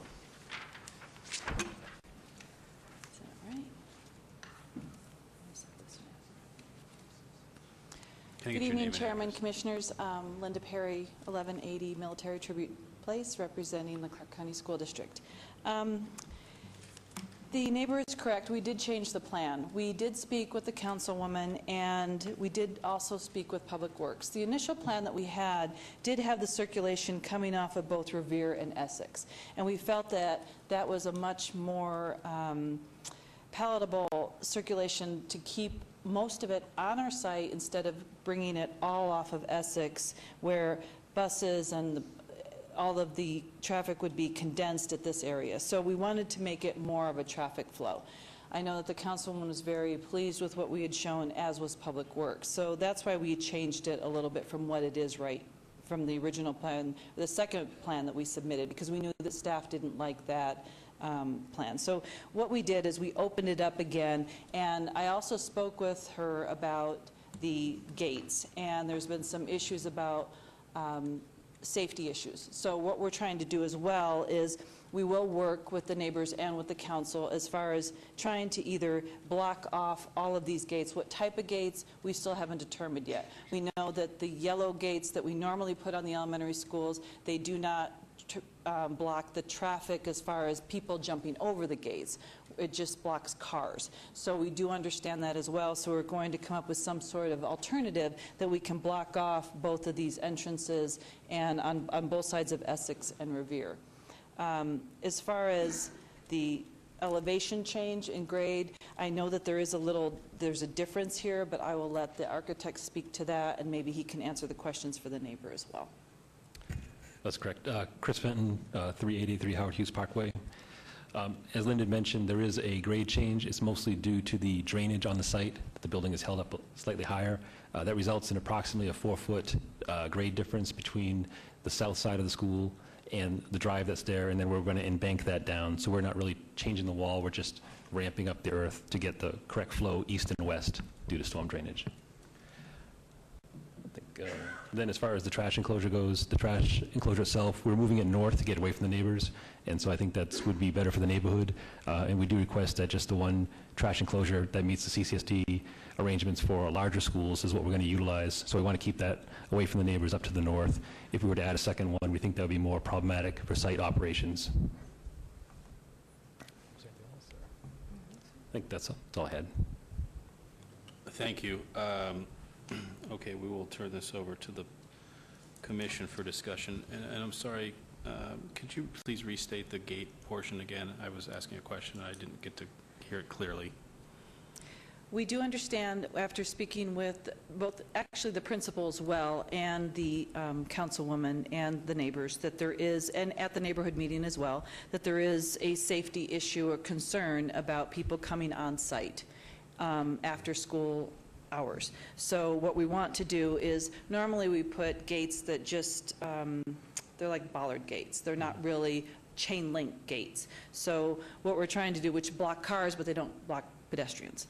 So we understand that we're going to work with the council as well as the neighbors and the staff as far as what type of gates to put on there, so we can actually alleviate that problem. So it'll be both on Essex and Revere. Great. And then specific to the tree, did you guys address that as well? Did I miss that portion? The type of tree that's on the trees that are in the parking lot? Oh, correct. We didn't address that directly, but yeah, the reason for that waiver is that due to the security requirements in the parking lot itself, if we were to put large canopy trees, those would block the security cameras in the parking lot, and there would be, it would not give the surveillance that they require for CCSD in the parking lot area, which is sort of an unprotected area. They want to make sure there's good security coverage, so we put palm trees, so we have minimal to very little blockage at all to the security cameras. So they are palm trees that are spec'd in the site here? That is correct. Just in the parking lot itself, but around the parking lot, we used shade trees, but in the middle, where the security cameras could be blocked, we did palms. What kind of shade trees? Those ones, the canopy itself, I think they're Palo Verde. They're compliant with staff recommendations. Thank you. And if I may add, we also did submit a letter to staff from our police department that states why we were actually asking for those types of trees. Thank you. Turning it over to the council, Commissioner Quinn. Thank you. So in between now and council, I could bet that you would have a plan for the fence on Essex and Revere, right? Because I'm going to put a condition that it's on there. Okay, so when it gets to the councilwoman's office, she's going to see what you've come up with. So do you need 30 days to come up with this, or do you need a couple weeks to go to council with a plan in place? Do you want to hold it for 30 days to get this balance? Because I agree with your neighbors. First of all, we're so excited to have the expansion of the school. I work heartfully with Councilwoman Tarkanian, and I know that she would be concerned about the safety of the children as well, and most importantly, people coming on the property at night, vandalizing, getting hurt, doing whatever. So do you need 2 weeks before you see the councilwoman, or do you need 30 days to get this plan in place? Because I'm not going to send it forward without adding the condition of the fence. If you'd like to place a condition as to what type of gates you'd like to have on there, we would be willing to put those gates on there. So Well, we could I'm not have an it- engineer, but what I am is mom. And so, and I know my councilwoman is a grandma and a very concerned citizen. So I would like you to come up with the proper fence that's going to ensure the safety of the children, and most importantly, people coming onto the property and harming your property and even harming themselves, you know, what world we're in. So that would be one condition that I would place on it, which would have to be done prior to city council in 2 weeks. And the second condition I would put on it as well is I'm a little bit concerned about this man's wall, because he said he had a swimming pool. Is that correct, sir? I don't want to talk on the audience, but, you know, you got to think about a 5-foot or 6-foot wall that's got a deviation of a few feet, where kids are going to fly over that fence and end up in that pool, and you're going to be liable, or he's going to be liable. So I think you need about 30 days, in my opinion, to meet with this neighbor and to meet with your engineers to come up with a couple adjustments to make this the perfect plan. It's certainly a wonderful plan, but I don't think you're 100% right there to ensure me the safety of the kids and the safety of this man's backyard and his neighbors. So what do you think? Can you do it in 2 weeks? Do you need 30 days? That's the question. Mr. Chairman, if I might, not unfortunately, this item is not slated to go on, depending on the action taken by this board today, this item is not anticipated to go on to city council. So based on the direction of your conditions, just so that you know that it's not anticipated to go on to city council. So we're at depending final on action tonight? if it's approved, yes, ma'am.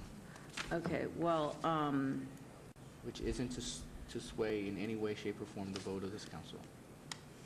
okay, well then, I'm not comfortable without the fence. Are you, Commissioner Cherry?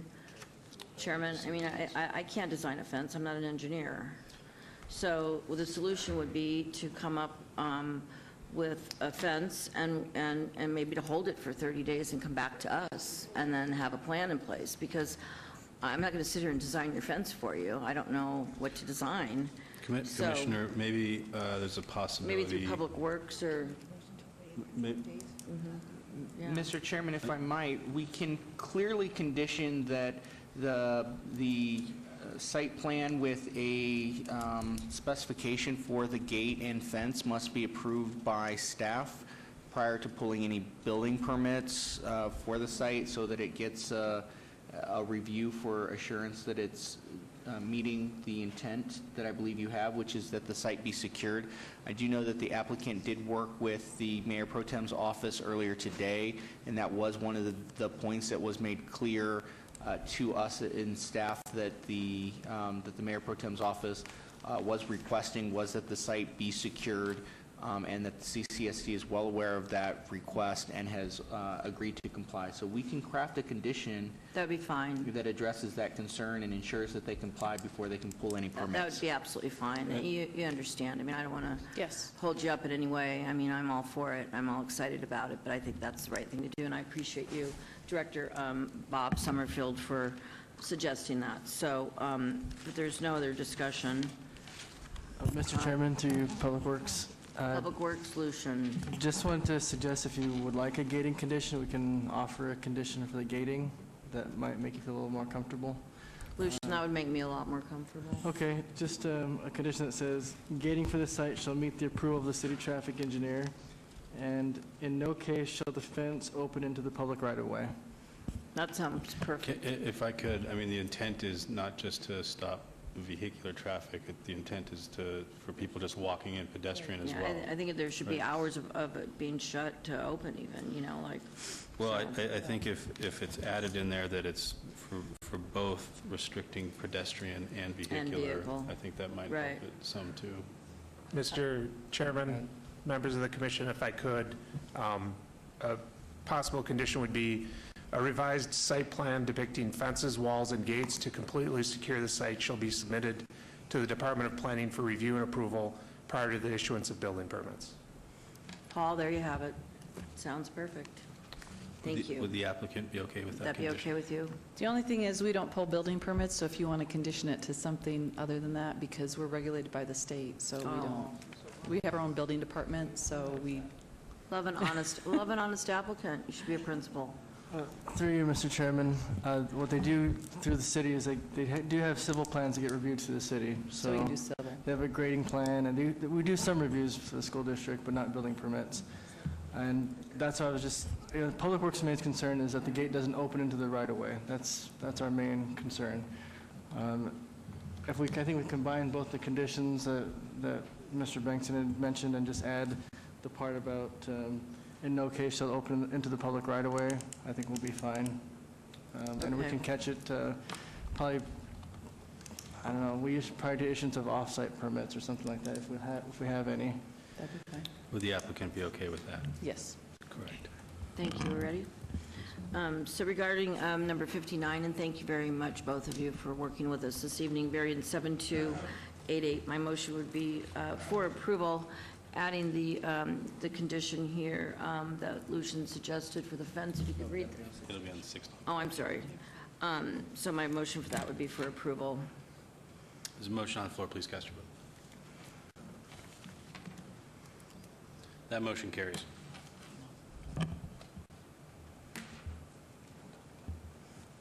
Thank you very much. And then regarding SDR 72789, we're going to add the condition that Lucian will read into the record now, because he'll state it properly, I won't. And with that, I'll make a motion for approval. Are you going to entertain the request? Again, Mr. Chair, I wasn't sure if maybe Mr. Bankson could repeat his, and we would just add the sentence onto the end for the... Please Yeah. do. Mr. Chairman, members of the commission, that condition would read, a revised site plan depicting fences, walls, and gates to completely secure the site shall be submitted to the Departments of Planning and Public Works for review and approval prior to the issuance of off-site permits. Thank you. And also, And if you could, Lucian. And correct, I'm and sorry, including, in no case shall the fence open into the public right-of-way. right. Great. Okay, and then also to remove condition number 4, the added trash enclosure. Correct. At your request. Thank you. Okay, with that, my motion is for approval this Some evening. motion on the floor. Please cast your vote. That motion carries. Thank you very much. Thank you. Mr. Chairman, those items 59 and 60, are final action this evening unless appealed to the city clerk's office within 10 days. Thank you. Item number 61, VAR 72813, applicant owner Giacomo J. and Yolanda Zanchi Trust for possible action on a request for a variance to allow 13 parking spaces where 18 are required on the north side of Lake Mead Boulevard, west of Jones Boulevard, Ward 5. Staff recommends approval. Item number 62, VAR 72814, possible action on a request for variance to allow a 13-foot rear yard setback where 20 feet is required and a 6-foot yard setback where 10 feet is required. Ward 5 staff recommends approval. And related item 63 SDR 72816 for possible action on a request for a major amendment to a previously stated site development plan review for a proposed 3,000 square foot general retail building with a waiver to allow a 0-foot wide perimeter landscape buffer along a portion of the east property line where 8 feet is required, Ward 5. Staff recommends approval. Staff report, please. Mr. Chairman, the subject property is a 1.19 acre site that is partially developed and is currently zoned C1 limited commercial. The west side of the property contains an existing restaurant with drive-through. The undeveloped portion of the property is located on the eastern perimeter of the site with an existing private drive that is not yet dedicated as a public street extending San Simeon Avenue. The Department of Public Works has conditioned that the right-of-way be dedicated and turned into a public street prior to the issuance of building permit. As a result of the right-of-way dedication for San Simeon Street, the eastern portion of the subject site would result in an extremely narrow C1 limited commercially zoned lot, which will impair the applicant's ability to develop the site. The applicant has proposed to develop the site with a 3,000 square foot general retail building, which will require variances to allow reduced building setbacks and parking requirements and waivers of required landscaping. Due to the site constraints associated with the right-of-way dedication associated with San Simeon Street, staff supports the applicant's requested variances and waivers. The proposed retail building development is compatible with adjacent development in the area, therefore staff recommends approval with conditions. Please note that additional letters of protest and support have been received since publication. Thank you. Thank you. Can I get your name and address for the record, please? Philip Marcus, 4554 Blue Mesa Way, Las Vegas, Nevada, 89129. Thank you. Would you like to tell us about the project? Mr. Chairman, Commissioners, the intention of the applicants is to improve that piece of on the east side of the street. Currently, there is a street that goes through the property, as he mentioned. So in order to do that, we wanted to make sure that their intention is to dedicate this street once it's been approved to develop the east side as a small retail center, about 3,000 square feet. So this way it looks much nicer and it doesn't look like just it's collecting garbage and stuff like that. So that's what we wanted to do. Okay, thank you. And I have my architect here if you have any questions. Thank you. If there's nothing further to add, this was noticed as a public hearing. Anyone from the public like to be heard on this item? Seeing no one, I will close the public hearing and turn it over to our board for discussion. Any comments from our board? Chairman, I Schlotman? agree with the hardships imposed on this property due to the fact of the right-of-way. So if there's no other questions, I'd like to go ahead and make a Please motion. do. Thank you. On item 61, VAR 72813, I move to approve, subject to staff's conditions. So motion on the floor, please cast your vote.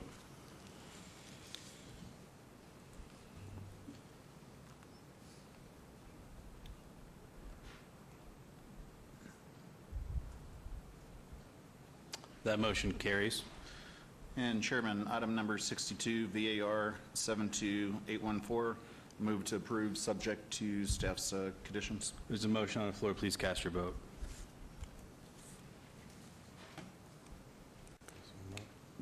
That motion carries. And Mr. Chairman, finally, item 63, SDR 72816, move to approve, subject to staff's conditions. Motion is on the floor. Please cast your vote.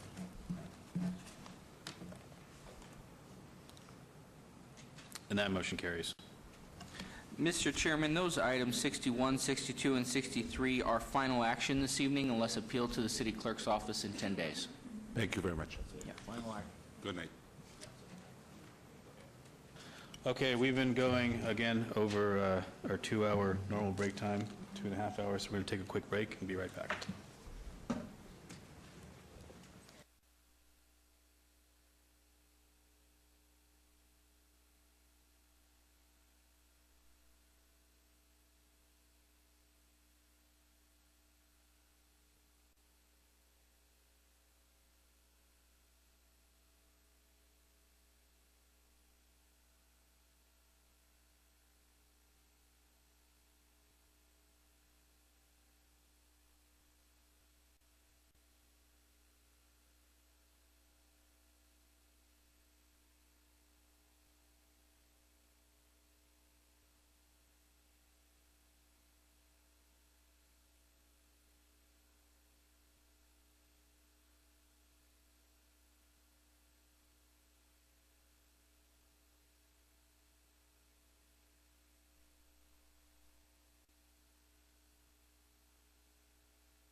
Commissioner Rouse?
If we get another commissioner out here, Commissioner Quinn. 1, 2, 3, 4. You good? We are. All right. We'll call the meeting back to order here. 55.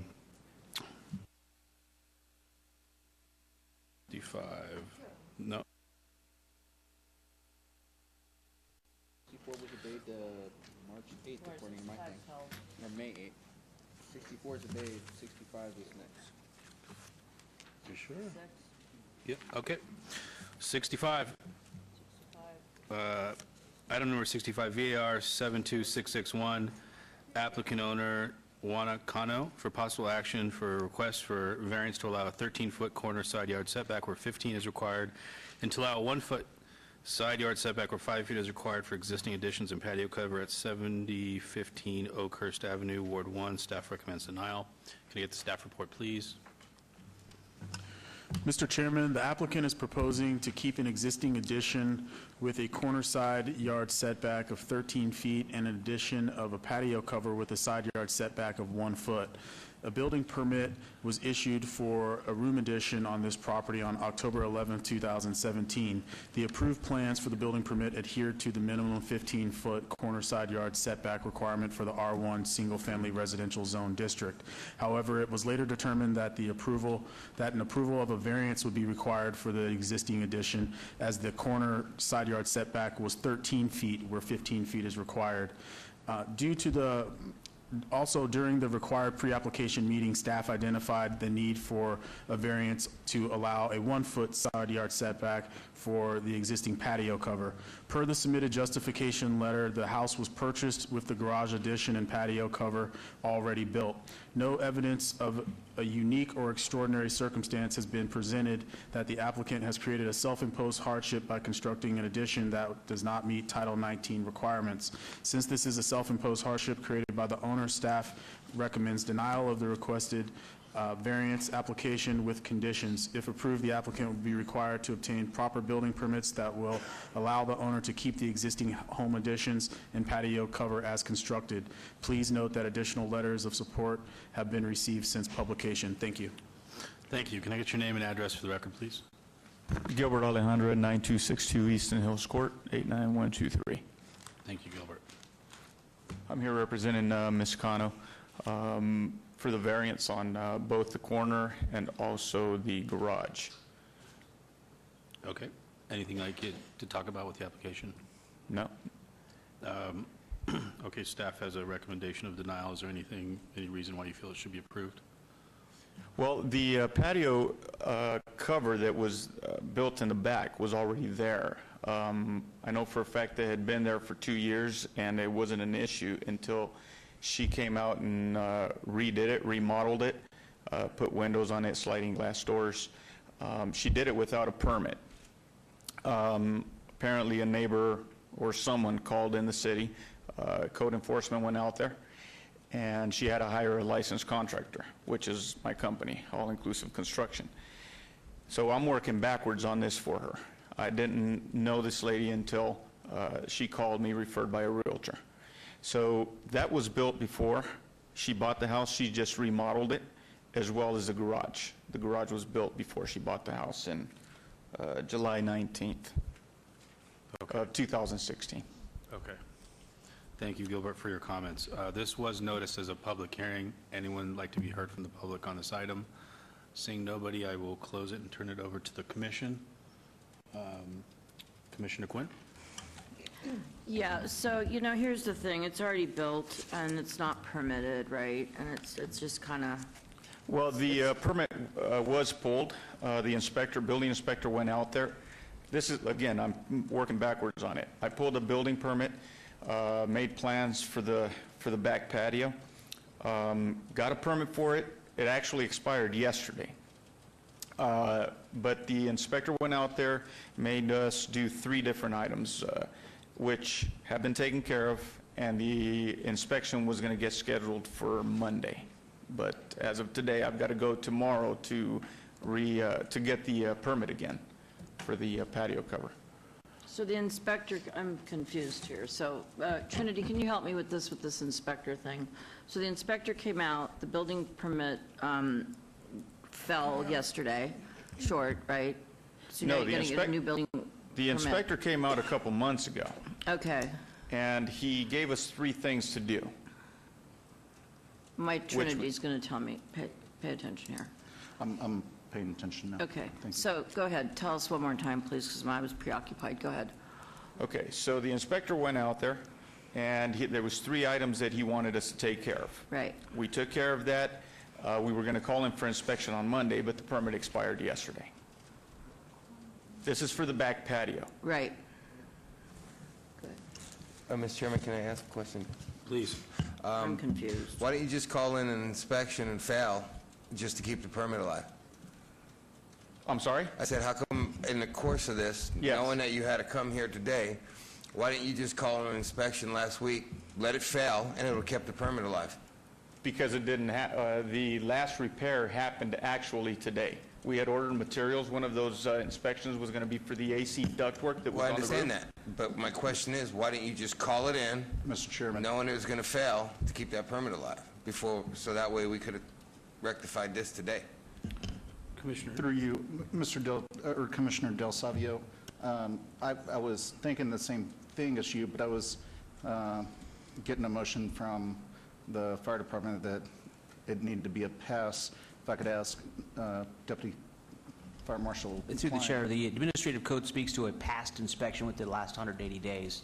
And if it did not pass, the permit would expire and they have to redo the permit. It's not been a year. I think it's a half a permit cost. Not exactly sure, but yes, the permit would expire. You can't just do that anymore. Okay.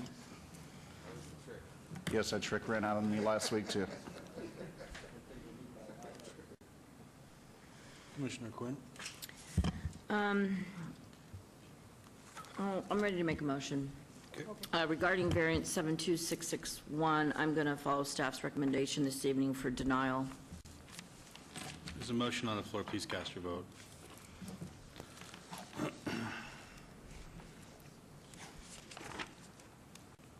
That motion carries. Mr. Chairman, item 65 is final action this evening unless the applicant or anyone appeals the item to the city clerk's office within 10 days. So you can't appeal it. Okay. Yeah, that's all you can do. Moving on to item number 67, VAR 72764, applicant owner James and L. Don. Excuse me. I apologize. I had that held. I have that being held in I have abeyance that as being well. held. Till May 8th. So we just heard 65, I have 66 being held. Right here in big yellow. I do not have that.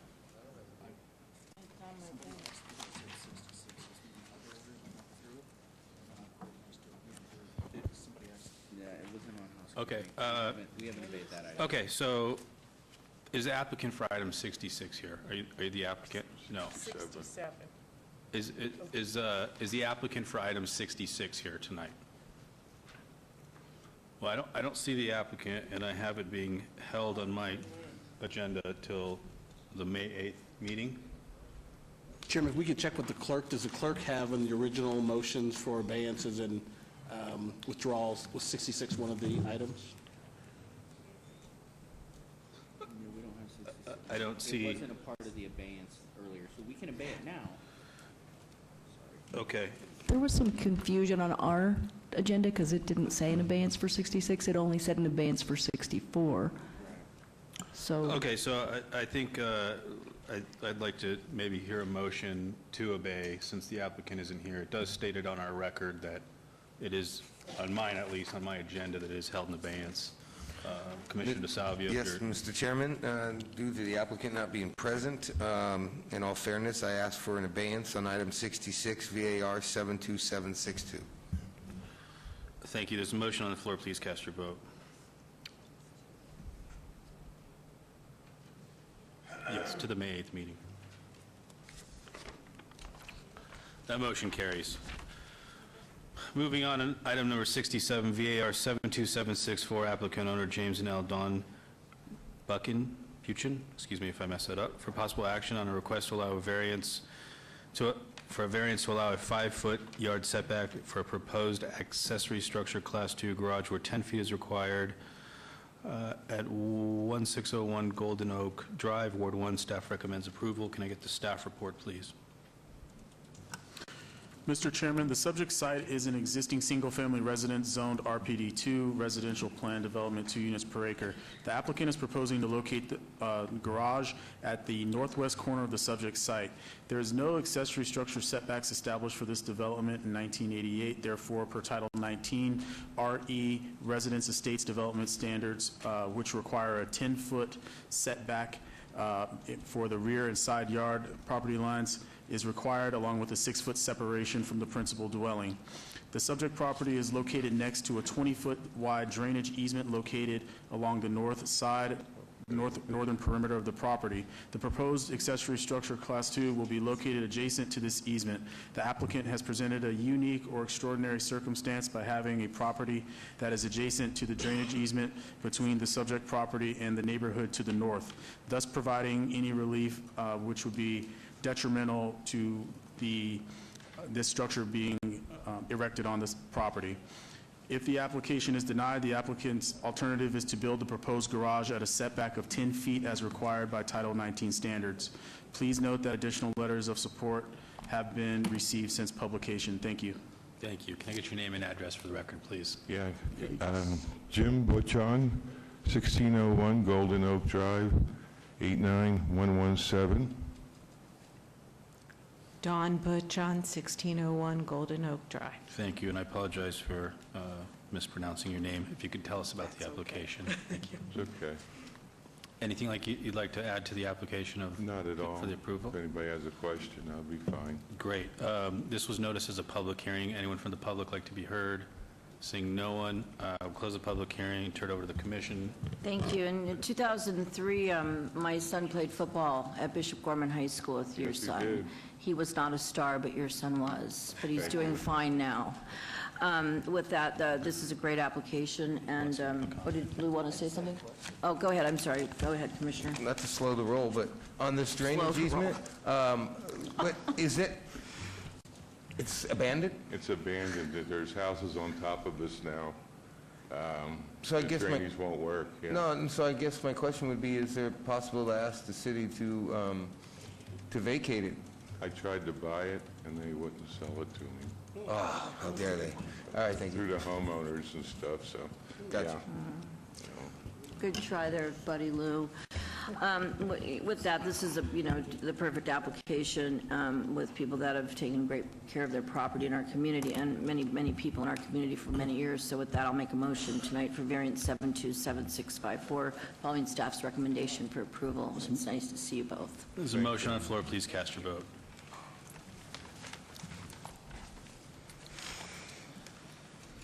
That motion carries. Mr. Chairman, that item will go forward to the City Council to be heard at their May 16th, 2018 council meeting. Thank you. Thanks.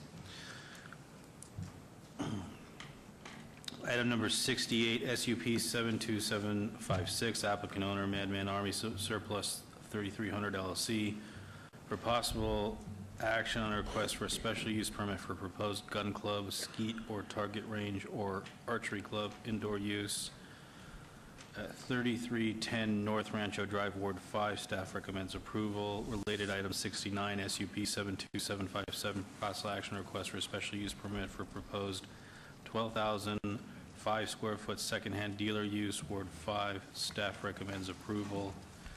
Can I get the staff report, please? Mr. Chairman, the proposed uses are appropriate for this location as it is adjacent to an expressway as defined by the Master Plan of Streets and Highways, and a non-conforming storage building, automotive repair services, and a mini storage facility.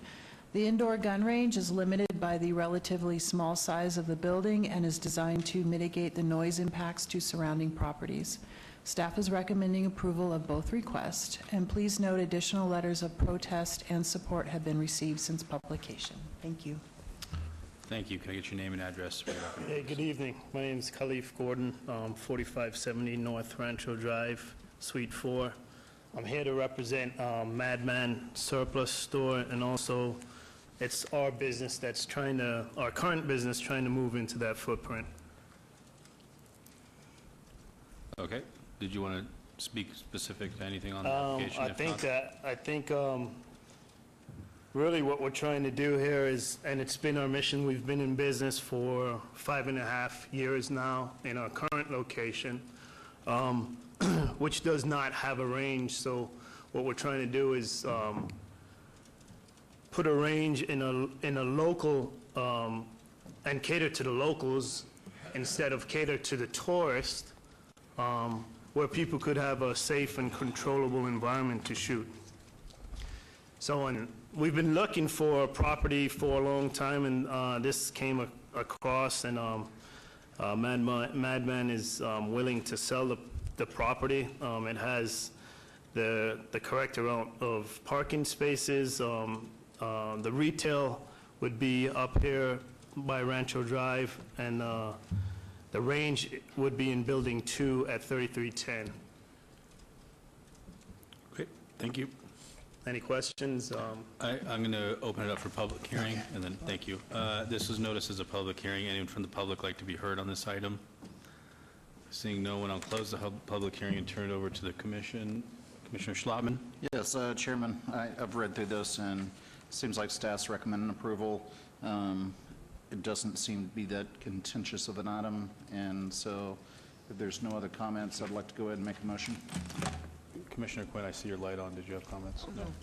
No. Please do, Mr. Schlotman. Commissioner Schlotman. On item 68, SUP 72756, move to approve, subject to staff's conditions. It's a motion on the floor. Please cast your vote. Motion carries. And item 69, SUP 72757, special use permit, move to approve, subject to staff's conditions. Motion's on the floor. Please cast your vote.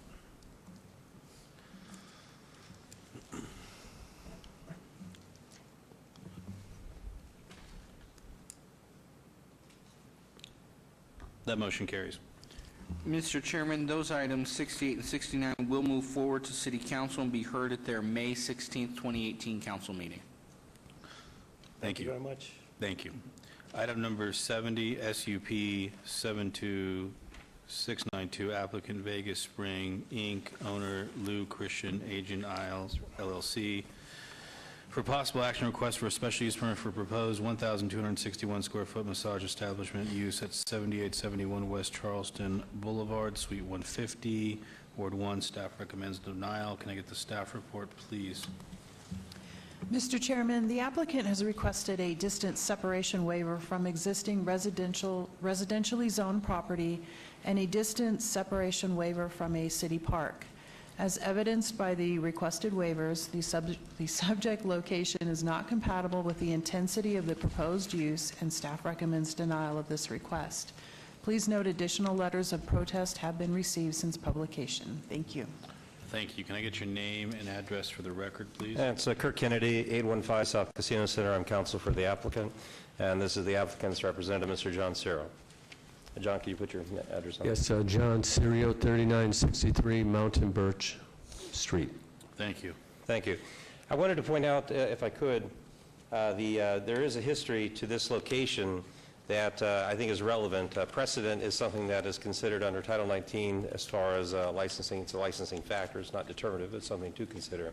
But this location has had a spa or a massage or a licensed massage establishment since 2005.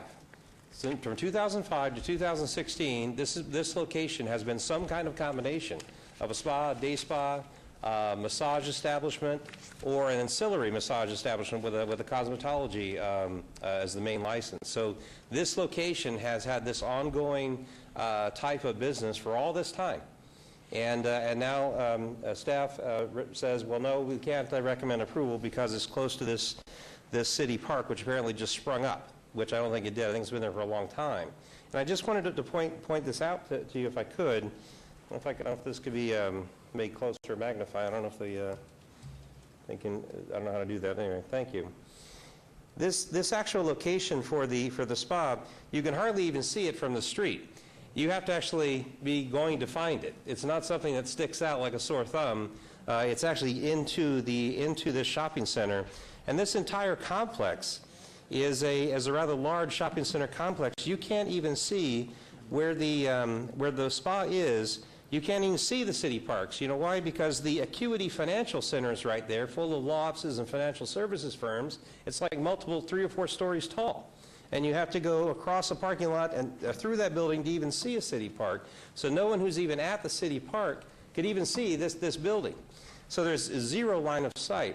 And the actual distance separation from the actual spa location to the city park is well in excess of 400 feet. I know it's looked at a little differently. I'm just saying factually it's well in excess of 400 feet.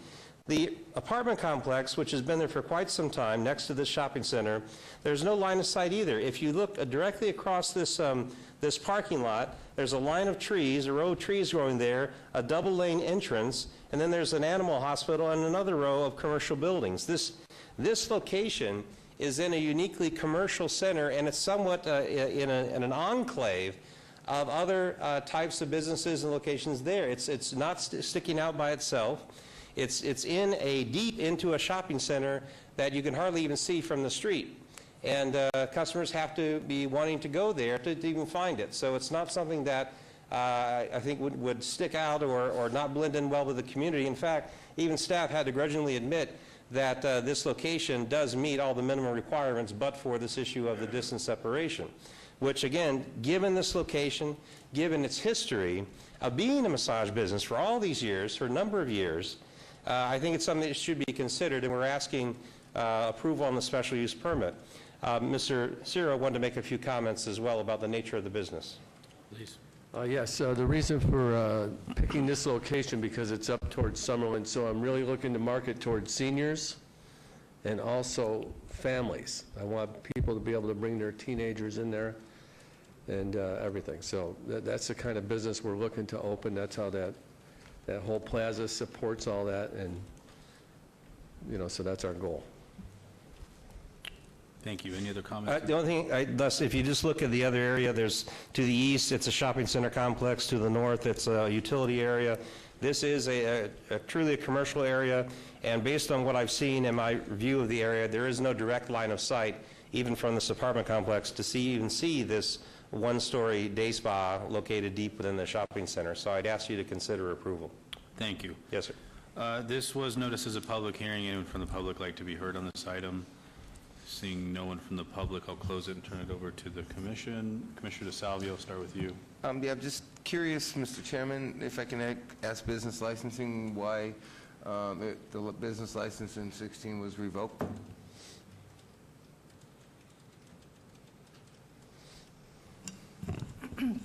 Commissioner, through you, Minerva Gomez, Business License Section Manager. The City Council revoked the prior tenant's license for massage activity at this location due to a disciplinary action. Do you want me to get specific as to what there was a solicitation for prostitution on site?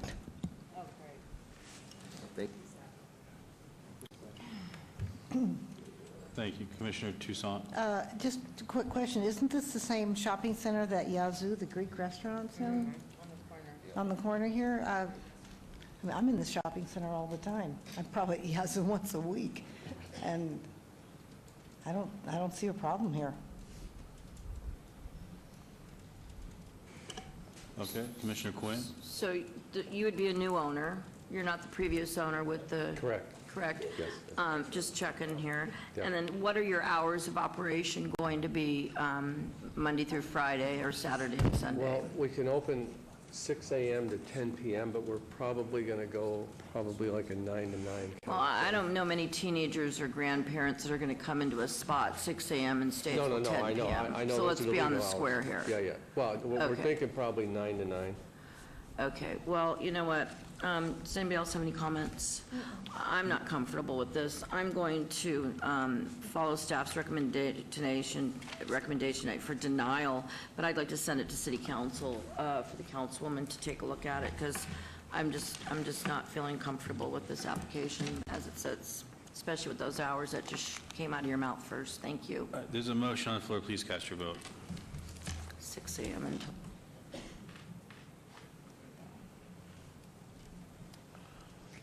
That motion carries. Moving on to item... Mr. Councilman, or Chairman, that item 70 will go forward to City Council and be heard by the council at their May 16th, 2018 council meeting. Thank you very much. Good day. Thank you.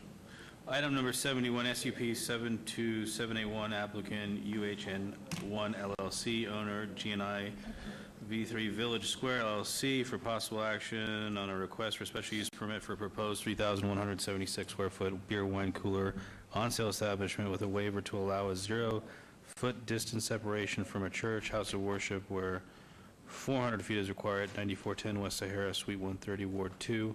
Staff recommends approval. Staff report, please. Mr. Chairman, the subject site is a 36-acre shopping center that was designed to accommodate a variety of uses, including restaurants and retail stores. The subject restaurant and proposed beer wine cooler on sale establishment is approximately 1,000 feet from the religious facility at the far end of the shopping center and would not negatively impact the existing religious facility. Staff is recommending approval of this request. Please note additional letters of protest have been received since publication. Thank you. Thank you. Can I get your name and address for the record, please, sir? Sure, my name is Mark Lavasser, 5224 Painted Lakes. Thanks, Mark. Anything you'd like to talk about with the application?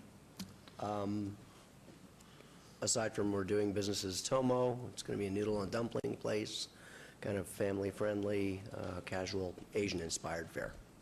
Great. So an Yeah. existing restaurant with, great. Anything else?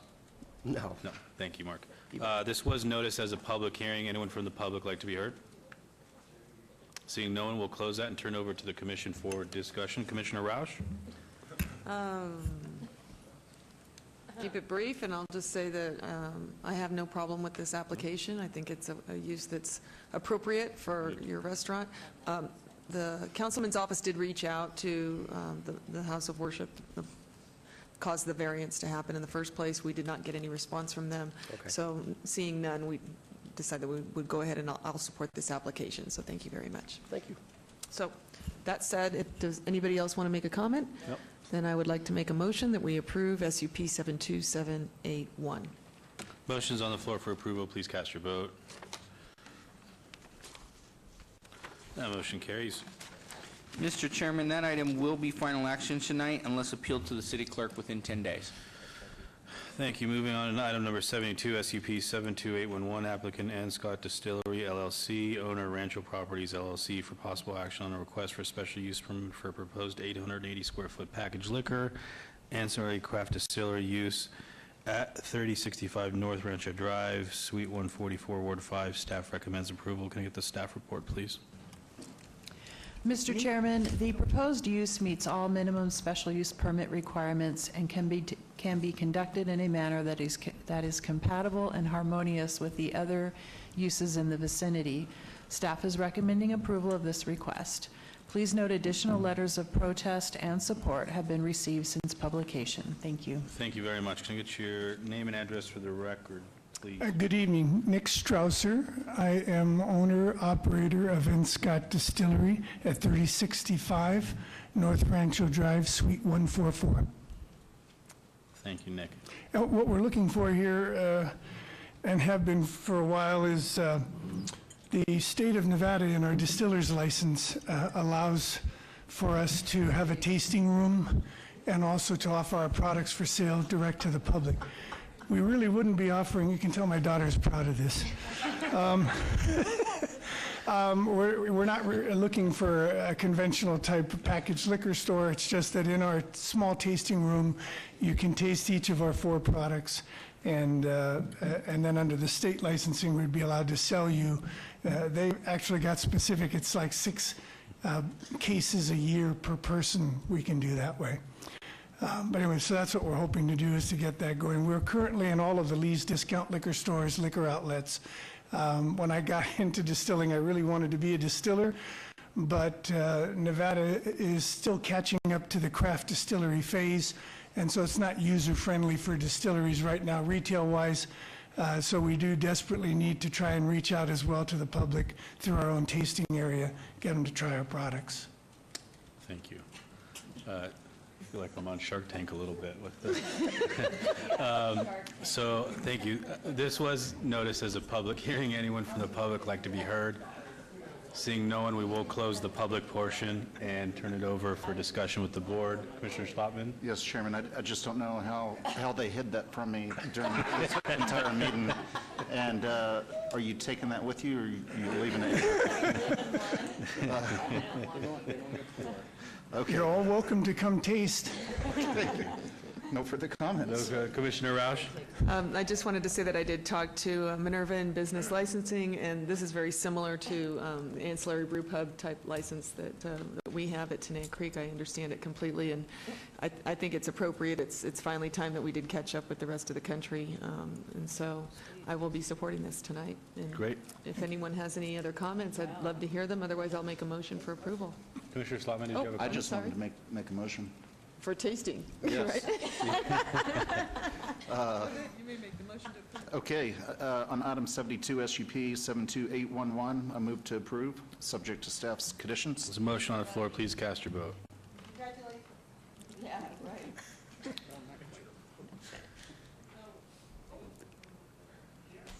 That motion carries, and I believe Commissioner Roush, were you I hit the wrong button. a yes vote on that for the record? That's a yes vote. That motion carries. Thank you. Thank you. Mr. Chairman, item 72 will go forward to the City Council and be heard at the May 16th, 2018 council meeting. Thank you. Thank you. Have a good night. Item number 74, SUP 72705, applicant owner Pauline Bahat, revocable trust of 2010. For possible action on a request for a special use permit for an existing short-term residential rental use at 2100 Westland Drive, Ward 1. Staff recommends approval. Can I get the staff report, please? Mr. Chairman, the applicant is requesting approval of a special use permit for an existing short-term residential rental use. The existing use was approved and licensed in late 2016 via conditional use verification. Since that time, it has continued to operate without any enforcement action or neighborhood complaints. In June of 2017, Ordinance 6585 was adopted and required all short-term residential rentals meet the current requirements of Title 1912, including a special use permit if applicable. This location requires approval of a special use permit due to the number of bedrooms and the fact that it is not owner-occupied during all rental periods. It does meet the distance separation requirements, as the nearest similar use is over 680 feet away. As the use meets all requirements of Title 1912 and has continuously operated since 2016 with no enforcement issues, staff is recommending approval. Please note there are additional letters of protest since publication. Thank you. Can I get your name and address for the record, please? Pauline Bahat, 2100 Westland, Las Vegas, Nevada, 89102. Thank you. I've been licensed since November 2016, and I follow rules and regulations, and I have no complaints. And what else? You mentioned that you've been managing it. I've been managing the place very nicely, and I have lots of support from my neighbors, and I care very much about my neighbors. And I think no complaint, and You're available 24 hours, 7 days a week. yeah. You can Can I get your name and address for the record, please? Halona Bahat, 1709 Moore Lane. Thank you. It's, I screen my guests, and I have, video cameras to make sure that nobody's, to screen them. And I have also a device to measure the noise, and I'm available 24/7. And I'm asking for an approval. Great, thank you. This was noticed as a public hearing. Anyone from the public like to be heard on this item? Seeing no one, we'll turn it over to the commission for discussion. Commissioner Quinn. Thank you. It's nice to see a good operator. It's nice to see no neighborhood complaints. It's nice to see no code enforcement violations, so thank you for that. With that, I'm going to follow staff's recommendation this evening for approval on SUP 72705. Thank you very much. There's a motion on the floor. Please cast your vote.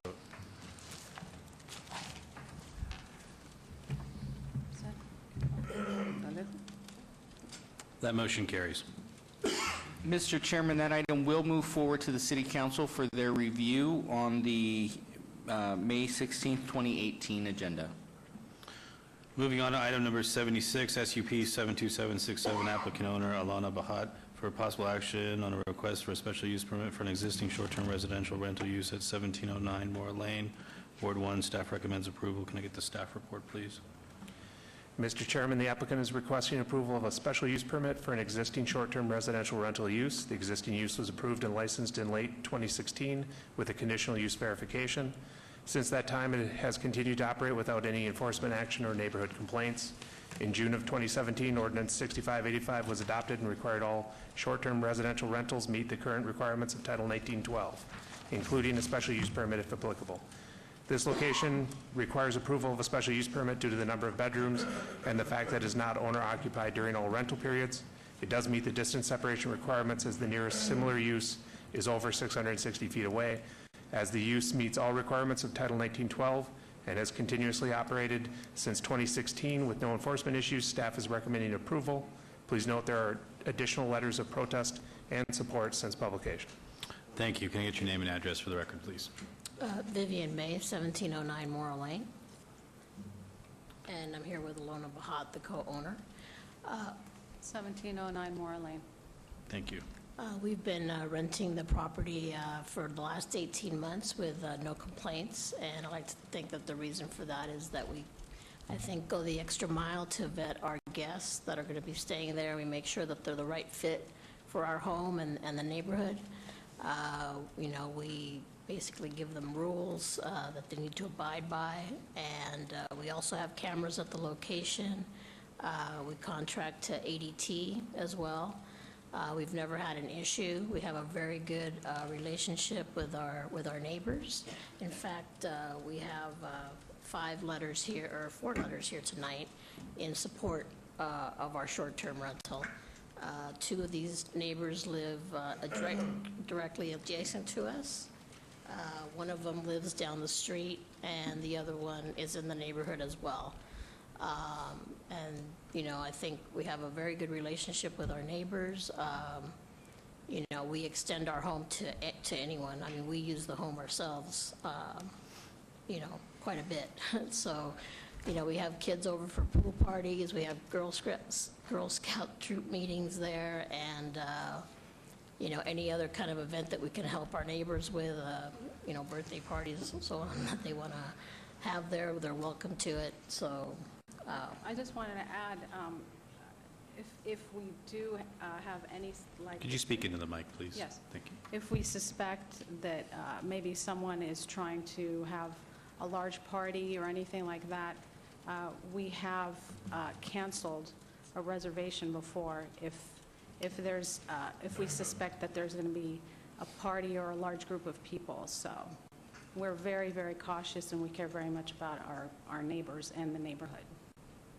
Thank you. And just for the record, your first name was Alana, did I believe? Yes, Alona. Alona, excuse me, Alona. I apologize.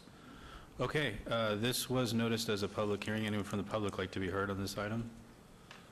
Seeing no one from the public, I'll turn it over to the Commissioner. Commissioner Quinn. Thank you once again.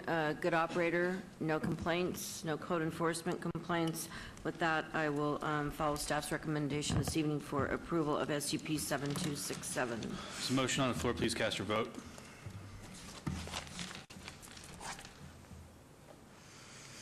That motion carries. Mr. Chairman, item 76 will move forward to the City Council and be heard at the May 16th, 2018 council meeting. Thank you very much. Thank you. Have a good night. Item number 78, SUP 72800, applicant owner Robert R. Kohler for possible action on a request for special use permit for proposed short-term residential rental use at 2812 Alta Drive, Ward 1. Staff recommends approval. Staff report, please. Mr. Chairman, the applicant is proposing to operate a short-term residential rental unit that meets all minimum special use permit requirements of Title 1912. Therefore, staff is recommending approval. Please note there are additional letters of protest since publication. Thank you. Is the applicant here tonight? I don't see an applicant here tonight.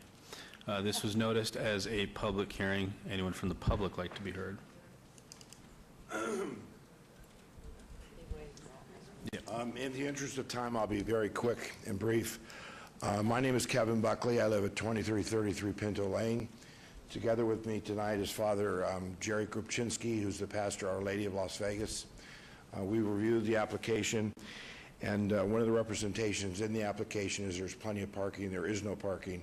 But a significant effect on this property, which is unlike these other rental properties, is this is located directly contiguous to a Catholic school and church.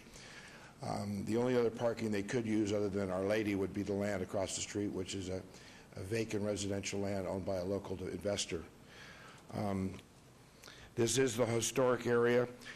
We recognize that this is a changing world. You know, you're not going to stop Uber and and lift. You know, this is, you're not going to stop Airbnb. So we respect the fact that things are changing, but this property is just not appropriate for this location. Father Jerry, would you just introduce yourself real quickly? Yeah, I'm Father Jerry Grubczynski, 3050 Alta Drive. And we're here because of this property next door, which is adjacent to Our Lady of Las Vegas School and Parish. And we're just concerned that a short-term rental would be, well, it's a little bit concerning because we do run a school. It's right next to the buildings. That property is right next to our gymnasium, in which the children are using all the time, and even in the evenings because there's basketball games and different things. And you know, having short-term residents, we were a little bit concerned that having strangers around and that type of thing. And because there's no really clear-cut rules as to what the occupants of that home would do, you know, I don't know if there's any kind of regulations with that. We're a little bit concerned of that too. I know that the residents of those homes can, you know, they sleep there, but we don't know what else they can do in that residence. And so we're just a little bit concerned that it's so close to our property. We have children, and it's also a church, that we would rather that you know, we give that consideration. Thank you for your comments, Father. This was the public hearing portion, which we will be closing and turning over to the commission. And I will start by saying we don't see an applicant here, but I am inclined to have a vote on this today, and it does go on to City Council. And however that's going to go, Commissioner Roush. I just wanted to make the comment that I think that this is an extraordinary circumstance. We have never yet seen an applicant come before us for an SUP for a short-term rental where they shared a wall, you know, with a school, or shared a wall with a house of worship, a place of, you know,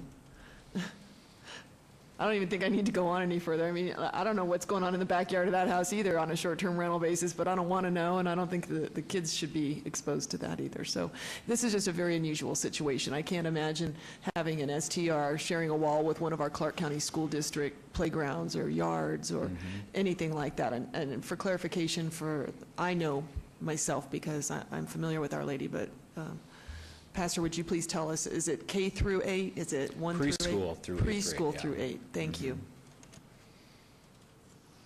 Commissioner Quinn? There's nothing to discuss here. It was going down with the ship before I even saw you tonight, Mr. Buckley, a fine representative of our church and school, and I know your sister's the principal and is very active, and all of our kids went there. But again, this is an unusual circumstance because, like you said, things are changing. We do have to put them somewhere, but this is not one place they're going to go under my watch or the councilwoman's watch. With that, I'm going to make a recommendation for denial of SUP 72800. Sir. There's a motion on the floor. Please cast your vote. Motion is for denial. Thanks for staying That with us. motion carries. Good evening. Thank you very much. Have a lovely evening. You too. Thanks. Mr. Chairman, that item will move forward to the City Council for their consideration at the May 16th, 2018. All right, moving right along. Item number 79, SDR 72689, applicant Summit Homes of Nevada, LLC. Owner Summit Doral, LLC et al. For possible action request for a major amendment to previously approved site development plan review with a waiver of town center streetscape development standards to allow an alternative planting plan where town center requires specific planting patterns and species at the northeast corner of Doral Lane and TP Lane, Ward 6. Staff recommends denial. Can I get the staff report, please? Mr. Chairman, the applicant is proposing a major amendment to their approved site development plan review to allow the installation of landscaping materials that do not comply with the approved plans or the standards for town center. The applicant was approved to allow an alternative landscape plan of Mexican fan palms and Texas sage within the amenity zone on the perimeter of their residential subdivision, with those waivers justified as to allow them to better match the existing development in the area. The applicant instead installed Mondel pine and Japanese blueberry trees, thus not matching the approved plans and still not complying with town center standards. Staff is recommending denial as the installed landscaping does not conform to the town center development standards, the approved plans, or the surrounding neighborhood. Please note there are additional letters of protest and support since publication. Thank you. Your name and address for the record, please. Robert Cunningham, 6030 South Jones Boulevard with Tanny Engineering, representing the applicant. All of the trees were planted. There were plans initially approved through the planning department. I believe the site development plan review showing, as indicated, Mexican fan palms and Texas sagebrush. And then when the civil plans were approved by the city, as it says in the staff report, I believe they were approved with the Mondel pines and Japanese blueberry trees shown on them. Subsequent, that was what was planted. It wasn't approved by the planning department, and I believe this board and the city council, and therefore they're being asked to remove all 60 to 70 trees and replant them with the other trees that were approved. We were submitting this application to request that not happen. We'd be happy answering questions you have. The trees have been planted in the ground for in excess of a year, I believe, for the most part. They're starting to mature. With that, there are pictures that I believe you guys have that you can see. With that, I'd be happy answering questions and respectfully ask for your approval, hopefully, tonight. Thank you. Thank you. This is noticed as a public hearing. Anyone from the public like to be heard? Seeing no one, I'll turn it over to the commission for discussion. Commissioner DeSalvio. Thank you, Mr. Chairman. We spoke with the applicant, and it came to a consensus that there was an obstruction due to the way it was planted, and mainly for the school bus and the school children in the area. So it was agreed upon today that the trees that were obstructing the view would be replaced with a shrub, and the councilwoman was fine with that. I was fine with that. I viewed the property last night at 7 o'clock, went there and checked it out myself, and unless staff has a problem with that consensus, we're fine with it. Okay. Any other comments from the commission? Commissioner Roush? So I just have a question of clarification. I may be misunderstood you because I'm looking at staff's comments and they said that the conditions were to put in a certain plant material and that you didn't follow that, but it sounds like what you said a minute ago, unless I misunderstood you, was that the instructions on the approvals you received were to plant what you planted. Do I have this backwards? I'm going off of what staff wrote in the staff report on the, I believe it's the third or fourth page. Let me count here. 1, 2, 3. There's a paragraph here, and I'll read it to you. It says, the approved landscape plans for the site development plan review, SDR 674, depicted alternative pattern of Mexican fan palms and Texas sage brush within the amenity zones. No other planting materials were approved. However, when the civil plans were approved for the development, 2 trees were depicted in an alternating pattern of 24-inch Mondel pines and 24-inch box Japanese blueberries, which did not comply with the approved plans associated with the site development plan review or town center development standards. So the way I'm reading it, and staff correct me if I'm wrong, is that the planning department approved one plan, and then the civil plans were approved with another landscape plan through a different department, and that's what ended up getting planted. And that's what I thought I heard you say. So, I mean, to me, that creates an extensive hardship when you've already put 60 trees in that have been in for a year, and your plans were approved, so you followed those instructions, and it sounds to me like an administrative error. Somebody made a mistake along the way, it sounds like. I believe the landscaper who drew up the plans that showed those trees didn't follow the planning approval, and then subsequent to that, the city also approved it through the Public Works or Land Development Department. All right, so Commissioner DeSalvio, please repeat for me again the détente or the agreement you've come to with this applicant. The agreement was to remove the trees that were being somewhat of an obstructive view for the bus and the children getting on that bus, and replace those with shrubs. However, leaving the rest the way it is, because we really didn't want to have any of these trees die, you know. I mean, if we are going to pull them, now would probably be the time, but they've been there so long, we just want to just address the obstruction and leave the rest. And unless there's any other comment, I move to make a motion to approve item number 79, SDR 72689. And sorry, quickly, Commissioner Savio, and that sounds good. Is there a specific amount of trees, or is it just adjacent to the bus, directly adjacent to the bus stop? I have one clarification on it that I think might help. There's a Public Works condition, and I spoke to, Lucia and I left messages for each other that I think addresses this. And it says, remove all trees and shrubs over 2 feet in height that are within the established site visibility zones per standard drawing 201.2. And that's what you're addressing, is where you come up to an intersection, you look to the left or to the right before you pull out on the street, and you might not be able to see past the tree. So there's some trees that Public Works has asked us to remove, and I believe those are the ones you're referring to. But correct me if I'm wrong. Is that in addition to the bus No, stop? that's exactly what I'm referring to. Okay. Thank you. So, And you're fine with that, right? Yes, we are. all right, there's a motion on the floor. Please cast your vote.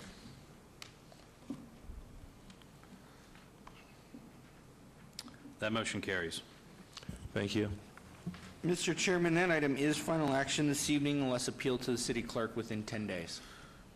Great. Item number 80, SDR 72717, applicant owner, A Better Option Healthcare, Inc., for possible action on a request for a site development plan review for a parking lot with waivers to allow a 0-foot landscape buffer on the south perimeter where 8 feet is required, a 6-foot landscape buffer on the north and east perimeters where 8 feet is required, an 8-foot landscape buffer on the west perimeter where 15 is required at 108 and 112 South Jones Boulevard, Ward 1. Staff recommends approval. Staff report, please. Mr. Chairman, the applicant is proposing to construct a parking lot expansion for the office building at 112 South Jones Boulevard.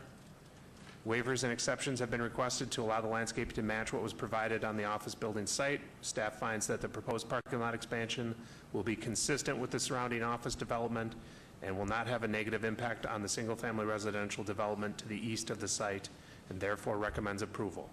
Please note there are additional letters of protest since publication. Thank you. Can I get your name and address for the record, please? Lizelle Prater, Prater Consulting Engineers, 1012 Silver Retreat Court in Henderson, on behalf of the applicant. We have reviewed the conditions as recommended by staff, and we take no objections to any of those, but we do have 2 clarifications. On condition number 8, for the mapping, we just want to verify that these are for the civil improvement plan, since the building is existing, since we are not pulling any permits for the existing building, because it already has a business license. Staff, can we get some clarification on item number 8, condition number 8? Sure, through you, Mr. Chairman.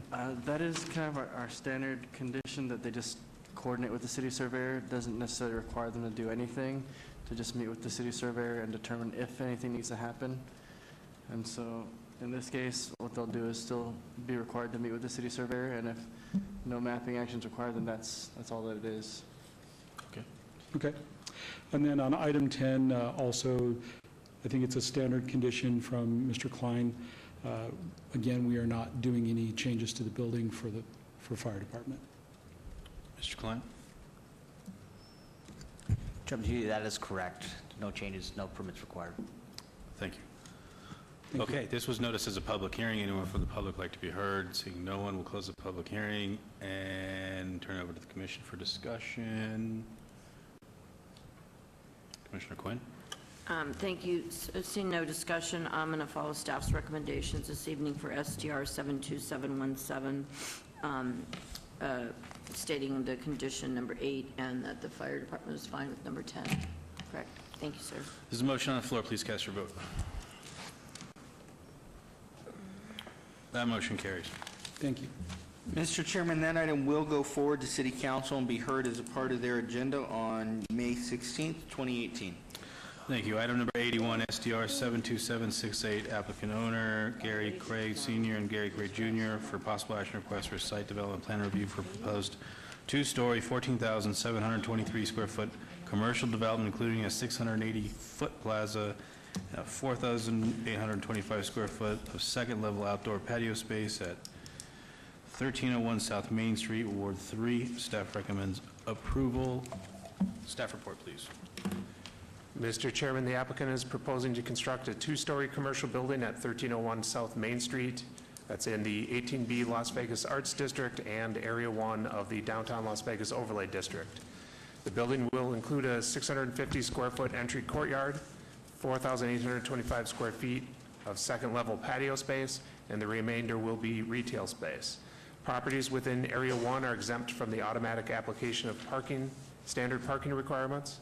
Staff finds that the proposed building will provide commercial uses that are complementary to the neighborhood and therefore recommends approval. Please note there are additional letters of support since publication. Thank you.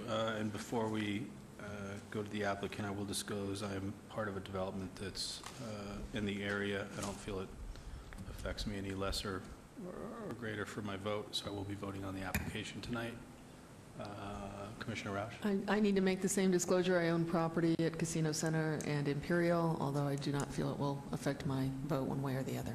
Thank you. Commissioner Schlava? Yes, Mr. Chairman, through you, I'm make the same disclosure that I made earlier tonight, stating that I've worked with Bunny Fish in the past, but I have no ongoing business with them at this time. Thank you. Commissioner Roush? And I apologize, I forgot to disclose that I have also worked with Craig at Bunny Fish in the past, and it will not affect my vote one way or the other. I'm Thank you. disclosing nothing. Thank you, Commissioner Quinn. Great. Can I get your name and address for the record? Yeah, Chairperson, Commissioners, City Attorney, I'm Craig Palacios, Bunny Fish Studio, 208 South Maryland Parkway, for the record. Thank you. So we're excited to present this project. It's 1301 Main, that's Main in Colorado. So it's sort of pushing the energy and excitement of Main Street to the south there. This is going to be what we believe is the first ground-up building in maybe some 50 years on Main Street, south of Charleston. It's 2 stories. It's about 15,000 square feet total, 13,500 square feet of gray shell. They'll be looking for exciting retail and or food and beverage tenants to take over, and like I stated, continue the energy towards the south. The other 5,000 of the 15,000 square feet missing out of the overall building footprint would be 5,000 for outdoor patio with views up and down Main Street and the Strip and towards downtown Las Vegas, and then another 1,000 more or less for utility and circulation. Okay. Anything else you wanted to add? Nope, just that we recognize the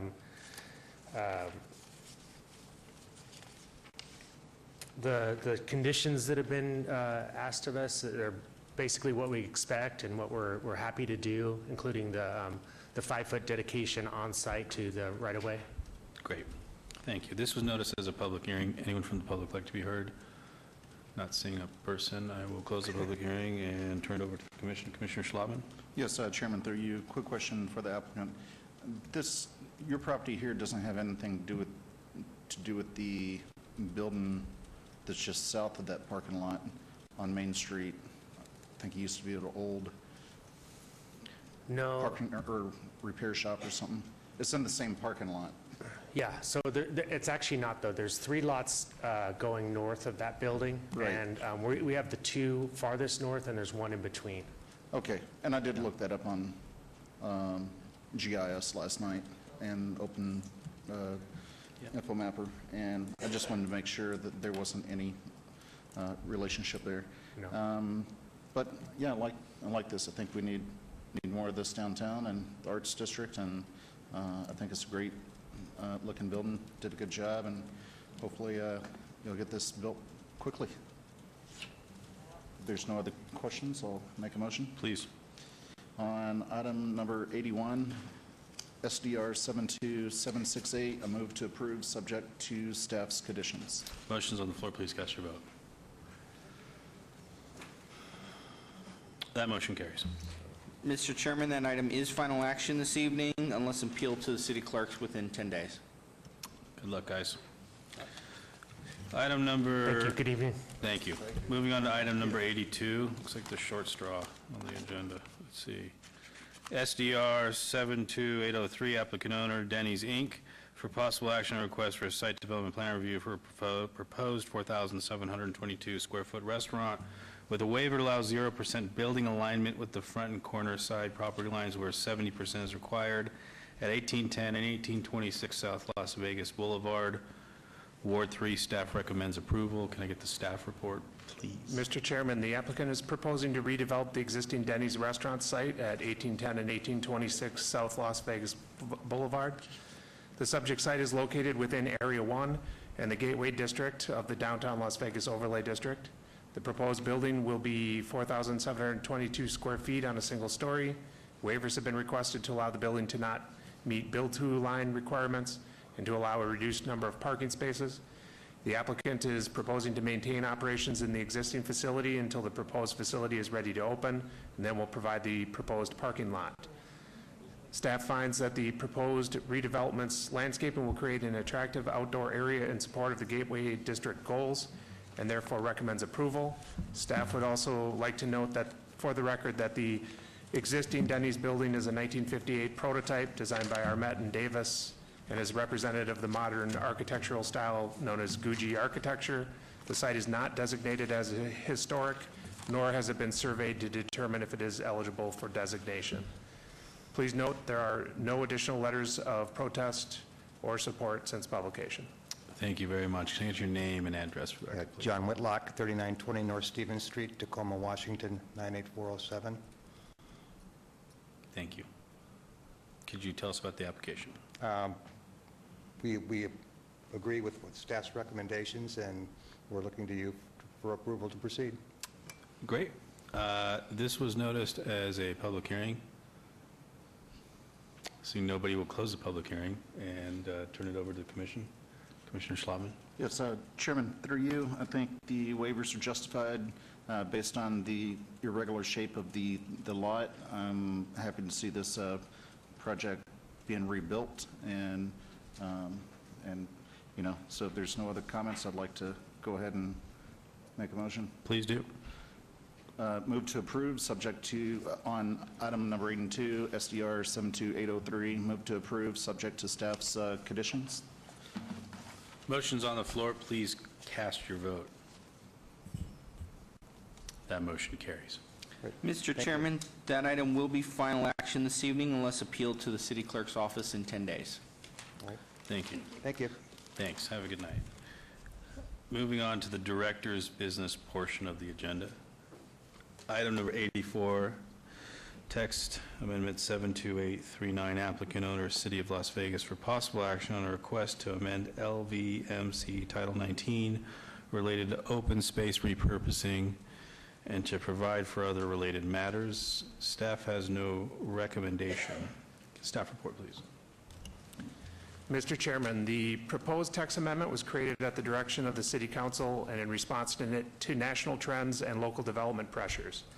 This is the second phase of the open space and golf course repurposing ordinance project. Note that both the first and second phase are written as standalone sections of code and do not rely upon each other to function as written. Staff reconvened the Policy Advisory Panel, which is made of objective subject matter experts, and held additional stakeholder input sessions. The result of the panel's work is reflected in the text before you this evening. The text amendment language is written to provide general requirements that require consistency with city plans and policies and requires development agreements for these projects. Submittal requirements above and beyond standard application requirements to provide clarity for staff, the public, commission, and council. This includes a survey, master land use plan, density exhibit, environmental assessment worksheet, master studies, three-dimensional renderings, and phasing plans. Development standards above and beyond standard requirements, particularly adjacent to existing residential development, and a maintenance closure plan that goes above and beyond current property maintenance standards and requires a plan and notice be provided to the city and through a neighborhood meeting for the surrounding neighborhood. Staff would like to amend one of the sections included, that is A1B3, to read as follows: any project that is governed by a development agreement that has been approved pursuant to LVMC 1916-150. So that would remove the waiver requirement from that section of the code. Therefore, this is staff's presentation, and we're available to answer any questions you might have. Thank you. This is noticed as a public hearing. Can I get your name and address for the record? Hi, Bob. Good evening, Mr. Chairman, Commissioners. My name's Bob Gronauer, 1980 Festival Plaza Drive. I'm here representing Sky Canyon Master Plan Community. As you're very familiar, Sky Canyon is located up in the northwest. It's about a 1,600-acre master plan community. I did hear what staff mentioned as far as the amendment. That was one of our concerns with this proposal. And also it's a concern with the first proposal that is going through the system. We're a master plan community. We do not want to be a part of this, so I believe with the amendment in 1B3, that then would exempt us out of this. And so with that being said, I'm not going to say anything else. Thanks, Bob. And Mr. Chairman, if I might, just for the speakers, point of clarity, on Monday at recommending committee, we're going to make a similar correction to that proposed amendment as well. Can you get your name and address for the record, please? Good evening, Carrie Kramer, 300 South 4th Street on behalf of NAIOP. We were here previously for the first phase of this, and the second phase document kind of looks a lot like the first phase does, in that we still have the same effects and the same concerns with regard to commercial development. Existing code is good. It allows public officials to pull an item off that are that need additional public hearings and need additional input. And this new amendment would actually take additional steps that could cause controversy in a non-controversial item. As stated previously as well on this item, commercial development is planned on surrounding rooftops and commercial development is planned on surrounding rooftops and residential construction. And anything that impedes commercial development and would be slowing or cooling or cause any kind of an impact to commercial development is a huge concern for NAIOP. And thirdly, the compensation piece that has to be thought out prior to having a hearing seems to have some constitutional issues that we would like to be vetted a little bit further as well. And lastly, we have been here since this started with the first phase, and NAIOP's never actually been contacted by anybody to come and meet with the city or staff. So with that, I'd be happy to answer any questions that you might have. Thank you. Anyone else? Name and address for record, please, Stephanie. Thank you. Mr. Chairman, Commissioner Stephanie Allen, 1980 Festival Plaza, here on behalf of the property owners for the former Badlands Golf Course. As you know, and you heard several months ago when Phase 1 was before you, when you all unanimously denied that Phase 1, my clients, plural, feel as though this is directly targeted at them. And I know it's a difficult process because they've been doing this for 2 to 3 years now and have gone through a number of neighborhood meetings and obviously a couple of iterations of a development agreement. So some of these processes that are outlined in Phase 1 and Phase 2, the concern is that to then ask them to comply with this at some later date when an application comes through would be extremely onerous on them, costly, onerous, time-consuming, and ultimately be essentially a taking of their land if they were required to comply with all of this from their perspective. There are many problems, I think, in this draft language besides it being piecemeal and them operating, it sounded like from staff, that's the first time I'd heard it tonight, as individual portions. If they are, then I think Phase 1, you've got a number of neighborhood meetings before you can even submit. And then Phase 2 requires another neighborhood meeting and some additional significant requirements like maintenance plans. All those things are extremely costly and very onerous and anti-development from a developer's perspective, which is not historically what the city of Las Vegas has done or been like. The compensating benefit section, which is Section 5C, is concerning. I think not only for my client specifically, but probably should be concerning for other developer clients. The language says that a developer shall provide for a compensating benefit for the loss of the larger contiguous golf course or open space to the surrounding neighborhood as a result of the repurposing. Well, as you know, in the Badlands scenario, those residents have no legal interest or right to that land, so to then ask a property owner to provide a compensating benefit, I just don't think that's good law.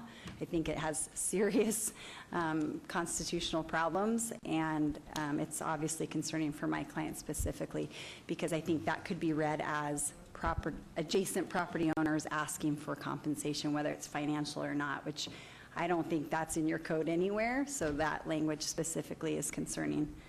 So with that said, we'd hope that you would follow what you did last time and deny this second portion as well. I think there's a lot of work to be done. I know the intent from staff is to get ahead of and be a part of some of the trends that are happening across the country. For my client specifically, we're in the middle of that trend, and we've already gone through a lot of hoops and a lot of time and a lot of money, and don't want to have to come back and comply with extremely onerous and costly new requirements. So that's all I've got tonight.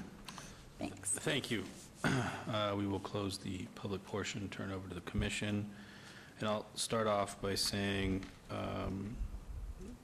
you know, I kind of, I'm curious to see what the commission says, but I really,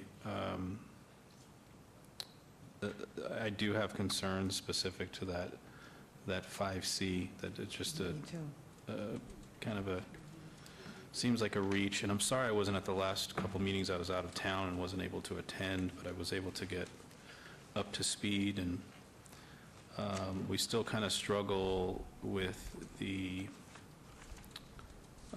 size. You know, is there a breaking point where this a developer or you know company needs to go through this process to make this happen? If it's an acre or half an acre or 2 acres, as opposed to 50 acres or 100 acres or 20 acres. And I'm not sure what the answer is for that. The flip side is I feel like when there is an open space, as I've had time to sit with it, and I look at like a requirement that was with, say, NRS, and a perfect example, well, it doesn't apply, or an example is the Summerlin West project that came forward between us that had a lot of open spaces associated with it. And so if it did apply, and it's such a sensitive thing of how it's laid out, and that all of a sudden is taken away after it was a requirement by the state, it's not a requirement there, but if the development had it, why something like this in some form is needed and is important. I'm still struggling with some of the other things on how we get there. And so I still have a little bit of struggle on both ends. I will say it's a pretty complex thing to just push forward. Commissioner Toussaint? I agree with you, and I really don't understand 5C. I've read it over and over and over again, and I have no idea what it means and what kind of impact it would have. I just don't understand it. Maybe someone could explain it to me, but I just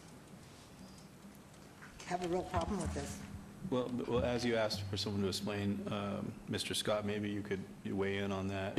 Maybe it's best to have staff. Okay, staff, excuse me. Yeah, I apologize. Yeah, Mr. Chairman, members of the commission, that terminology was put in there. It was included kind of at the behest of the public advisory panel, or excuse me, the policy advisory panel. That was included in there. Staff did not alter that before it was brought to the Planning Commission. However, when this language goes forward from the Planning Commission with your recommendation, it would be sent to the City Attorney's Office, and they would have an opportunity to review that language and make alterations to it to clarify exactly what the intent is behind that, behind the language, and to clean up the language. So everything that you make a recommendation on will be vetted by the City Attorney's Office and put into an ordinance form before it goes forward to the City Council. Thank you. Commissioner Quinn, you had some Yeah, comments? I just wanted to compliment the people that sit on this committee and put all this time into this, because I know Commissioner Roush and Commissioner Cherry, and I think Commissioner Del Salvio, amongst other people, have been working feverishly on this. I find portions of it vague, and I don't ever discuss it with other people on the commission, or I have my husband look over it with me, and there's just parts that are, they're just vague, and, you know, this, he as an old developer, the compensating benefit for the loss of the larger contingents of a golf course, you know, what is a compensating benefit? I mean, it could be a numerous amount of different things. So I don't know where I'm at with this yet, and I'm anxious to hear what Commissioner Roush has to say, who has spent the most time on this. And but again, I compliment all of you for your commitment to this, because something has to be done. I'm just not sure we're there yet. Thank you. Thank you, Commissioner. Commissioner Roush or Commissioner Slavin, whoever. Commissioner defer to- Slavin, did you want to go? Yes, Did you want to go? I'll go ahead and take the lead if you don't mind, then I'll let you have all the final comments, since Okay, thank you. you've been involved with this a lot longer than I have. I hate to echo the same concerns, but if we have language in this, like 5C, where it's overly broad, vague, then basically the Planning Commission, City Council's not going to be making our decisions any longer. The courts are going to be making our decisions, because there's way too much discretion on what a compensating benefit for the neighborhood is. And so I think that needs to be vetted. I mean, and one of the other biggest items, and I'll not say anything else, but it's the same thing that Chairman stated, was, okay, what is it, half an acre, 2 acres, 5 acres? When is it right to go through this whole process? What if it's 9 acres on a 90-acre parcel? Well, I mean, if you're doing 10% deviation, and let's say a homeowner association comes in, they say, well, we're having trouble with kids breaking into this part of the golf course because it's not well lit and there's no houses over here, and somebody built an apartment complex or something, so the kids are coming in, tearing up the golf course over here. So all the homeowners get together and say, hey, us as a homeowner association want to get rid of 9 acres and sell it off to a developer, and we'll still have our 18-hole course, but let's block this in with houses, that way you don't have the mischief going on. Now, should they go through this whole process on a 10% change? I don't know. There needs to be some kind of sliding scale, and I think that with those components, I could support it, but in the current format, I don't think I could support it. And, you know, I don't know if we want to hold this for 60 days, but figured I'd just throw it out there. Thank you. Commissioner Roush? Well, I think it's no secret that I'd like to get this done, but yet I also know that there's a lot of concern. So I'd like to speak to that, because I'd like to make sure that everybody understands that a due process for all of this was handled very, I think, expertly by our staff. Members of the community were invited to participate. We had, what, Paul, 4 meetings?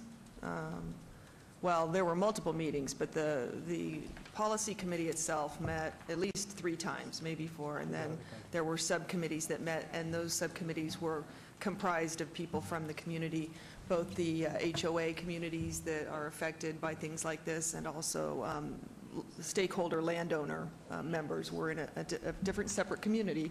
I'm sorry, a different separate committee that were allowed to weigh in on their views of redeveloping open space in the community. Chairman Cherry, you attended at least 1 meeting. Thank you for your service. And Commissioner DeSalvio, I know you were at a couple meetings with me as well. So I want to thank you both. I think that people need to understand, and I appreciate the comments that were made here today, that the stakeholder meetings and the committee, the policy committee meetings were meant to be an interactive process where everyone had the opportunity to weigh in. And it was supposed to be a give and take. And from the comments that I saw, I saw a lot of comments that came out of the HOA meetings. I didn't see as much feedback as I would have liked from the developer side of those meetings. So I think it's a little disingenuous to attend meetings where you're asked to provide feedback and you don't provide very much, and then you come down and you nitpick or backbite the hard work that everyone, including our staff, is trying diligently to accomplish. And I really want to call out and thank Paul Bengstrom for heading this up, and also Sid and Lucian, who were there. So thank you, because we had people from all aspects of our city. And I don't mean to drone on, but I really want to make sure I make a few points here, so please bear with me. Some of the biggest concerns that we did hear during the process aren't even the ones that are being brought up here tonight. This shouldn't be an ongoing nitpicking process. We have to figure out some form and fashion that we can go forward, because this isn't going to be the last time we deal with this issue. And God forbid that anything happens to any of our lake communities or any other type of open space, which we haven't even seen that happen yet. This isn't just about golf courses. This is about the future of our city, and we need a path forward. So I'm not saying that this is the end of the process or even the end of the road. It'll probably continue to be amended. It's like making sausage. It's a really ugly process, but hopefully we like it when it's done. And I know that doesn't sound good, but that's the way it works. So I want to make sure that I go on the record that everyone understands that this does not apply to any property other than property currently designated as open space, where it becomes privately owned and then redeveloped. So to the point to the lady from NAIOP, thank you for your comments, but we cannot contemplate whether commercial will be included or not, and that's probably why you were not specifically thought of to invite. If you would like to have a seat at the table the next time we convene meetings, I think that that could probably be arranged. But in these types of developments, at least so far what we've seen, commercial is ancillary, if not microscopic, to the overall development plans that we have seen so far on the redevelopment of these types of projects, which do tend to be highly residential in nature. This was not created to pick on Queensridge or Badlands golf course developer or anyone else in particular. This is in response to a need for a path forward. The City of Henderson has created an ordinance that I think is maybe a little bit overreaching, but is still very good and better than we have at this point. And yet we have a pressing need as we look at what might happen with Silverstone and other golf courses that are coming down the pike potentially in the future. So this definitely needs to be decided. I do not want to see this abate. I do not want to see us kick the can. I'd like to ask for a vote today on this. So to the last point that I want to make, Ms. Allen made the point about the expense and the ongoing hassle that they have in coming before us. The projects that are in the pipeline right now that you have, I have been confirmed by staff and by, I believe, our city attorney, Mr. Brian Scott, that those would go forward unaffected by this. This is for projects after what you have currently pending before us. So you have no fears or concerns in that regard. Is that correct, Mr. Scott? That's correct. That's correct, Mr. Okay, good. So that clears the way for that. So everyone should have a clear conscience in voting on that. So from a roll call point of view, the issues that I heard tonight, NAIOP, never contacted. We're dealing with commercial on a case-by-case basis as it is applicable, and I don't think that you're going to have a problem with that as we go forward. Ms. Allen wants to ensure that her tentative maps and process are not affected. I think we've checked the box on that. That's not an issue any longer. Mr. Gronauer, you wanted to make sure that the property that is under a development agreement is excluded. Staff, you have clarified that, and I think we're good in that regard. Check. Everyone had a problem with item 5C, including me, and I was even one of the policy members that discussed this during the meeting that helped to add this to the discussion and to the draft. The thoughts behind this, to clarify, was that the City of Henderson did something very similar, and so we talked a lot about it in the policy group. And what we were thinking was that if you're going to take away somebody's open space, you should give them something in return. You should give them walking trails. You should give them neighborhood connectivity. You should give them maybe a neighborhood park or some other form of offset to what you're taking in exchange. It wasn't meant to be a financial compensation. I see how it can be misread. And so I'm willing to make the recommendation when I make my motion that we strike item 5C from the draft, and that we recommend to the City Council as it goes forward that item 5C be stricken. It seems like everyone's got heartburn over that. I don't think anyone was looking to invite a lawsuit, so we don't want any unintended consequences with that, obviously.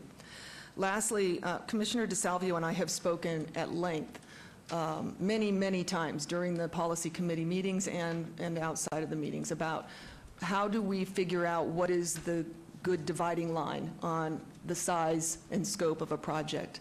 And I don't know that we have a clear-cut answer for that, and I've heard my fellow commissioners all bring it up today. You know, we had Pop Squires Park, that was 2 acres. That developer has now decided to donate, I think, the park to the community and still build apartments around it. So they reached a compromise. That's great news in one regard, but it doesn't really give us good direction on a policy in the future. I'm not willing to make a blanket statement that says a certain size should be the cutoff, but that said, you know, I kind of feel like it seems like there's a size where it's so small it probably shouldn't matter. You know, half an acre is so small it's probably de minimis. But I think that maybe what we can do is maybe make a recommendation to council or to staff that there really should be some consideration for size at some point. And I don't know if that number is less than 2 acres or if it's less than an acre. I think that when you get to 5 acres, that you start getting to the size of like a community park or a pocket park. We see a lot of developments where there's linear parks or there's, you know, things that are small but still impactful. So, you know, I'm struggling with that one piece. I'm not really sure what to do there. Commissioner DeSalvio, do you have a feel for what would be acceptable to you or what you have in mind in terms of, you know, what would make this something you could approve? Because I really want to try to make this something that everyone can get behind. Mr. Chairman, through you to answer Commissioner Roush. That's the concern with the breaking up of what would be required if on 2 acres versus 5 acres versus 200 acres. That's the key thing. It's going to be very hard for me to sit here and say, you know, I think, you know, 2 acres should be excluded from this standard, and then, you know, 6, 10 acres has to have this. That's the question I've been asking for months. What is the plan based on a scope from 0 to 10 as that developer is going to be required to go A, B, and C. But outside of that, you know, 5A2, 5C, 6D, 6B, these are all questions that I still have. And I've gone through this and gone through this and gone through this. Of course, you know, everybody's got heartburn on 5C because that's just way too broad. And I just think that this is, so far, to me, if I was a developer, I think this is disingenuous. I think this really holds me back from wanting to develop. And I get the point behind it.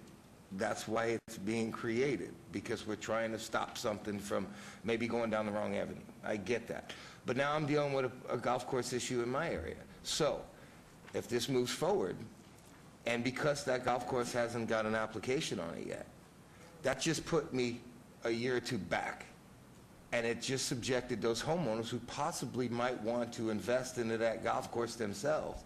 And I don't know what kind of price of a city would put on their property to get that off the ground. So until we could figure out all these other questions, I think if you entertained a motion, in my opinion, tonight, you're going to probably wind up losing it. So I think it'd be better if you asked, like Trinity said, to maybe ask for, you know, another 60 days to see if we can work out these other issues, because we're getting there, but I don't think we're there yet, and I'd hate to see you throw it away, because I've listened to 5, 6 people, you know, say they're not in favor of it right now.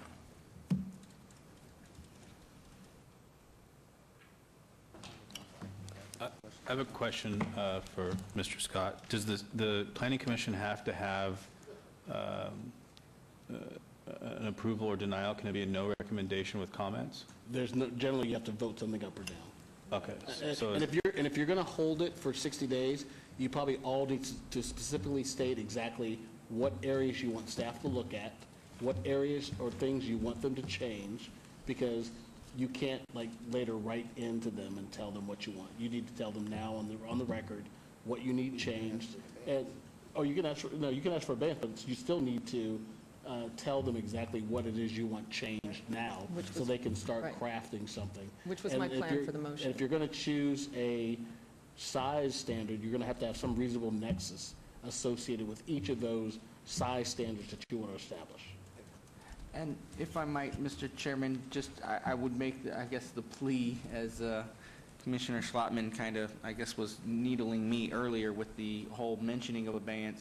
It has been requested by the proposed sponsor of this bill that, to the extent that we can, that we move this item with whatever concerns you may have on for ordinance drafting and council consideration, as he would like to be able to put it forward to the council for their consideration. So obviously, you, as the commission, have the discretion to act on this item as you see fit as a group, but I just put that out there, that there is a request that we do move this forward for them to take their eventual actions on. That's either up or down. And Mr. Chairman, with all due respect, then you take the foot soldier out of it, and that's what we are. We're the foot soldiers of this. We're the ones that's gone at all the vetting meetings. We've asked questions that haven't been answered, and I think it's disingenuous for you to sit up here and tell us to vote on and push something forward, kick the can down to another area of people that hasn't even heard us vet and go back and forth 4, 5, 6 meetings, plus how many months of sitting up here and talking about this item. I feel it's Since this is before you, you have the opportunity. If you want to obey it, obey it. If you want to pass it, pass it. If you want to deny it, deny it. So it's in your court at that point. Robert just had to relay a message. So it's totally up to you, because it's in your purview right now. It's your vote, your vote to take. Okay. And Commissioner DeSalvio, I hear you loud and clear on, especially to the specific things that are actually happening in your ward. And, you know, you heard me say my comments in the last time we voted on this, and again tonight. And I understand we can propose stuff that goes to city council, but I think the hope is that we were going to get something that comes before us that is some type of starting point to say, okay, there was a method to coming up with 2 acres and we agree, or we feel it should be increased to 4, or we should, whatever that is. So, but at this point, I feel like you've gone on record with your comments. We all have gone on record with our comments, and in an effort to keep the conversation going, and I don't know where it's going to land, unless there's another specific comment that anyone wants to add to this outside of what we discussed. I think we'll have a vote tonight and just see where it goes. I mean, that's where I think we're going to land. And so, who would like to make a motion? Commissioner DeSalvio. Mr. Chairman, I would like to make a motion to deny, if that's the case, item 84, TXT 72839 in its current form. There's a motion on the floor. Please cast your vote.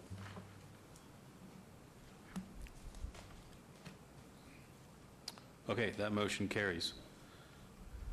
And I guess for staff from the record, I mean, there's a lot of conversation back and forth. I think good stuff on both sides. That's going to also carry with City Council for discussion, I hope. Correct, Mr. Chairman. So to be very clear, while that is a denial recommendation, the conversation that's been had here, the discussion, the points of the draft that are of concern to folks, including, as was done in Phase 1, the question about is there a size threshold at which this is applicable or not, all of that will be conveyed to the sponsor and be made as a part of our record as we forward this to them for them to decide what they want to move forward. Thank you very much for the clarity. Okay, moving on to citizens' participation. Number 86, citizen participation, public comment during this portion of the agenda. Mr. Chairman, we have 85. Number, we have to hear that? You just have to read it. You guys have to vote. We need an actual. Number 85, DAR 72765, applicant owner, City of Las Vegas. That's us, for discussion and possible action on a request to amend the City of Las Vegas Planning Commission rules and regulations. Staff has no recommendation. Mr. Chairman, the attached work rules were previously approved by the Planning Commission in 2011, but were never fully executed. The amendments adopted in 2011 made the rules and regulations consistent with the term limitations adopted by the City Council with Ordinance 6951. Staff has updated the work rules to reflect the correct title of the Department of Planning, the correct title of the Director of the Department of Planning, signature blocks for the current officers of the Commission, and to correct references to NRS for a section that was replaced. And Chairman, this is really kind of a housekeeping item for the clerk's office, since they discovered that a lot of the rules and regulations for a lot of the committees and commissions are outdated, in draft form, not signed. So this is kind of like a housekeeping And item. Bob's name on it. Bob's name, right. That's Put very Bob's important. name on there, That's but right, codified it's tonight. kind of a cleanup item for the clerk's office. Okay. I have some comments. Commissioner Roush? For the record, I would just like to state that the rules as provided to us in the meeting notes show Glenn Trowbridge as the chair of the Planning Commission, Flynn Fagg as the secretary, and the only two people still here to attest is Brian Scott and Brad Jervik. So maybe we should update that. Thank you for that. Again, all those would be changed to reflect the current administration, as well as, like I said, it's just a cleanup, because the clerk has all these imperfect or kind of draft form type of rules and regs for most of the committees. Mr. Chairman, members of the commission, the staff report includes the corrected language. So the attachment does not. The attachment is the old version. The staff report has the current version, if you open the staff report. Commissioner Schlotman? Mr. Chairman, I just wanted to say I read everything earlier, and I didn't see any issue with it. Do we need a motion? Yes, please. Okay, I move to approve item 85, DIR 72765. Thank you. There's a motion on the floor. Please cast your vote. The motion doesn't, no, that motion carries. All right, citizens' participation, number 86. Citizens' participation. Public comment during this portion of the agenda must be limited to the matters in the jurisdiction of the Planning Commission. No subject may be acted upon the Planning Commission unless the subject is on the agenda and scheduled for action. If you wish to be heard, come to the podium, give your name for the record. The amount of discussion of any single subject, as well as the amount of time any single speaker is allowed, may be limited. Commissioner Schlotman? Yes, real quick comment. I know everybody wants to leave, but while we have Ms. Gomez here tonight, because she's typically not here, just a real quick question. Could you just summarize, and I do have an item coming up on the agenda next month. Well, it's going to be held back another month, but I don't want to get involved with that in particular, but I want to just ask, in a nutshell, my urban lounge requires a nightclub license because I have an urban lounge license and I can serve drinks and I can play or have a DJ and people can have fun, but they can't get up and dance unless I designate the area that they're dancing, and they can't dance in an area more than 250 feet without us coming and talking to you and getting a nightclub license. So how do we go about correcting this? Because, and the only reason why I want to bring it up tonight is because you're here, and hopefully you can shed some light on that and think about it. There is an upcoming opportunity with an ordinance that's being introduced. Actually, it's an amendment to the current nightclub ordinance that's being sponsored by Councilman Soroka, and it's going to be introduced before City Council on 4/18. On Wednesday. So We have a new bill. we'll have an opportunity. We're going to open it up, and part of that amendment is the cleanup of the definition, so it won't no longer box you into that 50 square feet. Okay. So it's just going to be more of a definition, but input. This is your time to actually. Okay, thank you. Thank you. Always very helpful, Minerva. Why are you here? Chairperson Chair, Greg Clemens, I'd just like 15 minutes to talk about the pizza that I sent to you folks. Please. Was the pizza acceptable? Yeah. Thank you, Chairperson. I'd like to go home. I'd like to take my wife. Oh, please. Meeting adjourned.